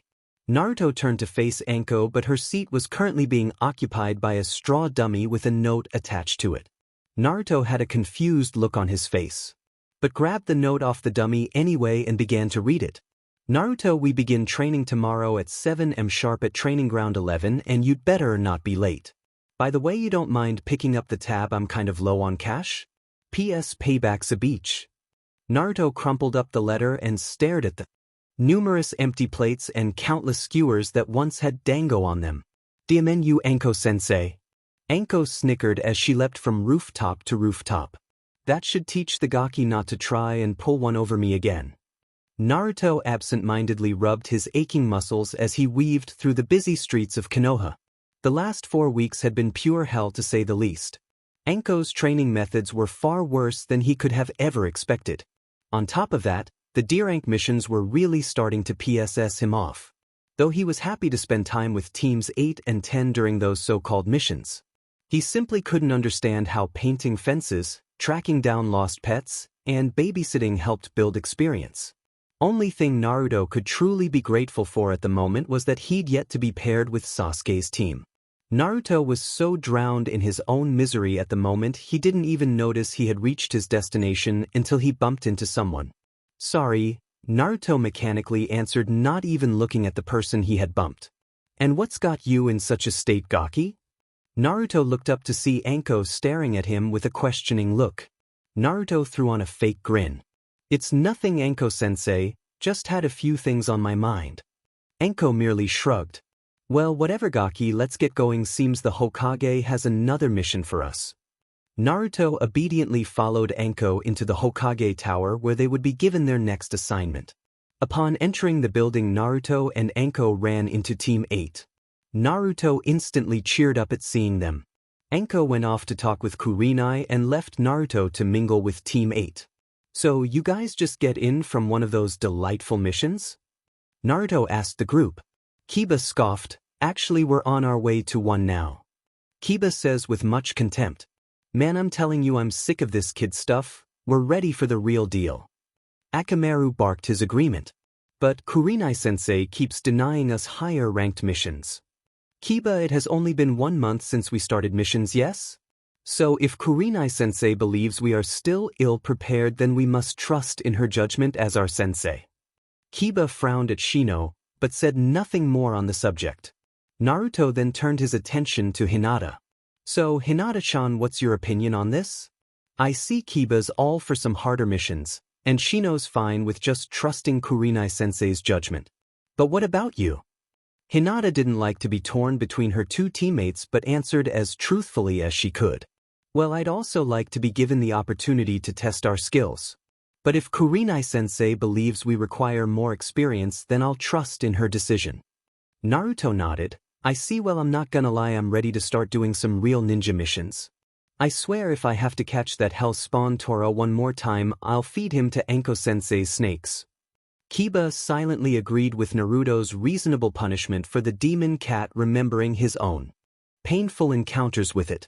Just when Kiba was about to throw in some of his own less than humane suggestions for punishing the cat, he was interrupted by Anko and Kurenai's return. Alright, Gaki, social time is over. The Hokage wishes to see us now. Naruto sighed before waving Team 8 off and following after Anko. When they got into the mission assigning room, the Hokage was seated next to Irika with an assortment of papers already lined up. Ah, Anko, Naruto, it's good to see you. Sarutobi spoke in a cheerful tone. Picking up the stack of D-rank missions, he began to scan over them, much to Naruto's irritation. Now let's see what available missions I have for you. There's helping a civilian grocery shop, watching over a bookstore for today, and it would appear the daimyo's wife cat has escaped again. Naruto was about to openly protest to being assigned to another D-rank, but Anko beat him to the punch. No, no, and no, Anko says defiantly. Sarutobi along with Irika gave her a quizzical look. You refuse to take any of these assignments, Anko? Sarutobi says, knowing full well things would come to this. That's right, look, with all due respect, Hokage-sama, I believe the Gaki has already performed enough services to prove he's ready for something a little more challenging than grocery shopping. Irika sighed. He knew Anko could be difficult at times, but he thought he'd try cooing her anyway. Anko-san, we all know Naruto is an accomplished fighter, but he still has a way to go. Besides, he's only completed about half the D-ranks the other squads have done. And none of those have yet to be granted a higher rank mission. Anko scowled. I don't care what the other Gakis have been doing, I just know my student is ready. Sarutobi took a drag of his pipe to calm his nerves. Anko, you do realize the importance of these D-rank missions, But seeing that Naruto is an exceptional case, I'll grant you what you want. Anko and Naruto shared equally wide grins. Sarutobi then shuffled through a stack of C-rank missions until he spotted one that seemed fitting. Here I have a C-rank that should prove simple enough for you too. Anko took the paper in her hand and read over it. So, where to escort a bridge builder back to his homeland and guard over him until he completes some bridge? That's correct, in fact you'll be meeting the client now. Sarutobi says, signaling for his assistant to retrieve the client. Naruto was surprised to see an elderly and obviously drunk man come stumbling into the room. This is Tazuna. Tazuna, these two will be your escort back to the land of waves. Tazuna took a long gulp of the sake in his hand and eyed his two escorts. This is ridiculous. I asked for a group of skilled ninja to escort me. Not a kid who looks like he still belongs in diapers, and a scanty-dressed woman.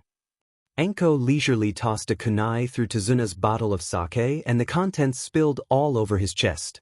Listen, if it weren't for you being hammered at the moment, I'd done much worse for you, insulting the Gaki and myself. Anko says in a playful tone that made Tazuna even more nervous than he had been. Sarutobi sighed and rubbed his temples. Does Anko always have to be so difficult? Like I was saying, you're to meet at the North Gate at 7 am tomorrow, is that understood? Yes, Hokasama, both Naruto and Anko answer in unison. The next day, Naruto yawned as he waited along with Tazuna at the North Gate for the arrival of Anko. Now that Tazuna wasn't wasted, he noted Naruto did look a lot more capable than he originally thought. And perhaps I've underestimated him just because he's a kid, but he does look like one serious ninja. Or maybe he's just posing. Guess I'll find out soon enough. At 6:54, Anko appeared in a swirl of wind and leaves. Morning there, Tazuna and Gaki.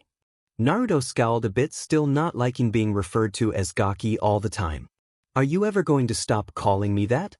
Anko raised her eyebrow at Naruto. What you mean you don't like that? Well, in that case I'll continue to do so. Naruto could only sigh. Anyway, should we get going, Anko-sensei? Anko looked at Naruto with a smirk. Not yet, Gaki, we still have to wait for the rest of the team to arrive. Naruto raised his eyebrow. The rest of the team? I thought it was only us. As if on cue, Team 8 came walking in from the distance, all except for Kurenai. Kiba was grinning something fierce and Shino remained stoic as ever while Hinata had a look of uncertainty on her face. This is so awesome, my first C rank and I get to complete it with Naruto-sensei. Man, she's gonna flip when she's how kick-ass I am. Kiba thought as he came bounding up to Naruto and Tazuna. Naruto's grin was equally as wide as Kiba's as he watched Team 8 walk up to them.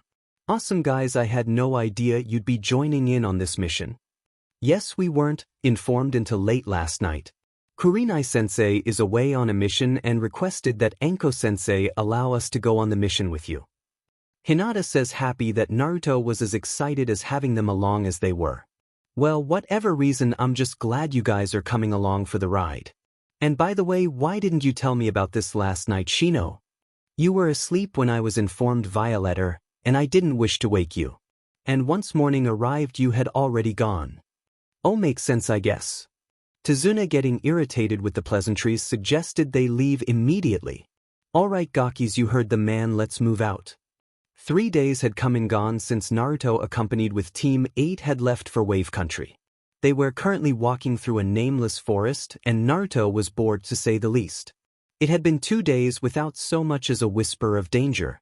Taking in the sights had managed to entertain him for the first day, but now it was simply repetitive.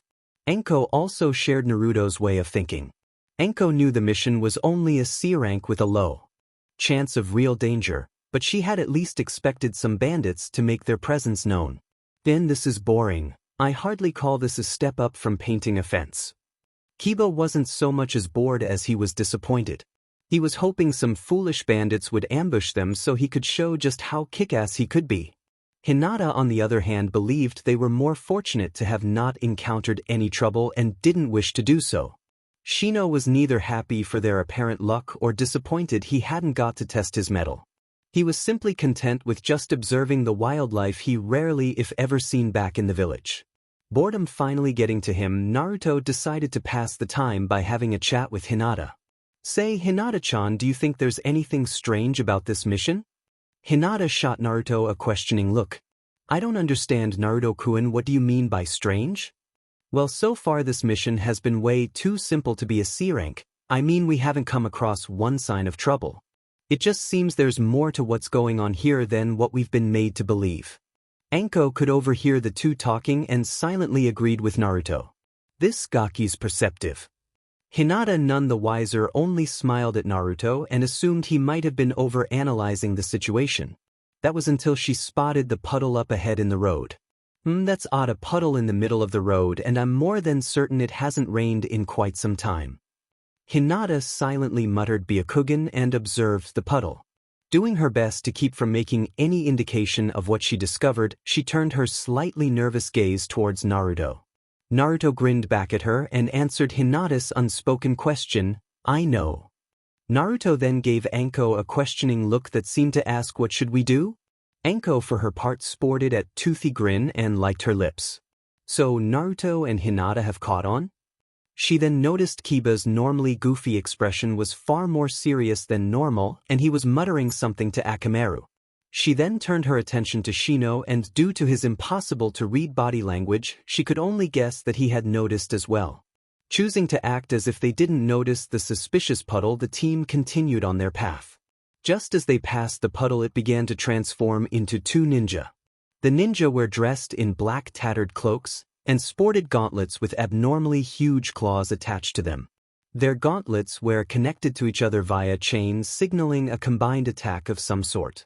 The two, in a burst of speed, ran towards their targets and leapt into the air. Wasting no time, they wrapped their combined chain around Anko.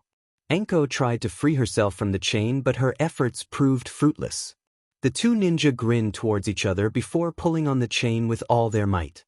Naruto and Team 8 turned around just in time to see Anko being shredded into shards of flesh that rained down. Before them, Anko-sensei! Team 8 shouted in unison. Naruto for his part remained calm and collective. Shino, being next to regain his cool, instantly positioned himself in front of Tazuna and outstretched his hands ready to defend the old bride builder. The two ninja then eyed their prey and chose their next target. How about you, little girl? One of the ninjas spoke. Him and his partner charged towards Hinata but were met with an angered Naruto with his staff already in hand. Wasting no time, Naruto tossed his staff like a javelin and caught the chain and pinned it into a nearby tree. The two ninja tried desperately to free the chain from the tree. It's really in there, one of the ninja complained as he tried wrenching out the staff. Naruto, not wanting to give the ninja a chance to free themselves, gracefully flipped on top of the chain and delivered two simultaneous kicks to the ninjas' faces. The ninja stumbled in pain and decided to release their gauntlets and abandon their primary attack weapon. The ninja ran in opposite directions in an attempt to get Naruto off at least one of their buttes. One ninja went after Kiba while the other went after Tazuna, whom was being guarded by both Shino and Hinata at this point. So they think they can take me on, Kiba said cockily to Akamaru. Kiba set Akamaru down on the ground and readied himself into a fighting stance. Just take it easy, boy, I got this. Kiba charged his incoming foe with determination, ready to avenge Anko through any means necessary. Ultimate Taijutsu, Tunneling Fong. Kiba began to spin at a tremendous rate and barreled into the unsuspecting ninja. The ninja was at a loss for words as Kiba plowed into him, knocking him out instantly. The last ninja saw through the corner of his eye his comrade being taken out. But he was determined to see the mission out to the end and continued on his path towards Tazuna. Shino had already summoned a fair amount of insects that were encircling the trio, and Hinata was in a Juken stance with her Byakugan blazing. Unfortunately for the ninja, he never had a chance to reach his target due to the snake that coiled around his neck and slammed him forcibly into the ground, knocking him out. Anko retracted the snake back into her trench coat and casually walked over to the stunned genin, Naruto being the exception. Good work, Gakis, I'm officially impressed with the way you handled yourselves. Kiba had anime tears running down his eyes. Anko-sensei, we thought that you were dead? Come on, give me more credit then that it would take a hell of a lot more than these two clowns to put me down. But how did you escape, Anko-sensei? Hinata nervously asked. We saw you being shredded. She used a substitution, Naruto says, rejoining the group. Anko then tied the two ninja to a tree before pulling out a packet of smelling salt to awaken them. After the ninja awoke, they stared around blankly, trying to regain their bearings. How were you aware of our ambush?" one of the ninja asked. "So that's what you call that? I've seen Academy Gakis set up better ambushes than that. But here's a free lesson: next time you set up an ambush, don't hide yourselves in a puddle of water in a place that hasn't seen rain for days." "Wait a minute," Tazuna interjected. "If you were aware these men were going to attack, then why did you allow these kids to fight? I could have been killed." Anko shrugged. "I needed to know exactly who they were after. So I lured them into a false sense of security by allowing them to think I had been killed. This brings me to my next point, old man," Anko says, leveling Tazuna a cold glare. Tazuna nervously took a step back. "Just what do you mean?" "To put it simply, it would appear our new friends were after you," Naruto says, cutting into the conversation. "The Gaki's right, you didn't tell us you were being targeted by ninja. You only requested protection against bandits and other common thieves. If we had known ninja were after you, this mission would have been classified as a B-rank mission and not a C-rank." Tazuna looked taken aback and wasn't quite sure what to say. "So I assume you're going to abandon this mission?" "Logic would suggest we do so. This mission is beyond our level of training and therefore we are ill-prepared for it," Shino says before returning to his silence. "Oh, come on, Shino, forget your logic for once. We just can't turn our backs on someone in need." Naruto pleads with Shino. "I've never suggested we turn our backs on Tazuna-san. I was merely stating the proper course of action. Besides, it's Anko-sensei's decision, not mine." Everyone then turned their attention to Anko. "Are we going to abandon the mission, Anko-sensei?" Hinata asked, not having it in her heart to deny Tazuna their help. Anko had a face-splitting smile on her face. "Hell no. It's not every day you get an opportunity like this. Besides, the sooner you Gakis deal with some real-world shit, the better." Tazuna sighed in relief, knowing he had dodged a bullet. "But for this to work, I need you to be completely honest with us from now on. Is that clear, Mr. Tazuna? You have my word there won't be any more deception on my part." "That's good to hear. Now why don't you Gakis get moving ahead? Me and Naruto have some business to take care of here." "But what if we're ambushed again? We will need yours and Naruto-kun's assistance." "Don't worry, there won't be another attempt on Tazuna's life until whoever these clowns are working for become aware of their failure." Team 8 nodded before escorting Tazuna away from Anko and Naruto. Naruto eyed Anko suspiciously. "Anko-sensei, why did you ask me to stay and not the rest of the team?" "Because you're about to get a crash course lesson in interrogation," Anko says with a twisted smile. The two ninja paled as Anko opened her trench coat like a shady merchant, revealing an assortment of unfriendly and pointy objects. "All right, let's see who's in the mood to talk." A moment later, Team 8 could hear the cry of anguish and pain from the distance. "What the hell was that?" Kiba says, looking over his shoulder, trying to identify the noise. "Sounds like something's being killed." "It's most likely Anko-sensei. Naruto has told me she's second in command for Konoha's torture and interrogation unit. Perhaps she's milking those two ninja we caught for information." Shino says, showing no indication he was bothered by it. Hinata, on the other hand, looked perturbed. Her tactics must be really ruthless to make those men scream in such a way. "HN serves the BS's right, they were trying to kill us after all." Kiba says, not feeling sorry for the men in the slightest. 20 minutes later, Naruto and Anko had caught up with Tazuna and Team 8. Team 8 noticed Naruto looked as pale as a ghost. Naruto-kun, are you okay?" Hinata asked the ghost-faced Naruto. "I'd rather not talk about it, Hinata-chan. Don't worry about the Gaki, he'll be fine. Besides, he took it better than I would have thought. Now on to more pressing matters, but first I want to get camp set up before I discuss what we've learned from those ninja." 30 minutes later, Naruto and company were seated around a campfire, listening to Anko relay the information she discovered. First off, those two ninja hail from the hidden mist village.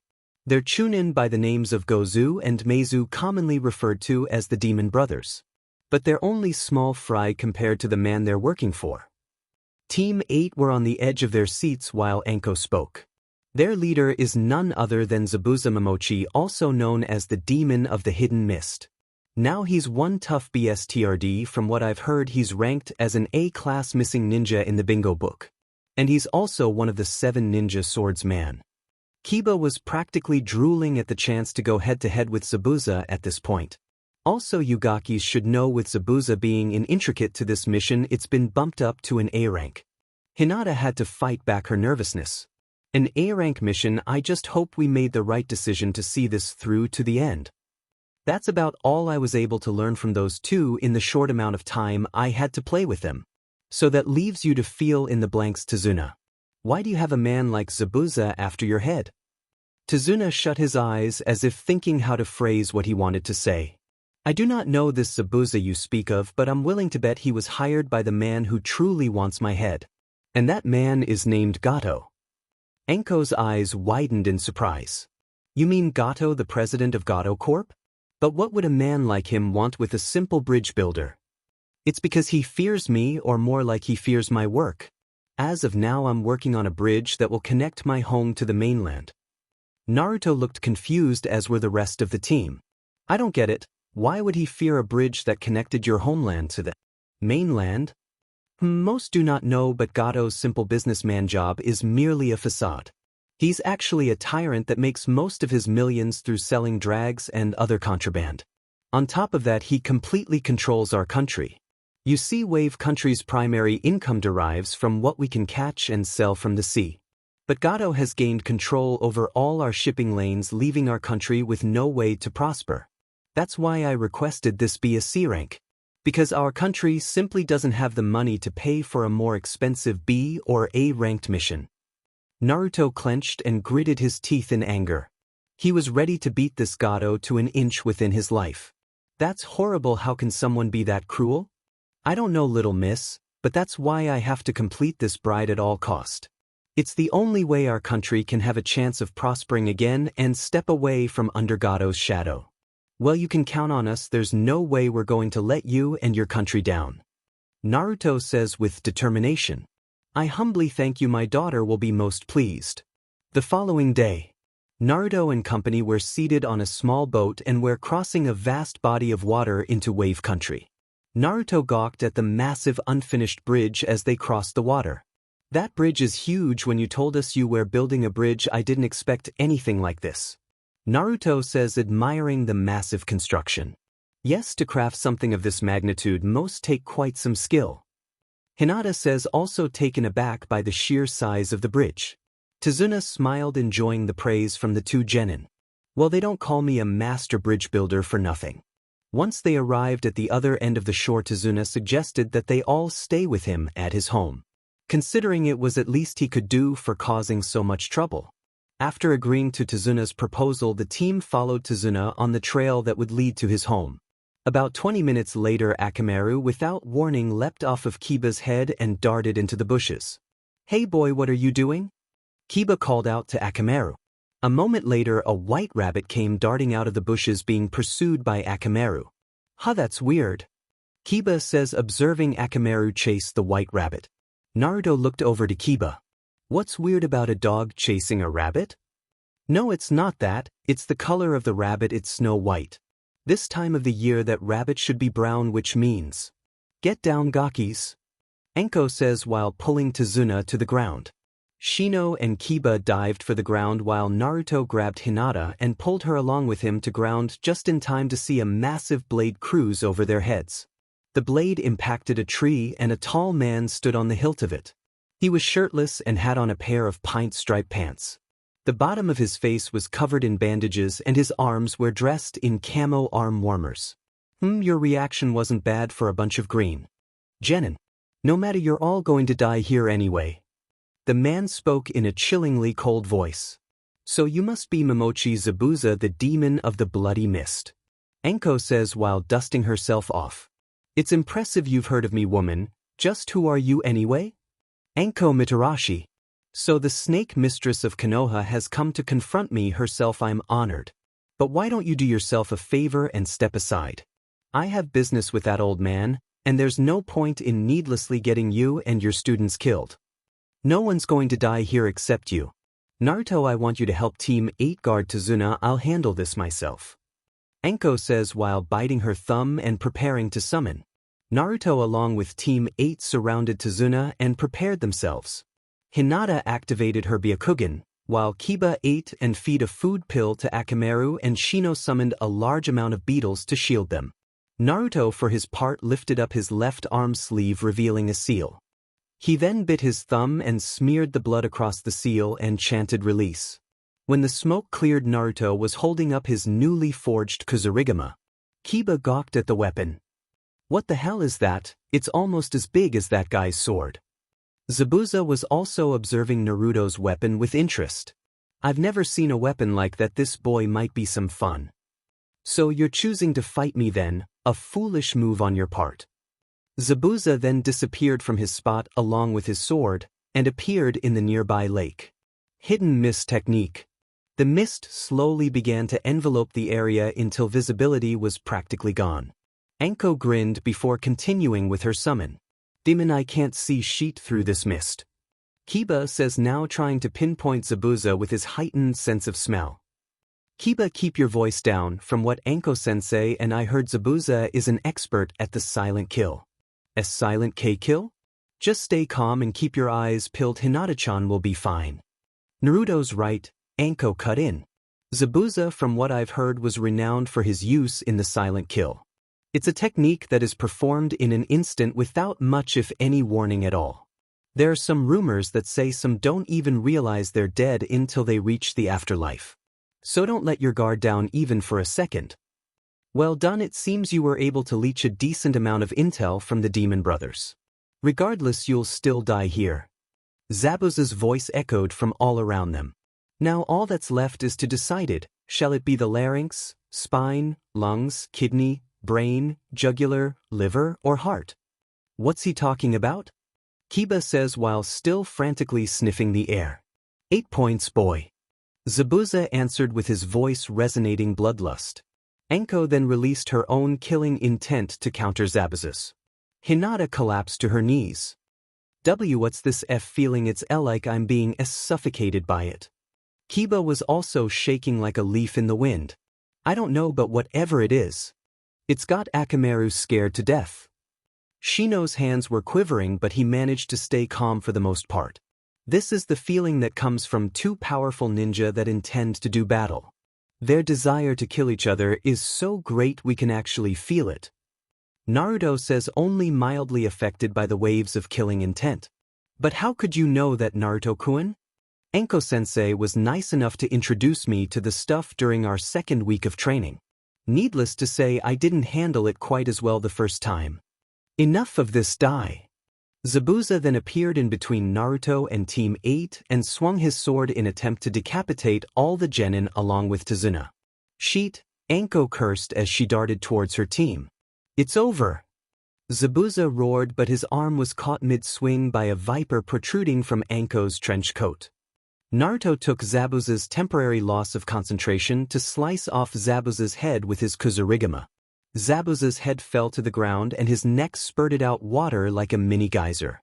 A water clone, Anko says while retracting her snake from the clone that turned into a puddle of water. Zabuza appeared behind Anko and chopped her in two. But she merely popped into a cloud of smoke. A shadow clone, huh? Zabuza then felt a kunai press against his neck. That's right, you bastard, it's over.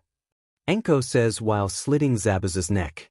Zabuza made a gurgling sound before dissolving into another puddle of water. DM in another one? Zabuza then came flying in with the intent of slicing Anko straight down the middle. Sheet, no time to dodge it. Die. But before Zabuza could reach Anko, a massive python erupted from the ground and batted the Rouge Ninja away. Zabuza went tumbling until he crashed hard into a tree. DMN Beach, Zabuza grunted. Before picking himself off the ground and jumping back into the fight. Anko's snake went to meet Zabuza head-on, but Zabuza was able to make quick work of it by slicing off a good portion of the snake's tail, causing it to dispel. Anko then seized the opportunity to try and hit Zabuza with a fireball jutsu, but Zabuza was able to avoid the attack by diving into the nearby lake. When Zabuza emerged from underneath the surface, he climbed on top of the water and wasted no time in performing hand signs. Water style, water dragon jutsu. A massive dragon sprang from the lake and charged towards Anko. Anko stood her ground and performed some lighting fast hand signs. Earth style, mud wall jutsu. A wall of mud sprang from the ground and the water dragon crashed into it. The water dragon managed to destroy the mud wall and Anko was blasted by the shrapnel. Anko went skidding across the ground, tearing it in her wake. I should have known not to try and use an earth style. I've never been any good at them. Anko tried to lift herself to her feet, but Zabuza was already looming over her, preparing to strike her down. You fought well, Snake Mistress, but it's over. Anko smirked before spitting in Zabuza's face. Do your worst, you a-hole. Very well. Zabuza then brought his sword down, but the blade was blocked by Naruto's Kusarigama. And just what are you doing, boy? What does it look like I'm saving my sensei? Ichin, you're a foolish child. You can't see that you're in over your head? I'll warn you not to underestimate me. Naruto says, still battling Zabuza's Zanbato for supremacy. Then give me a reason not to. Gladly, a clone of Naruto erupted from the ground behind Zabuza and swung the tail end of his Kusarigama at the Rouge Ninja. Zabuza was pelted by the heavy ball in the ribs and a sickening crunch was heard. Zabuza was knocked clear across the area until his back met with a nearby tree. Zabuza grunted before coughing up a bit of blood. Didn't he manage to break a couple of ribs with that blow? Zabuza tried to lift himself to his feet, but a hail of kunai pierced his body, causing him to fall back down. Zabuza howled in pain. As Anko walked over to him, performing hand signs as she went. This is it for you, Zabuza Momochi. I hope you enjoyed your life, because this is where it ends. Suddenly 2 Senbon needles soared through the air and impaled themselves into Zabuza's neck. Zabuza's body went stiff as he collapsed over, apparently dead. It would seem you were correct, he really did die. A masked ninja said from a tree branch adjacent from Zabuza's corpse. Anko along with Naruto gave the masked ninja a quizzical look. Anko then strolled over to check Zabuza's vitals for herself. After she was sure, Anko gave Naruto a nod. Yep, he's dead all right. The hunter ninja then appeared next to Zabuza's body. I'm most grateful for your assistance. Taking him alone would have been most problematic. As for now, I need to dispose of the body. I bid you farewell. The masked ninja without another word disappeared in a swirl of leaves. Anko and Naruto were soon joined by Team 8 and Tazuna. Good work, Gakis, you handled yourselves well. Anko says while taking a seat on the ground. But we didn't do much of anything. Hinata says, disappointed in her performance. Yeah, Hinata's right, it was all you and Naruto. We just guarded over Tazuna. Kiba said, also angry he didn't jump into the fray. And that's pricelessly what I asked you to do. There's nothing wrong with following orders. It was a team effort and you all played your parts well, except this Gaki. Anko says, glaring at Naruto. What, me? What did I do? Naruto asked, genuinely confused. I told you to help guard Tazuna and leave Zabuza to me. But, I thought. Just kidding, Gaki, I'd be even more sad if you would have let me die. I swear, Anko-sensei, you really like to see me sweat. I need something to entertain me. Anyway, how much longer till we arrive at your home, Tazuna? I'm spent. We're only a few minutes away, and after what I've just witnessed, it would be a privilege to have you stay at my home. Tazuna says, completely blown away by the battle he had just witnessed. Then set out to Tazuna house to recuperate from their long journey. In a secluded area in the forest, the hunter ninja laid Zabuza's lifeless body gently on the ground. Pulling out a pair of tweezers, the hunter prepared to remove the deadly Senbon needles that he'd placed in Zabuza's neck just moments ago. But to his surprise, his arm was grabbed, stopping him from pulling out the needles. That won't be necessary, Haku, Zabuza says in a gruff tone. Sitting himself into an upright position, he wrenched out the Senbon from his neck.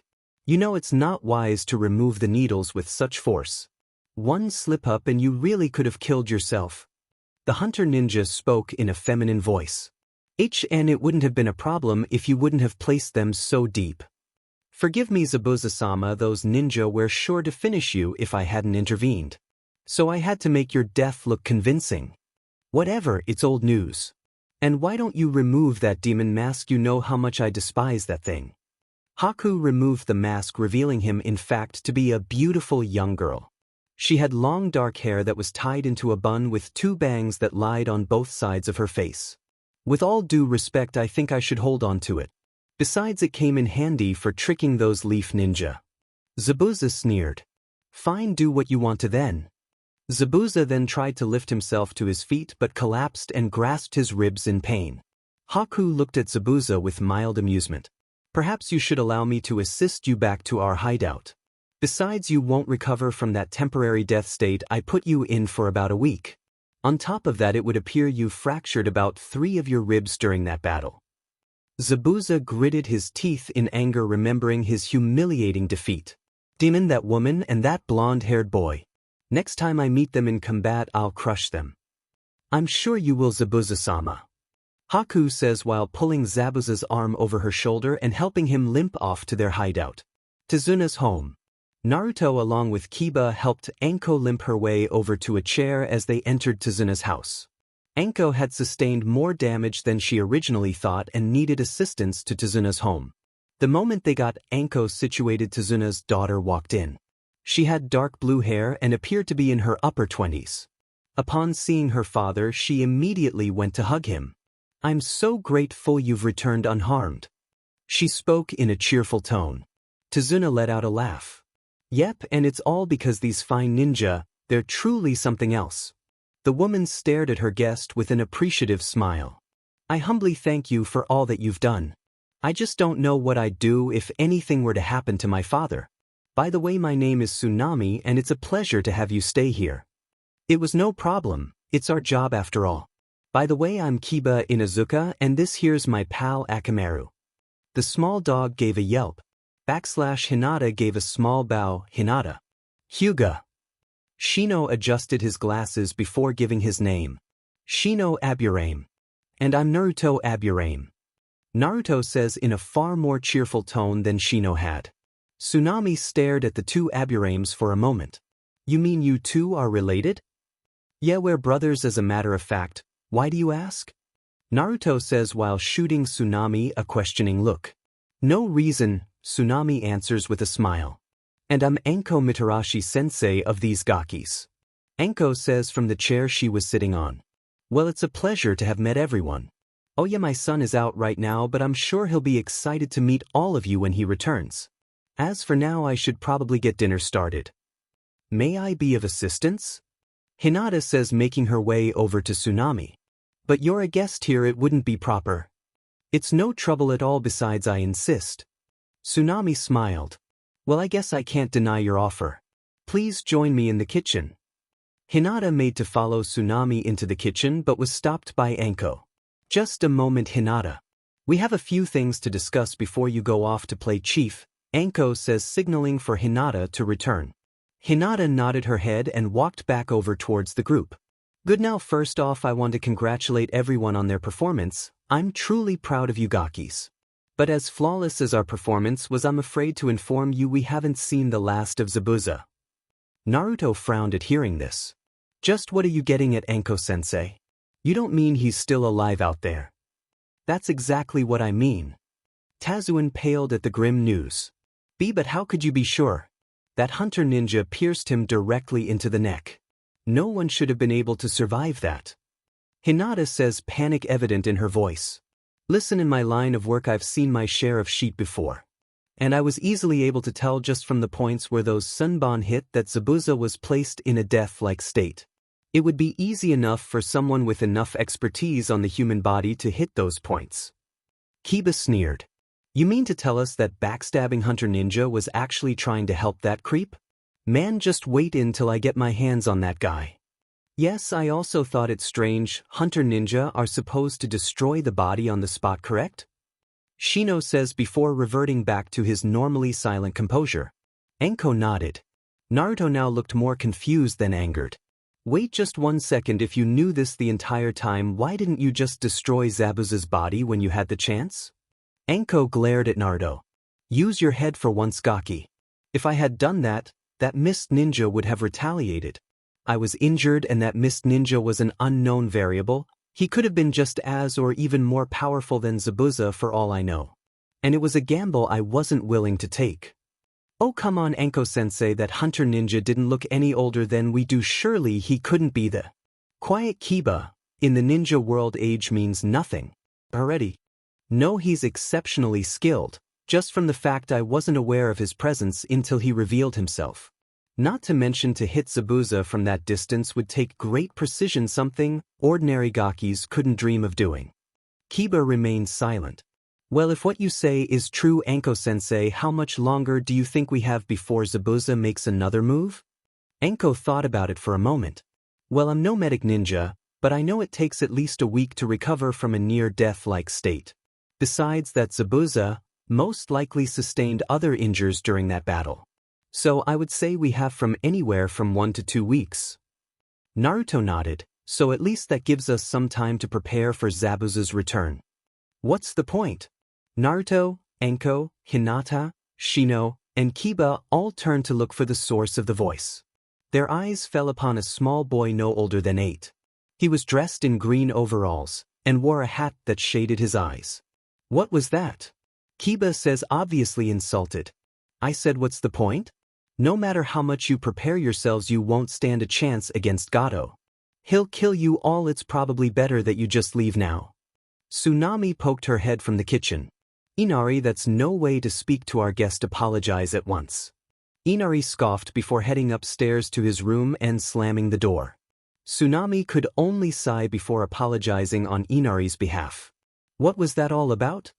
Naruto says, confused at what had just transpired.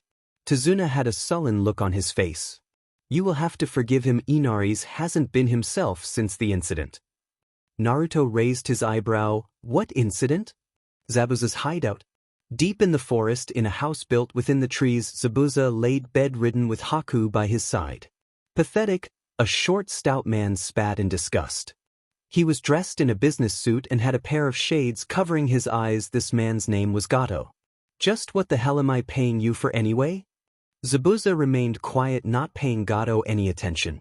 HN, too ashamed to even talk. I'd be too if I just got my butt kicked by a tramp and a few kids. And here I was told you missed ninja were supposed to be the real deal. But your performance today makes me question if you're even worth your keep. Haku glared at the man, not liking the way he insulted Zabuza.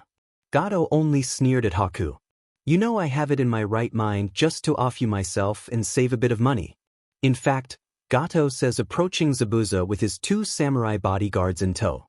I think I might just do that. Gato reached out for the bedridden Zabuza as if in an attempt to strangle him where he lay. Haku wasted no time in grabbing Gato's wrist and giving it a tight twist. The man yelled in pain. Demon brat, let go of me at once. I will not allow you to touch Zabuza-sama with your dirty hands. Hey Beach, let go of our boss. One of the samurai yelled as him and his partner unsheathed their swords and charged Haku. Before their eyes could even perceive it, Haku was behind them in an instant. Without warning, she fired off 2 senbon that hit the samurai in the back of their arms, making them drop their weapons to the floor. The man stared at the stone-faced Haku in fright. I'll warn you, I'm not in a particularly good mood right now. Try anything reckless and I'll kill you where you stand. Haku says in a menacing tone. Gato gritted his teeth in anger. Fine, I'll give you just one more chance to get this job done. Fail me again and I'll cut your buttes off, you got that? After that, Gato stormed out of the room with his samurai guards close by. Zabuza continued to stare off into space even after Haku had once again joined him at his bedside.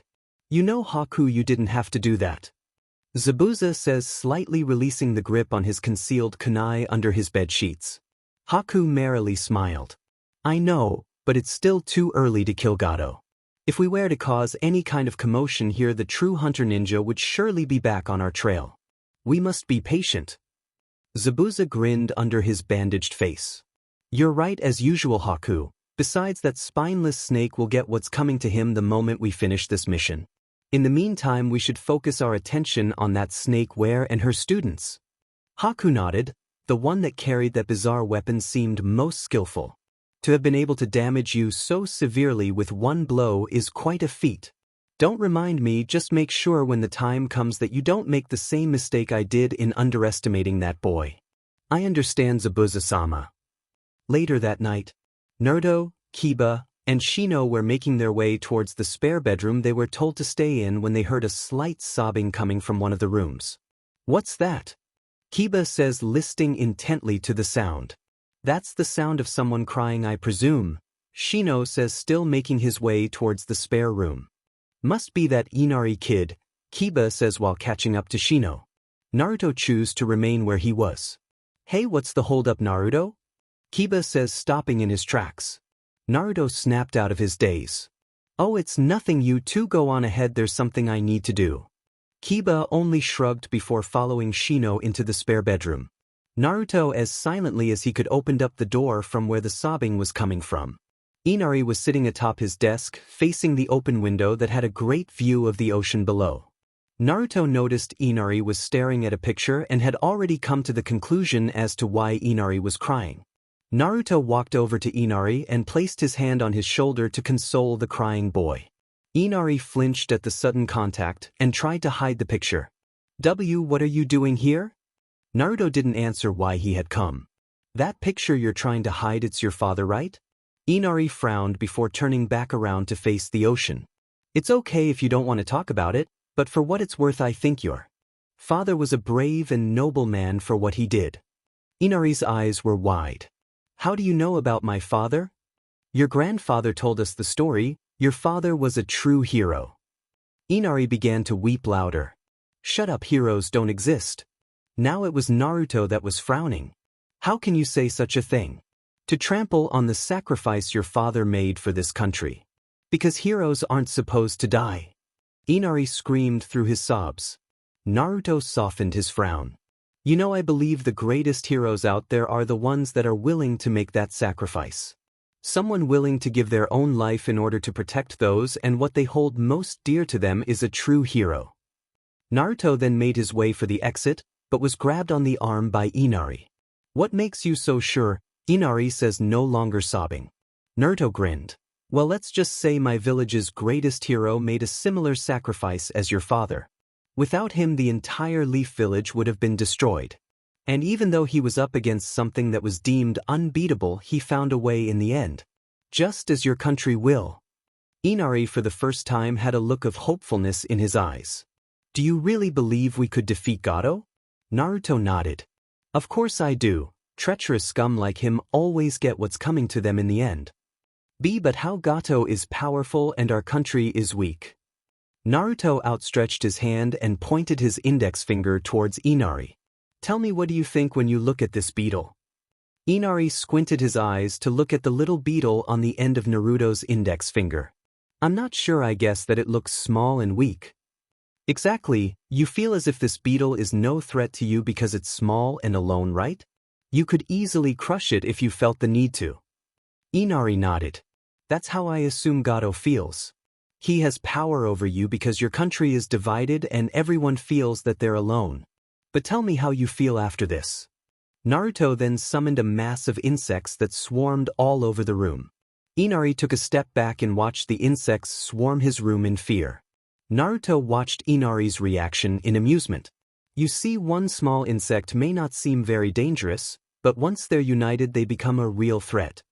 "I think I understand," Inari says with a genuine smile on his face. Naruto grinned before exiting the room to leave Inari to his thoughts. When Naruto shut the door behind him, he was met with a smirking Anko who had been listening in on the conversation. "You got quiet away with words, Gaki, very poetic." Naruto sighed. "Do you have to take every opportunity you get to tease me?" "Of course, making your life as miserable as possible is one of my favorite hobbies." "You're sick, Anko-sensei." Anko simply shrugged. "We all have our own taste. Anyway, I just wanted to warn you and the other Gakis to get a good night's rest. The way I see it, I got 1 to 2 weeks to get you prepared for Zabuza. So we'll be doing some Anko style training starting tomorrow." Naruto lost the color in his face. "If it's anything like the training we normally do, I'm not looking forward to it." The next morning, Naruto, Shino, Hinata, and Kiba were sitting in a forest waiting for the arrival of Anko. Kiba was starting to become bored with just waiting around, so he decided to try and spark up a conversation. "Yo, Naruto, what do you think is taking Anko-sensei so long to get here?" Naruto shrugged. She's probably out getting supplies for our training. Supplies, huh? Speaking of training, what kind of training does Anko-sensei usually put you through? For the most part normal training, I suppose. It's just she always adds her own twist to them. Twist? What do you mean by that, Naruto-kun?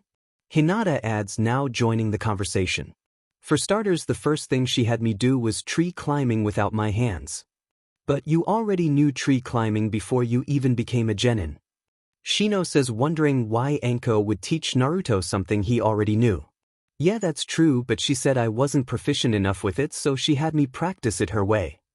Well, that's not that tough. Kurinai-sensei taught us that same chakra control exercise.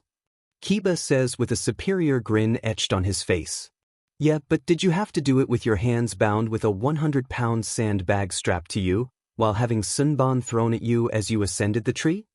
Kiba, along with Hinata and Shino, simply looked at Naruto as if his story was complete ludicrous. I swear it was murder every time Anko-sensei landed a hit on me with a sunban. I'd plummet to the ground, and without the use of my hands and that diamond sandbag weighing me down, I always ended up hitting my head. That's a terrible way to teach a student. Hinata says, fearing for Naruto's safety.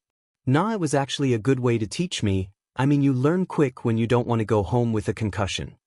Naruto says, laughing at his own expense. Anyway, it's not chakra control exercises you have to worry about with Anko-sensei, it's sparring with her that's the real danger. How so? Well, sparring with Anko-sensei is more like survival training.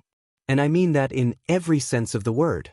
You literally just try and survive. She's tried to kill me on numerous occasions. Anko appeared in swirl of leaves. Now don't go spreading false rumors about me, Gaki, that's not nice.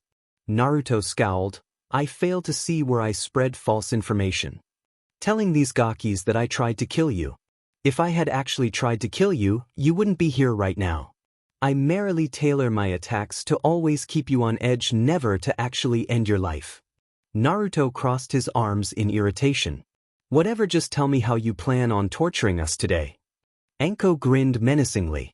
Well, you and I are personally going to play, and I'll have some shadow clones entertain teammate. So we're doing survival training again? You won't be, but Hinata will. Says while casting Hinata a sinister smirk. Hinata had turned as pale as snow. What? Naruto shouted. Why Hinata-chan? Because she, as far as I can tell, has some confidence issues. And if she's to go up against someone like Zabuza and that hunter ninja, she'll need to know how to deal with her fear. Besides, she'll only be dealing with a shadow clone, she won't be in any excessive danger. Naruto was about to openly protest, but Hinata silenced him.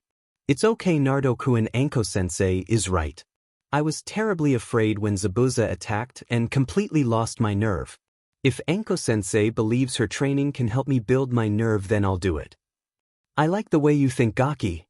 Anko then summoned 3 clones. Alright, you take care of Hinata, she says, pointing to the clone on the left. The clone grinned like a maniac before dragging Hinata off deeper into the forest. What about me and Shino, Anko-sensei? As for you, Kiba, your jutsu focus a lot on raw power, which must eat away a lot of chakra, so we're going to build up your chakra. Anko pulled out a scroll and released the contents: 2 pairs of iron leg weights and a sandbag poofed into existence. You can tree climb, I presume. Kiba nodded. Good, I'm sure you'll enjoy this just as much as Naruto did. Kiba gulped, already knowing what was in store for him. One of Anko's clones went to tie the sandbag to Kiba and hauled him off, with Akamaru following close by. Now for you, bug boy. Shino adjusted his glasses, signifying his dislike of being referred to as bug boy. Your chakra control is definitely better than Kiba's, so I'm going to have you complete a harder chakra control exercise. Shino nodded. I want you to strap on those iron leg weights, then follow my clone down to the lake. Shino, without a word of protest, followed the clone down to the lake. Naruto watched Shino go and silently prayed to Kami that his brother wouldn't drown. So, are you trying to kill everyone on this mission? Oh, calm down, they'll be fine. Besides, I thought you'd have more confidence in your comrades. Naruto scowled but said nothing more on the subject. Well, now that everyone else has been given a training assignment, what am I going to learn? Well, I planned on teaching you a couple new jutsu, but if you keep acting sour we might just do some survival training. I vote for the new jutsu. I figured you'd want option A. Judging by that feather haymaker jutsu of yours, it's safe to assume you're a wind affinity type, right? Naruto nodded. Yeah, Okayasin gave me the affinity test a while back. You're a rare breed in Konoha, but luckily for you I happen to know a decent amount of wind jutsu. Really, that's awesome. So which one are you going to teach me? The first one is a C-rank short to mid-range called Wind Style, Great Breakthrough. It creates an explosion of wind from the user's position and will level anything in your path. It's not very powerful when I use it, but with your chakra reserves and affinity, being wind, it should be a lot more useful. And the second one is the most powerful wind jutsu I know. It's a B-rank suitable for all ranges. It's called Wind Style, Pressure Damage. This attack emits a wind blast from the mouth with such high pressure that it will crush any unlucky BSTRD caught in it. Master that jutsu and you'll be able to smash anything that gets in your way. Naruto was inwardly drooling at the thought of learning those jutsu.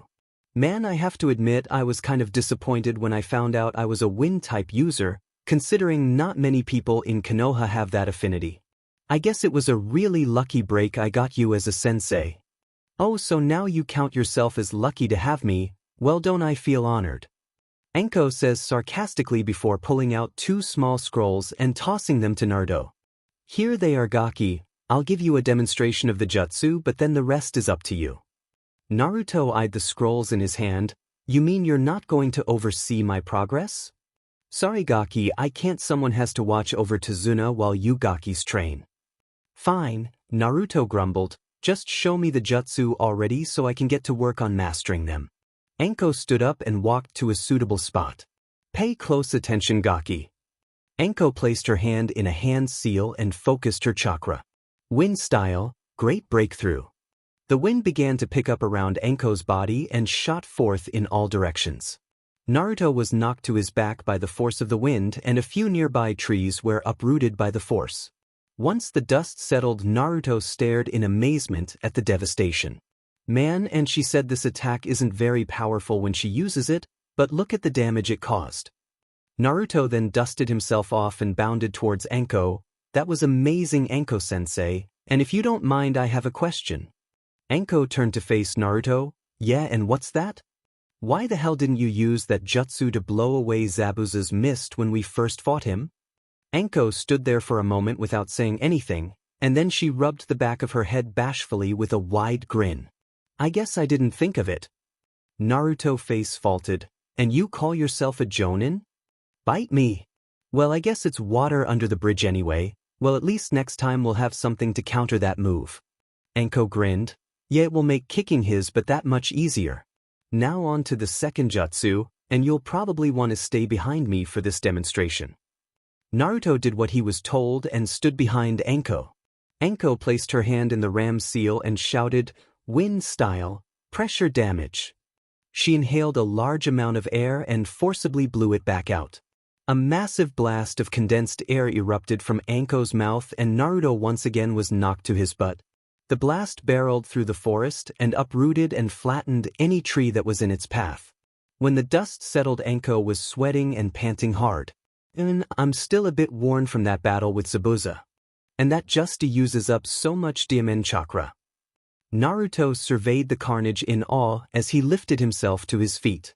What a jutsu! Who ever thought wind could be so badass? Alright, Gaki, that's all the time I have for you, so get started on learning those jutsu. I'll have them down in no time at all. See? Anko says before disappearing in a swirl of leaves and wind. Naruto opened the first scroll and cracked his knuckles. Alright, let's get down to business. 1 week later, Anko along with Hinata, Shino, and Tazuna's family were having dinner. Tazuna couldn't be more pleased. Zabuza had yet to show himself and he was making excellent progress on the bridge. On top of that, Inari's mood had increased tenfold since he had brought Naruto and company to his home. He wasn't sure what had sparked the change in his grandson but didn't press the matter as if he was afraid to jinx a good thing. In the middle of dinner, Kiba walked into the kitchen with a huge grin on his face. He was dirty, bruised, and dried blood laced his attire. Hey Anko-sensei, I think I've finally mastered that tree climbing exercise. Anko eyed Kiba. You haven't mastered it until you can dodge every sunbomb thrown at you. From my clone's memories, I know I nailed you 3 times. Yeah, but I didn't fall even when I got hit, so doesn't that mean I've mastered it? Nope, I told you, you need to be able to dodge every sunbomb, no ifs or buts about it. Kiba cast his head down in defeat. What's it gonna take to impress her? Has anyone seen Naruto-kun? He hasn't come back in 2 days? Hinata says, evidently worried. No need to worry about that, Gaki. I check up on him from time to time, he's just so adamant about learning that jutsu. Yes, Naruto has always been persistent, he probably won't return until he's mastered whatever jutsu he's trying to learn. Shino-kun's right, Naruto-kun might overexert himself if he keeps this up. Perhaps I should go check on him just to make sure he's okay. Fine, go check on the Gaki if it means that much to you. Anko says, waving Hinata off. Hinata smiled gratefully before excusing herself from the table. On her way out the door, Tsunami caught up with her and handed her a bento box for Naruto. Since he's been gone for 2 days straight, I'm sure he's going to be hungry. Hinata thanked Tsunami for the bento box and went on her way. Forest. Naruto lay sprawled on his back. His trench coat lay forgotten on a nearby stump while his clothes were tattered and dirty. He was panting hard. No matter how hard I try, I can't seem to master that DMN jutsu. Naruto then heard a faint rustling in the bushes. He hopped to his feet in an instant. Whoever you are, just come on out. Hinata stumbled into the clearing. Sorry, I didn't mean to surprise you. Naruto released the tension.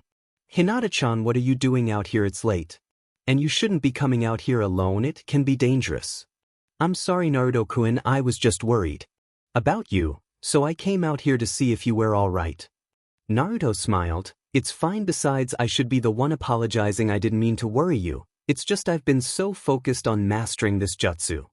Naruto sat down cross-legged on the ground and Hinata sat next to him. Tsunami-san asked me to bring this for you. Hinata says while handing Naruto the bento box. Naruto took the box lunch graciously and thanked Hinata for bringing it to him. He then tore into the contents like a savage, much to Hinata's amusement. Sorry about my manners, it's just I haven't eaten anything this good in 2 days. I don't mind, Hinata says with a smile. So tell me, how's the training going with Anko-sensei? She's not going too rough on you, is she? Hinata shook her head. Actually, it's going pretty well. Anko-sensei now has to have me train with 3 clones. Naruto nodded approvingly. That's good, 3 Ankos is a nightmare. If you can handle that, I'm sure you can take on anything thrown at you. After Naruto finished off the bento box, he lifted himself from the ground. Hey, I appreciate the visit, Hinata-chan, but you should probably get back to Tazuna's place. I still got work to do here. Hinata then surveyed her surrounding. There were numerous amounts of knocked over trees and torn up ground. But it looks like you've progressed far. Maybe you should just come back, so you can get a full night's rest. If you overdo it, you might end up injured. Sorry, Hinata-chan, but after what I saw when we walked through the town, I'm determined to help these people escape from Gato's grasp. And for that I need to get stronger. And if learning this jutsu will help me in that goal, I refuse to leave this spot until I've mastered it. Hinata merrily stared at Naruto silently. She remembered how bad of a state the country was in and how furious Naruto was when he discovered it. Tazuna's story was one thing, but experiencing the people's despair firsthand was far worse. Naruto gave Hinata a trademark grin. Listen, you don't have to worry about me, I'll be fine, believe it. Hinata nodded. I do believe it, and I believe in you, Naruto-kun. You will definitely save these people from this nightmare and will be there to help. Thanks, Hinata-chan, that means a lot to me. Naruto then summoned a clone. Here, this guy will escort you back to Tazuna's home. Hinata bade Naruto farewell and followed his clone away from the area and back towards Tazuna's home. After Hinata had gone, Naruto with new energy and determination went back to work on learning his new jutsu. The following morning, a beautiful young girl was walking through the forest. She had long silky black hair and was dressed in a pink kimono. She was carrying a basket that was half filled with different varieties of herbs. Noticing the disturbed terrain, she decided to investigate. It wasn't long before she came upon a sleeping blonde boy. She eyed the boy suspiciously. There's no mistaking it, it's him. Judging by the area and the state it's in, I'd say he has been training rigorously. He may prove to be an even greater obstacle than I once thought. Perhaps it would be wise to rid Zabuza-sama of this threat now. She stealthily crept up to the unaware Blond and crouched down next to him. As silently as she could, she reached out towards his neck but drew her hand back at the last moment. Sighing to herself, she started to shake him. Hey, wake up, you'll catch your death out here if you sleep on the forest floor.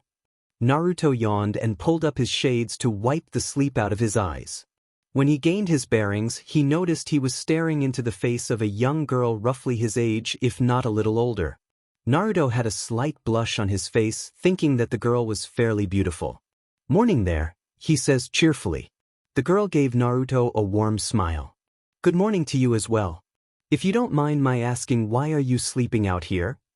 Naruto looked around for a moment before his memories came flooding back.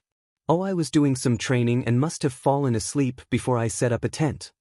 The girl surveyed the surrounding and noticed just how destroyed the clearing was.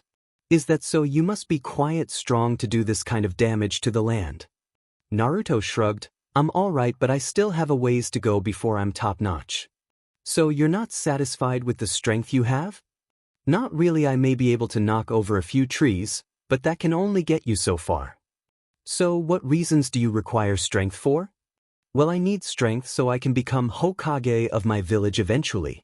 But for right now I need it to help the people of Wave Country. Haku smiled. Your reasoning seems quite noble. I believe people become truly strong when they have something that's worth protecting, wouldn't you agree? Naruto grinned. I couldn't agree with you anymore. You know me and you think similar. It's nice to meet someone that's a little like me. By the way, what's your name? It's Haku. Haku, huh? Well, I'm Naruto Aburame, Naruto says while extending his hand. Haku took Naruto's hand in her own and shook it. It's a pleasure to meet you, Naruto. Likewise. Haku then stood up and picked up her basket. I believe you will become strong. She then began to walk away, leaving a confused Naruto behind. Before she was too far away, she stopped. May we meet again, Naruto-kun? Sure thing, Haku. Haku smiled before completely disappearing from view.